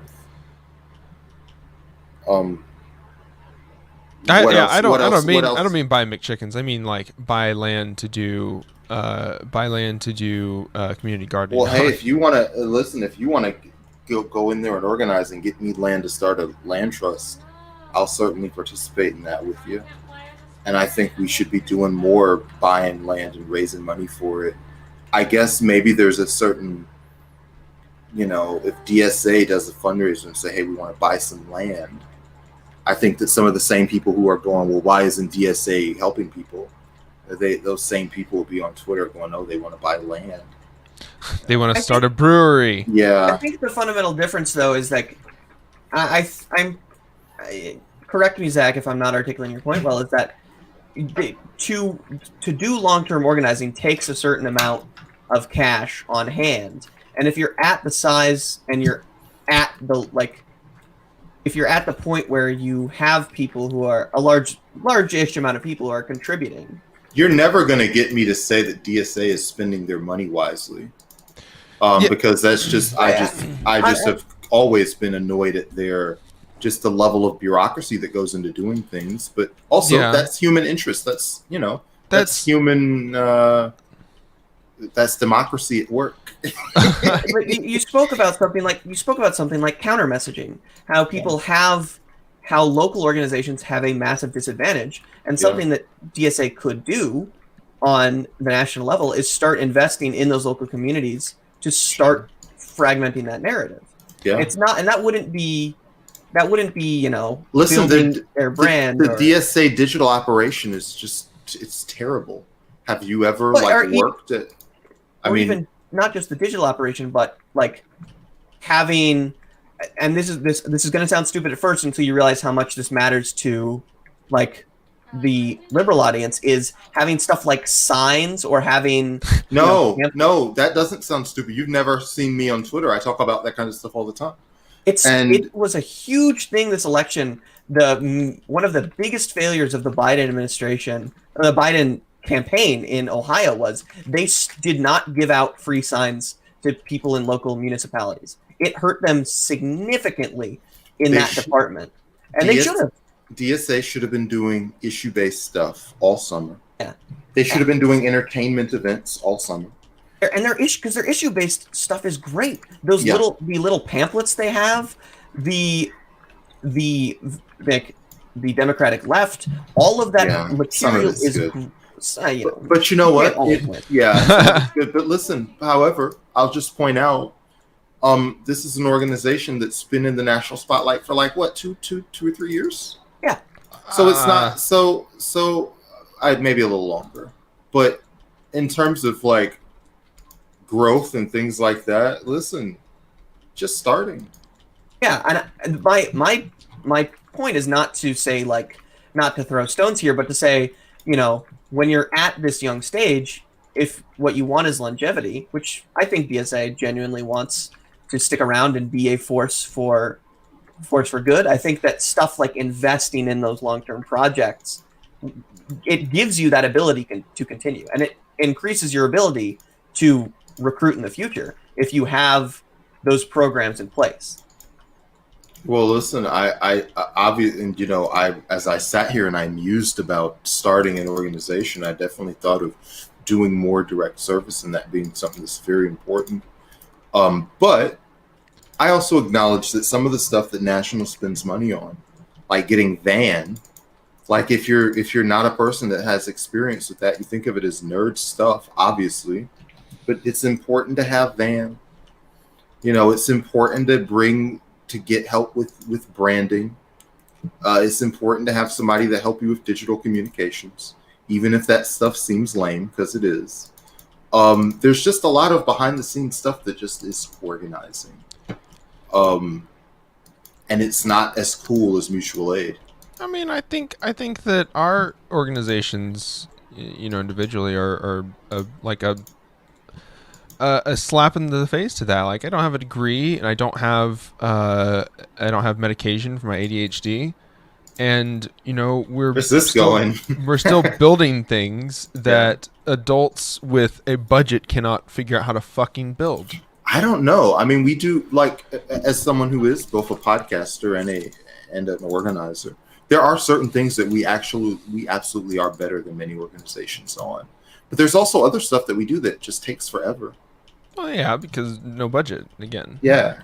But then what do you look at? You look at the ultimate form of what this is. You look at Chapo Trap House. They have editors. They have people that are creating content, and they are presumably doing like reaching out work that is helping other people. Are they? I'm fairly certain that they are. Yeah, they talk about it quite often on their podcasts. So. They could easily just be getting high. Getting high on my supply of dollars. Yeah, but I'm willing to give people the benefit of the doubt. I'm not fully, afraid that they are. All right. So, do you believe in Jay-Z when Jay-Z says they're doing philanthropy? Are you suspicious? Well, no, because I am suspicious because Jay-Z is like a capitalist. So you have and by the way, I'm not saying this in a judgmental way. I'm just probing you. And so do you take the Chapo cast at face value if they say, "Hey, we're doing stuff"? I think it's because it's harder to lie about it. Like I'm not suspicious enough to go look for their monthly reports on what they did with Patreon dollars. Yeah. And if I was, I don't know if I could find it or not. Maybe that's they don't need to. I don't think they need. Like, God, imagine how much stress that is. You've got to make a transparency report. But this is another reason why they don't want to be. Why they're trying to duck this thing that the left wants to throw at them as org people, because now I've got to make a financial transparency report. Mm-hmm. And you've got listen, we're all here. We've all got our own dramas that are to the side of our content creation world. We got stuff going on with our relatives. We got stuff going on with maybe other people that we organize with that are like figures in our life, even if like they're not figures in the life of the audience. Mm-hmm. Right? So, and all of that would just make us behaving in this. Well, I don't know. It would make us behaving in that way more complicated. Although we do some of the stuff that we're talking about now. Like we do rent relief. We do fundraising. We do phone banking. We do activism as a podcast to some extent. We've done protest coverage. I think the thing is, like, when it comes to, like, when we were talking about Chapo Trap House, I used to listen to the show a lot more than I do now, mainly because I just haven't been able to fit it into my schedule. But when they had live shows, they would typically be like for raising funds. Like they're quite transparent when it comes to things like that, because you kind of like they're aware that they're under like that much scrutiny. They know exactly what's going on, so they're very fair about what they say that they're doing. Sure. And oh my God, I broke another brick. To your question about whether or not they're getting high, it's like I don't. It's fine if they get high. Yeah, it's good. They're making money. They're paying their bills off of this. I would expect that you get high with your socialist bucks. Listen, we make a little money. We spend it on weed, right? Like yeah, on CBD gummies. That's right. Just because you're in Texas. Yep. Gotta stay legal. If the thing is, I guess the thing is like why people are building organizations matters. If you're built and there's a perception that building an org is like about the prestige of having an organization, of having a place in an organization, of the organization is the important thing, not necessarily the things that it's doing, right? And that is also the complaint with bureaucracy, is that it feels like it's about the bureaucratic step itself, not about what the bureaucracy is supposed to accomplish. And I don't know how that works for other people, or at what point you cross that threshold. I couldn't tell you where where the line goes from being those two things, because I've never woken up at 5 a.m. after having a nightmare and gone, holy shit, we made an org, not a real leftist, a real leftist movement. Can you imagine? Yeah, that would be. I don't expect that would happen if you're building something to do something else, or if you're having lots of conversations along the way. Like, the problem is a lot more with the system that we have to do that work than anything else, because we're still having to operate under capitalism. We're still having to use the US dollar to accomplish these things. And a lot of these orgs are 501c3 organizations. Yeah. And if they aren't, then they don't have funding to do. A lot of these C3s, like, they're better funded, but God, they are terrible. Yeah, and that's so fucking bad. Yeah, and that's different even from like DSA, which is actually supposed to be. Well, I don't even know the tax set as the DSA, but like DSA is a C4 or whatever. But they just have a completely different organizational structure, and a lot of these really bad, like, yeah, they just have a different set of bylaws. 501c4 social welfare organizations. Yeah, those are more political, and C3s are usually charitable, and they kind of blend the two, kind of, work side by side together for tax deductible purposes. Yeah. So your real pure charitable stuff, your mutual aid or whatever, you do that in a C3. Mm-hmm. And your political agitation, you do that with a C4. Yep. And you've got a different set of rules for both of them. Yep.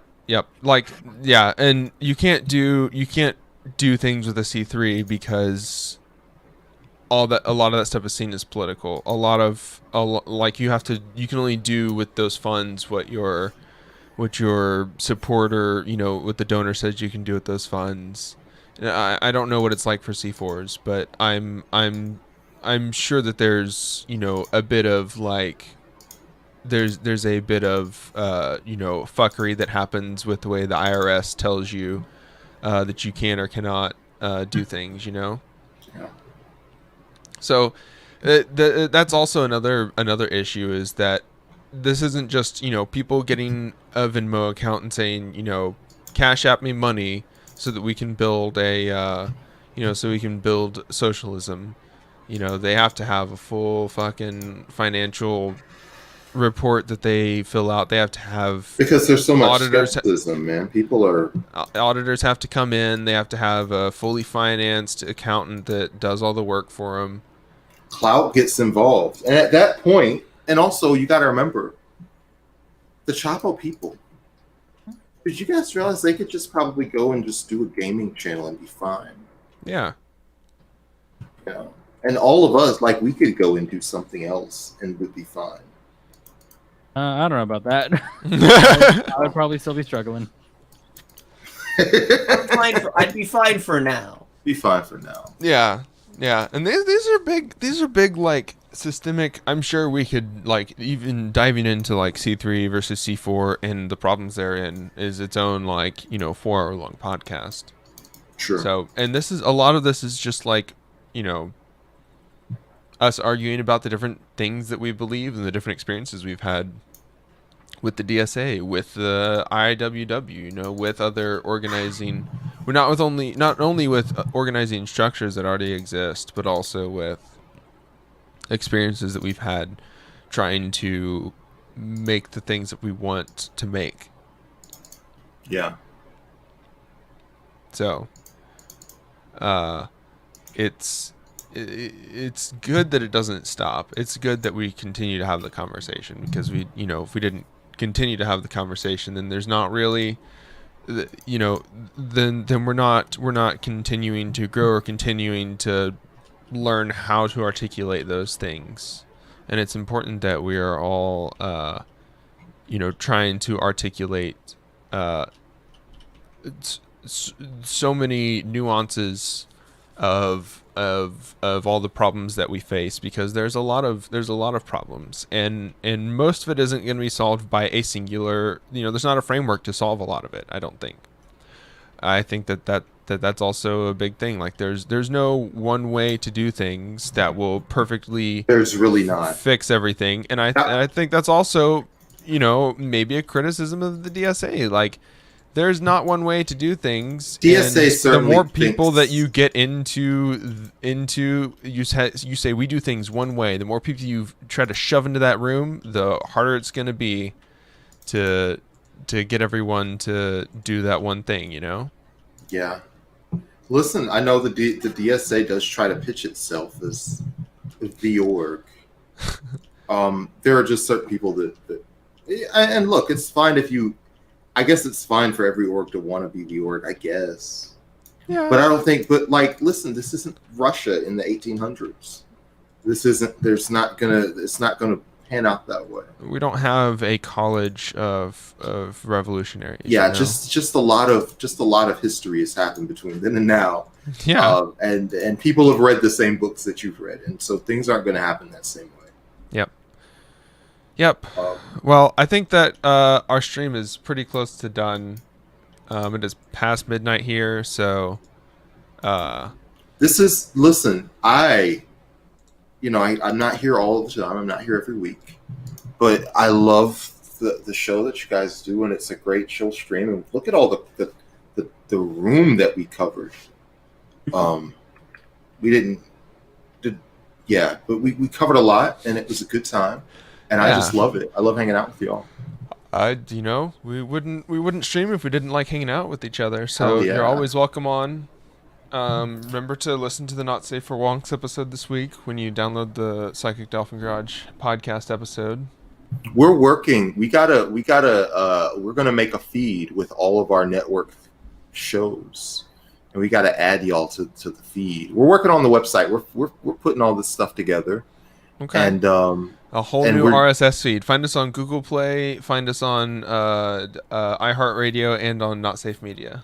We're trying to make a master RSS. We think that would be really cool to do. I mean, you're just all you're doing is you're doing iHeart Radio, but I heart Oh socialism. no! Oh god! Don't get me started on iHeartRadio. Look, Artemis has socialism. gotten enough how to code books in their Amazon recommendations. You just have to tap her for coding your app next. When did I say that? Did I say that tonight or did I say that on the I episode? think you said that on the episode. We should watch the episode then. I remember going on a tangent. You'll have Listen, first of all, this is my first time because I took a break from looking at the feed. Played a little 2K. This is a leftist media group. You're here. You're watching it. It's happening.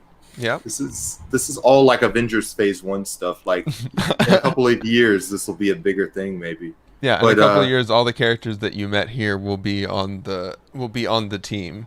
We'll all be getting yelled at for not using our clout correctly. Oh, absolutely. God! By Peter Coffin still for some reason. Social capital time. Social capital time. Yeah. Listen, this boat looks good. It looks like it's gonna become good. I renamed it Artemis. I'm sorry. What do you name it? The USS Thembo. Where he says, "I'll take the role of communication associate director." Okay. I was gonna rename it the USS Transbian. Listen, the thing that we need, what do y'all need is we need people to do our appointments, man. I'm working on, we got to get somebody that's just our appointments person and gets guests for stuff like this so that we can make my monster grow.